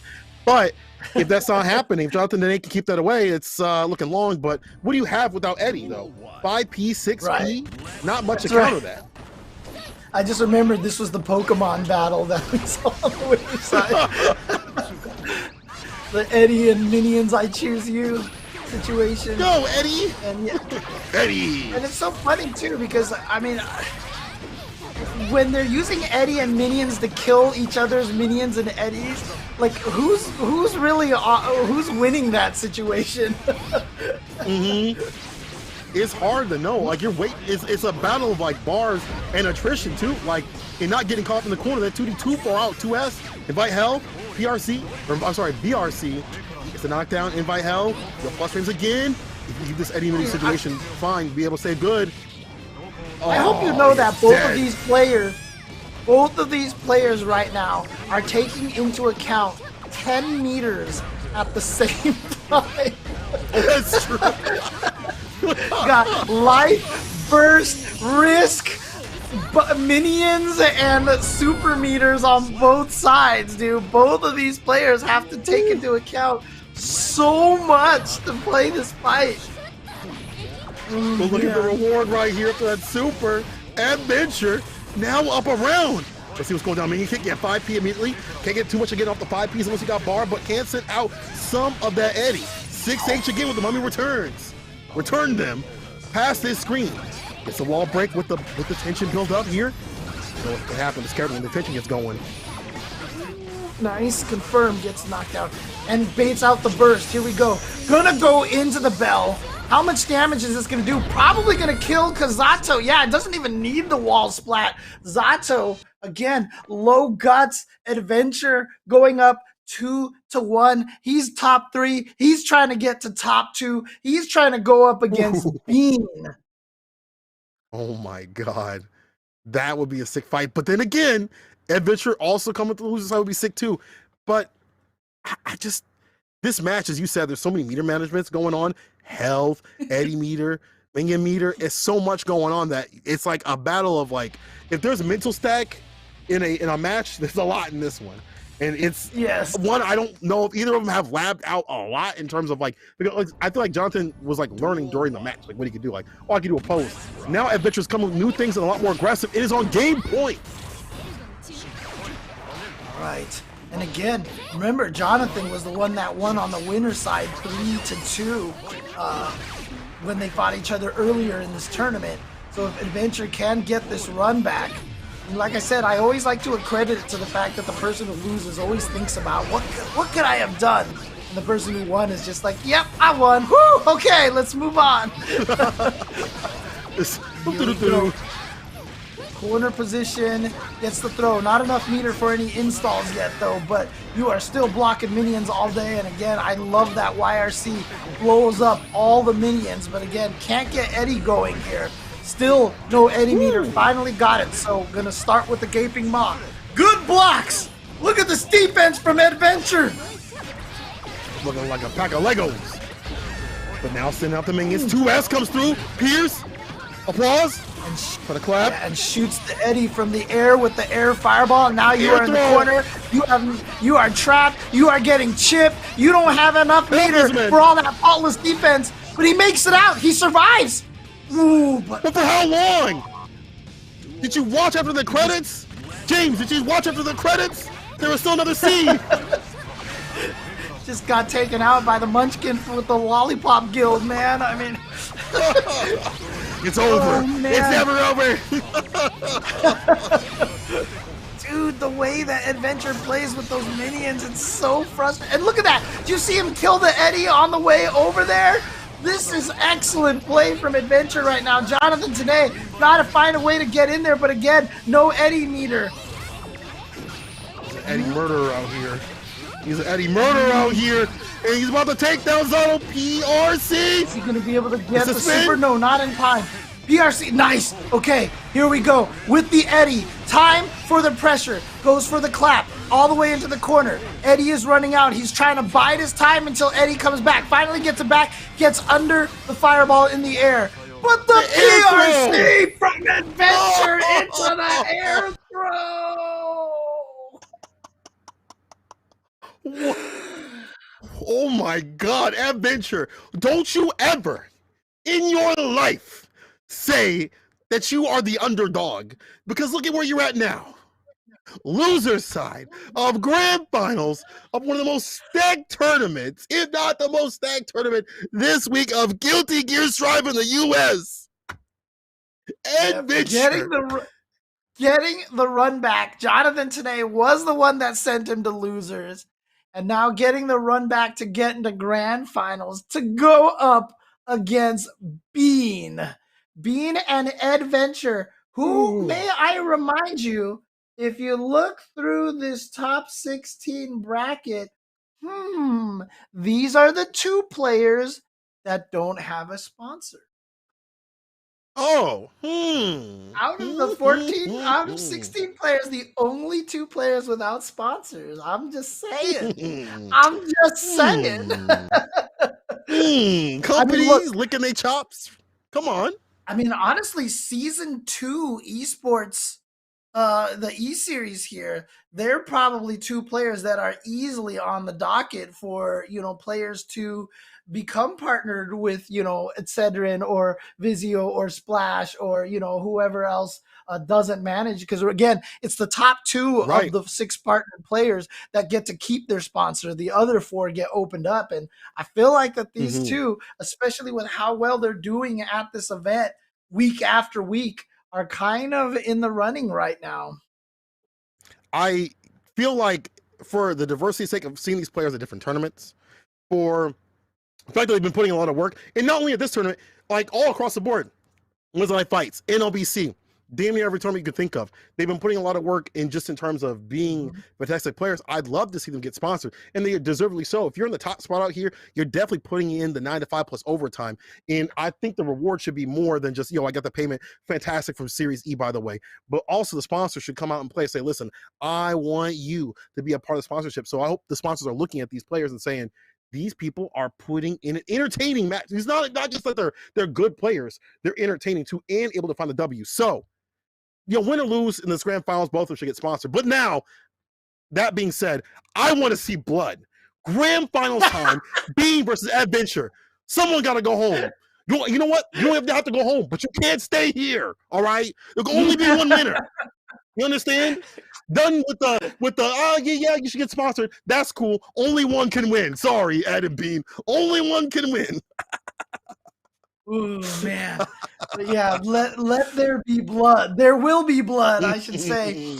And it's going to be Bean versus Ed. I mean, look, the thing is, if Chip gets stuck in the corner, I mean, at least he has a DP. But if he's wrong on the DP or it hits a minion instead of Jacko, Chip dies, but he's also going to die if he gets locked down and gets his meter cranked up. However, Chip, with his movement, obviously he doesn't have his teleport that he did from the old games. A lot of players who've played Exert are going to say, thank goodness.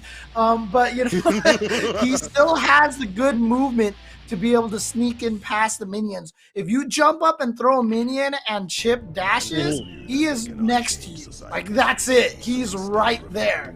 So let's see what's going to happen here. Oh, you letting the intros run? Oh, you're letting the intros. Let's go.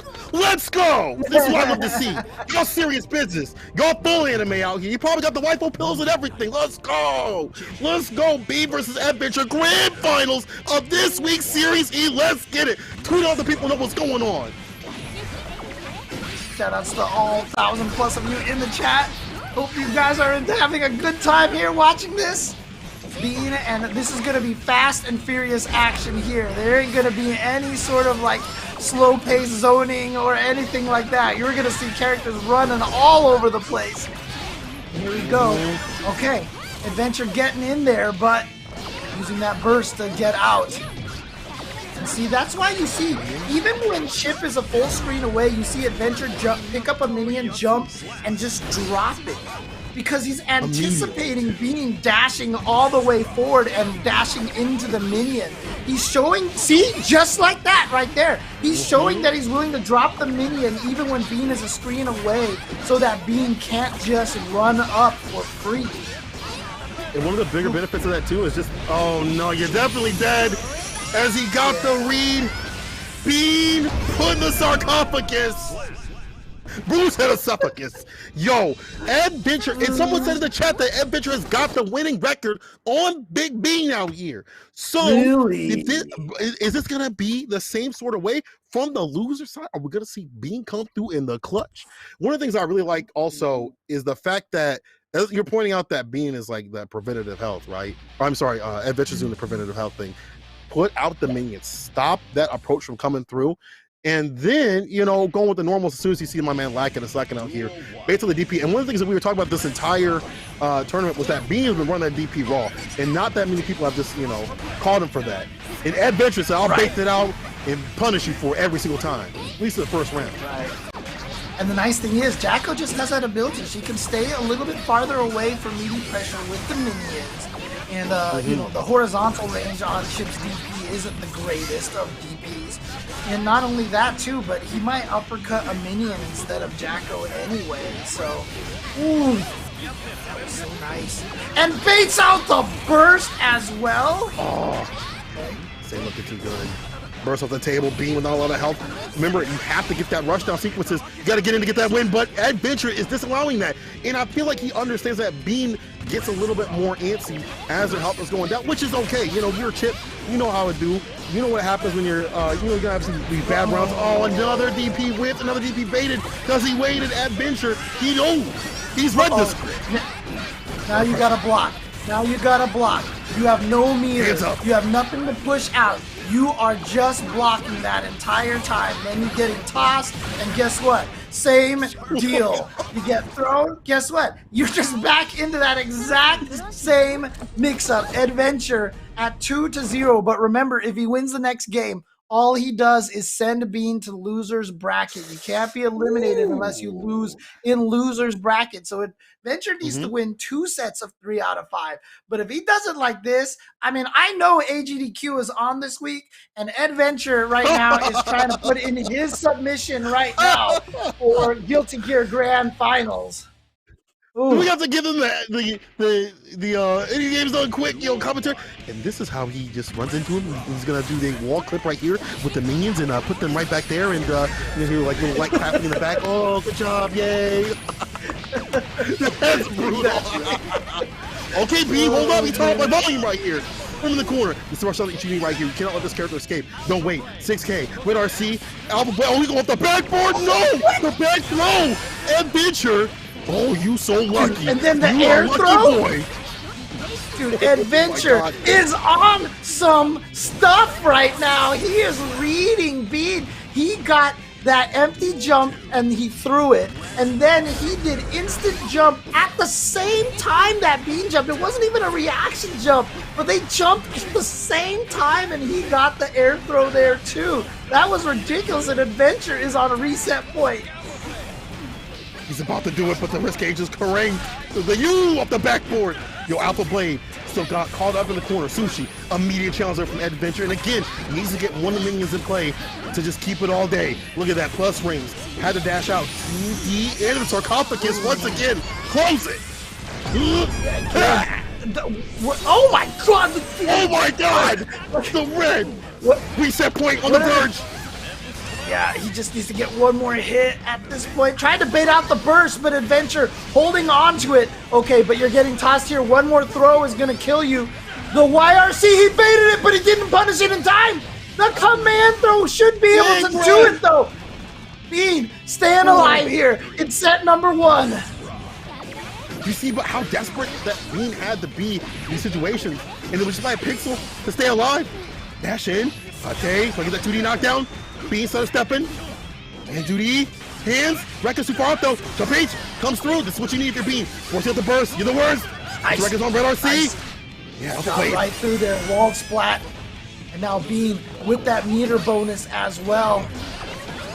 But the problem is, if you get locked into the corner one time, oh no, the 6K! That's the problem, of course it's gonna be the 6K! He said, trying to be the sandals out. See what I'm about. It's time to bring the sandals out. Bean isn't done yet. He's like, nah, I didn't make it this far to get jackoed in the corner to death. He's still fighting. He wants to end this now in the first set. He does not want to let it go to a second set. He's not going to give Adventure that kind of momentum. If he wins this one, he can tie it up 2-2. That's what he needs, that momentum, you know. And as people are pointing out, definitely deal with the minions, gets the rough start, outer hit. Corner carry 6H. First immediately from Adventure. Now gets a knockdown burst, offensive style though from B to keep him confident in the corner. Set us up in the records even better, now backdashing. Jump H gets the lead. Get the 6B there as well.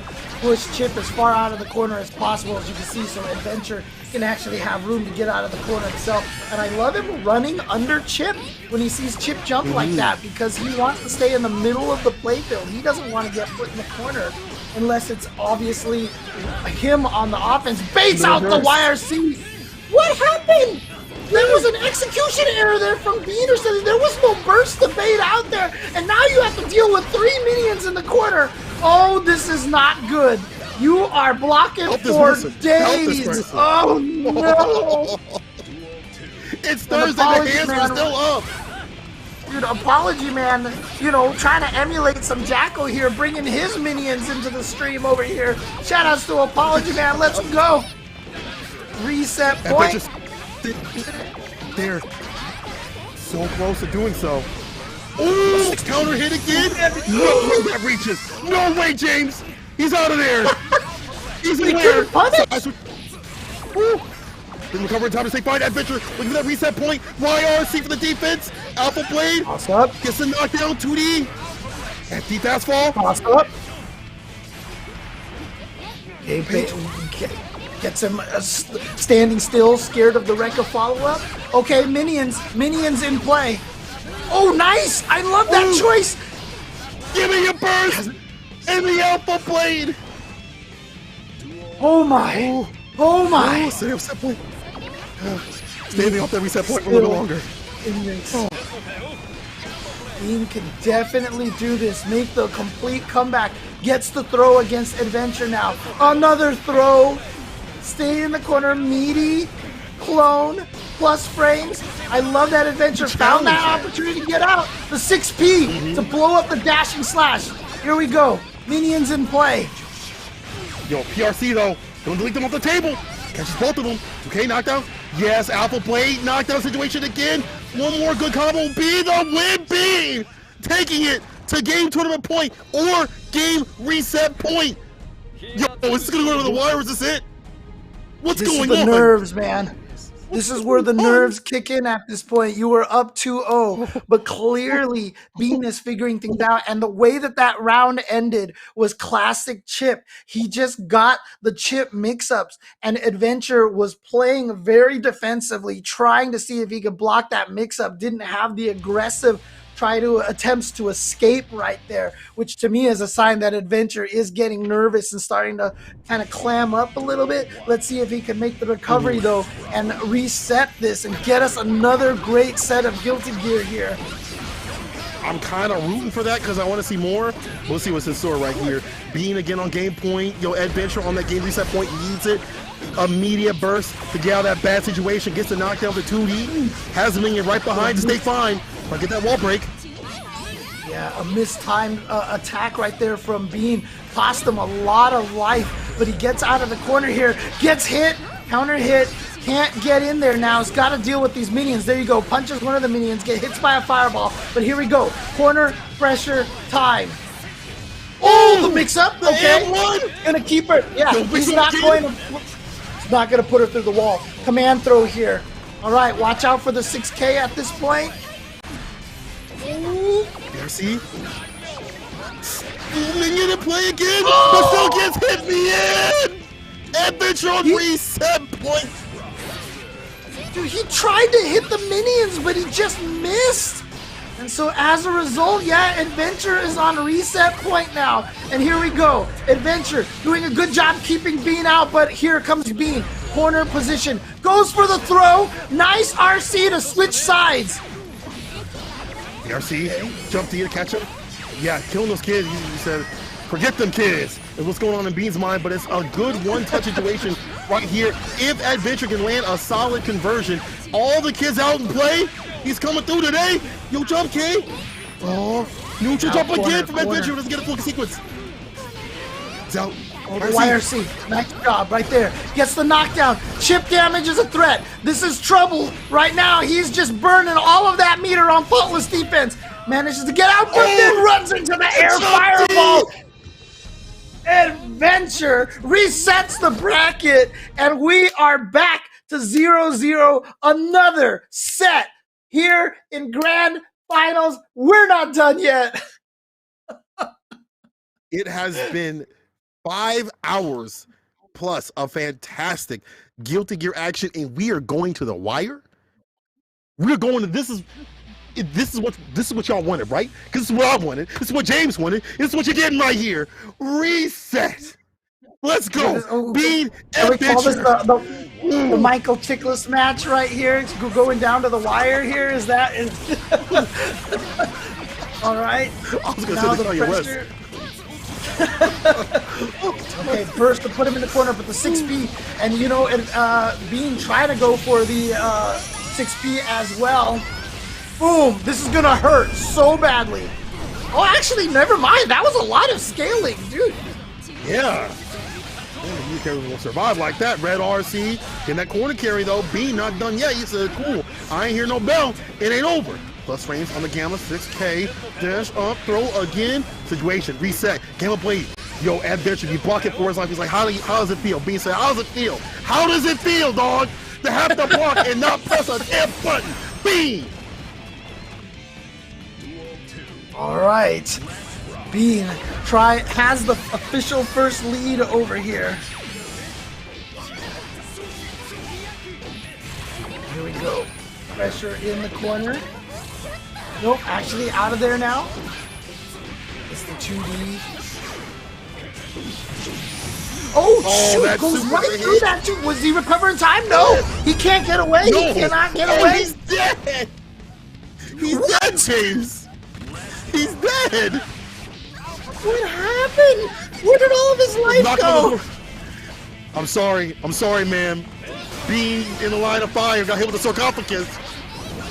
I'm sorry. Here we go now. Being trying to find. Oh no, okay. Actually, nice air throw. What a decision to go for the air throw. And good block on the 6K, so Bean didn't commit to the follow-up over there, unfortunately.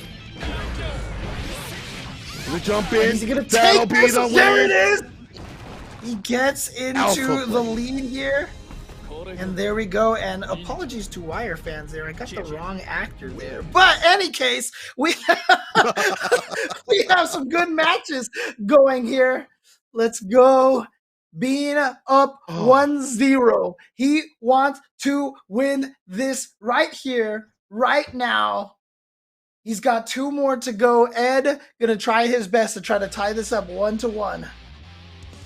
He's really doing Okay, a good job of forgetting those kids, if you will. You know, knocking them away and staying more active in his play and a lot more of that mid-range game. Because at the end of the day, Jacko, she ain't gonna get the best of these conversions. She needs the minions off her normals for them to be real dangerous. Bean, however, seems to get in to get that win with those normals. Gets a knockdown and fighting pressure. Sequences like this against the wall. You're about to fall. 6K Red RC. Ooh. Oh, the and in no those throws break this time. ankles. But see, here's the dangerous thing about that mix-up. You see, he got that mix-up and then got immediately bursted, and so now he's in the corner. So again, there's that power of just having that burst to be able to put the opponent. Oh, this is probably going to be dead because this is going to hurt. He's going to get the wall splat, and that, no, it's not enough to kill. Never mind. Never mind. Even everybody in the chat thought it was going to kill. Oh, he just did it. He just did it. What a god! Bean! He ain't lean, he's mean! That's the mean Bean fighting machine, baby! The mean Bean fighting machine, My brother! goodness! Oh, and now here we go, command throw. Things are all going Bean's way right now. Looking up, Nice block. YRC cross up, goes for the empty low. Nice block from Adventure, but then gets caught by the IAD jump H. Here we go, cross up again. This mix-up pressure. Too far away for the kick to connect. Because, right, again, sushi, that's what's for dinner. A lot of that wrist gauge cranked up to the U. Careful the minions, gets a knockdown situation. And again, Adventure's got the minions. Mixes full screen, a threat jump. H connects, Bean! Coming back with the quickness, game tournament point, I should say. Bean! Bro. Wow, okay, so here we go. What? Ed, can he do this? He has a winning record against Bean prior to that previous set. And now with the potential of Bean taking 2 sets in a row, can Ed gather himself and do this? Or is Bean going to be the week 4 Series E champion here? Again, Bean is right now, he is on fire right now. He is definitely baked beans right now. He is going in. He definitely is cooking. He's a chef and he's in the lab right here. Jump H. Try to go to the throw. Adventure with the tech though.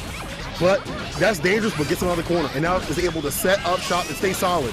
Yeah, the buff, the minion meter. Don't let him play, don't let him play. Ooh, the dust to do it. Yeah, here we go. Good round for Adventure here. It's a good round for Adventure. Now gets the air throw. Here we go. Minion pressure towards the corner. Bean takes the hit though, gets out of that, and is able to start applying his pressure of his own. Ooh, yeah, caught him trying to fight minions right there with that crouching dust. With the sweep, and here we go. You are in the corner, but nice escape out of the corner. Tried to go for the air throw, but the buttons from Bean gonna find their mark. Gets the counter, caught the backdash. Yo, with the jump back, doesn't get much with that fade away. Delay, 2D in play. Off the backboard, gonna get some bar. This is real fantastic for Bean. A lot of bar to work with. Back to neutral, maybe not so good. PRC, red RC. Let's find the victory. Yeah, you can see a lot of the faultless defense from Adventure because he wants to try to push away. He doesn't want to take any chip damage. Nice block on the 6K. I think that might have been one of the first blocks on it. And his risk meter is, cranked up. And there we go. The instant air dash H from Bean after the 6K. Double overhead back to back. He's at tournament point.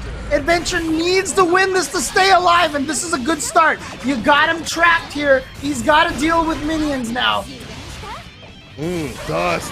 Back away, didn't get the full conversion play though, but still Adventure with a fat lead. PRC, if Bean come back from the brink like that, he's definitely gonna be a damn demon, but I don't think it's like that. Adventure still got the lead. Bean, what type of beast are you? What type of beast are you, Bean? Off the backboard.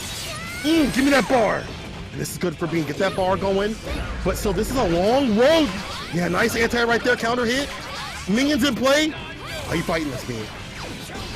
Oh, he tried to go for the air throw again. Face out! Oh my gosh! Can he do this? Can he get the comeback? Is he gonna kill? No, probably not. Gonna be just shy. Yeah, here we go. The pixels. Sasha, 6K! Bean takes it! Of all things, James, the 6K! Foot to face! Of course, the 6K is gonna do it. It wouldn't be a tournament victory for Bean without finishing it off with a 6K. Beautiful stuff. Bean there looked like he was done in that first set and then won 6 in a row. If I'm not mistaken, Adventure went up 2-0, right? And then Bean won 6 in a row. That I think that's what it was right there, if people can confirm that with me. But yeah, there it is. Bean is your Week 4 Series E champion. Congratulations. Nicely done.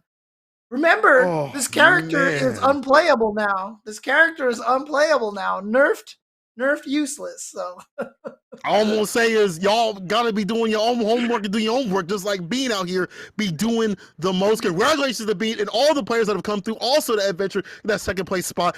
Yo, as we said before, sponsors, if you're scouting, pick them up. Definitely some fantastic choices. Whew. Yeah, for sure. Great stuff to all the players. I mean, again, Adventure, I feel like he's the people's champ of the Series E tournament. People always rooting for him here. Even people who hate fighting Jacko are always like, I hate Jacko, but I can't help but root for it. I can't help but root for Adventure. But second place, Jonathan Tanay. Third place, fourth place, Mr. Supernoon. Fifth place, Lord Knight and Shine. And seventh place, Idiosyncrasy and Punk. So again, that's half of the players that were in this bracket, and amazing players.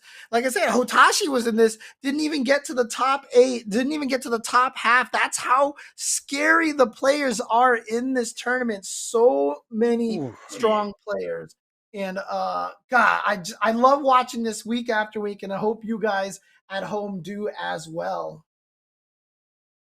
That's right. And we're going to have one final breakdown coming to you live. Don't go anywhere. James, Cola, I'm going to make sure my mic is unmuted. It is.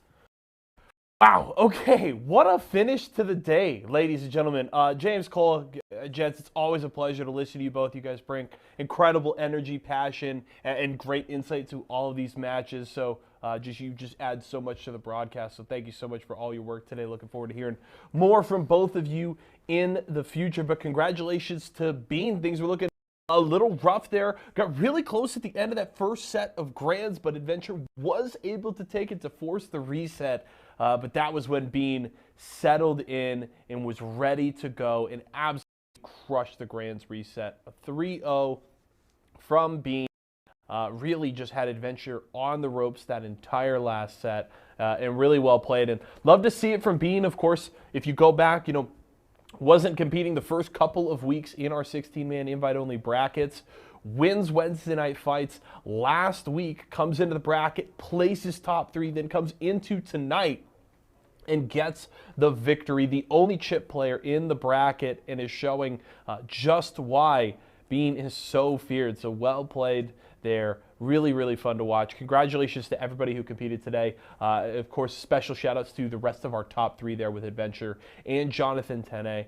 It's been so much fun, folks. I really love these Guilty Gear shows. These brackets are so exciting. They're so fun to watch, and I truly just have a blast getting to be a part of these shows. So I hope you guys enjoyed them as much as we do. Do want to remind you guys, of course, we love putting on all these online events, but we are open in our arenas all across the country. Esports Arena is in 18 different Walmart stores all across the U.S. And we would love to see you folks come out and play and compete with us at our so in Twitch chat right now, and you could find the closest one to you.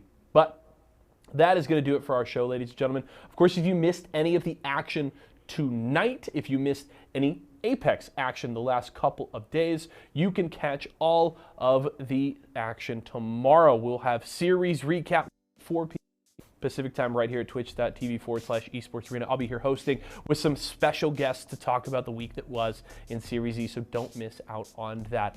Other than that, folks, have a great weekend. For myself, much for joining us. We'll see you again next time.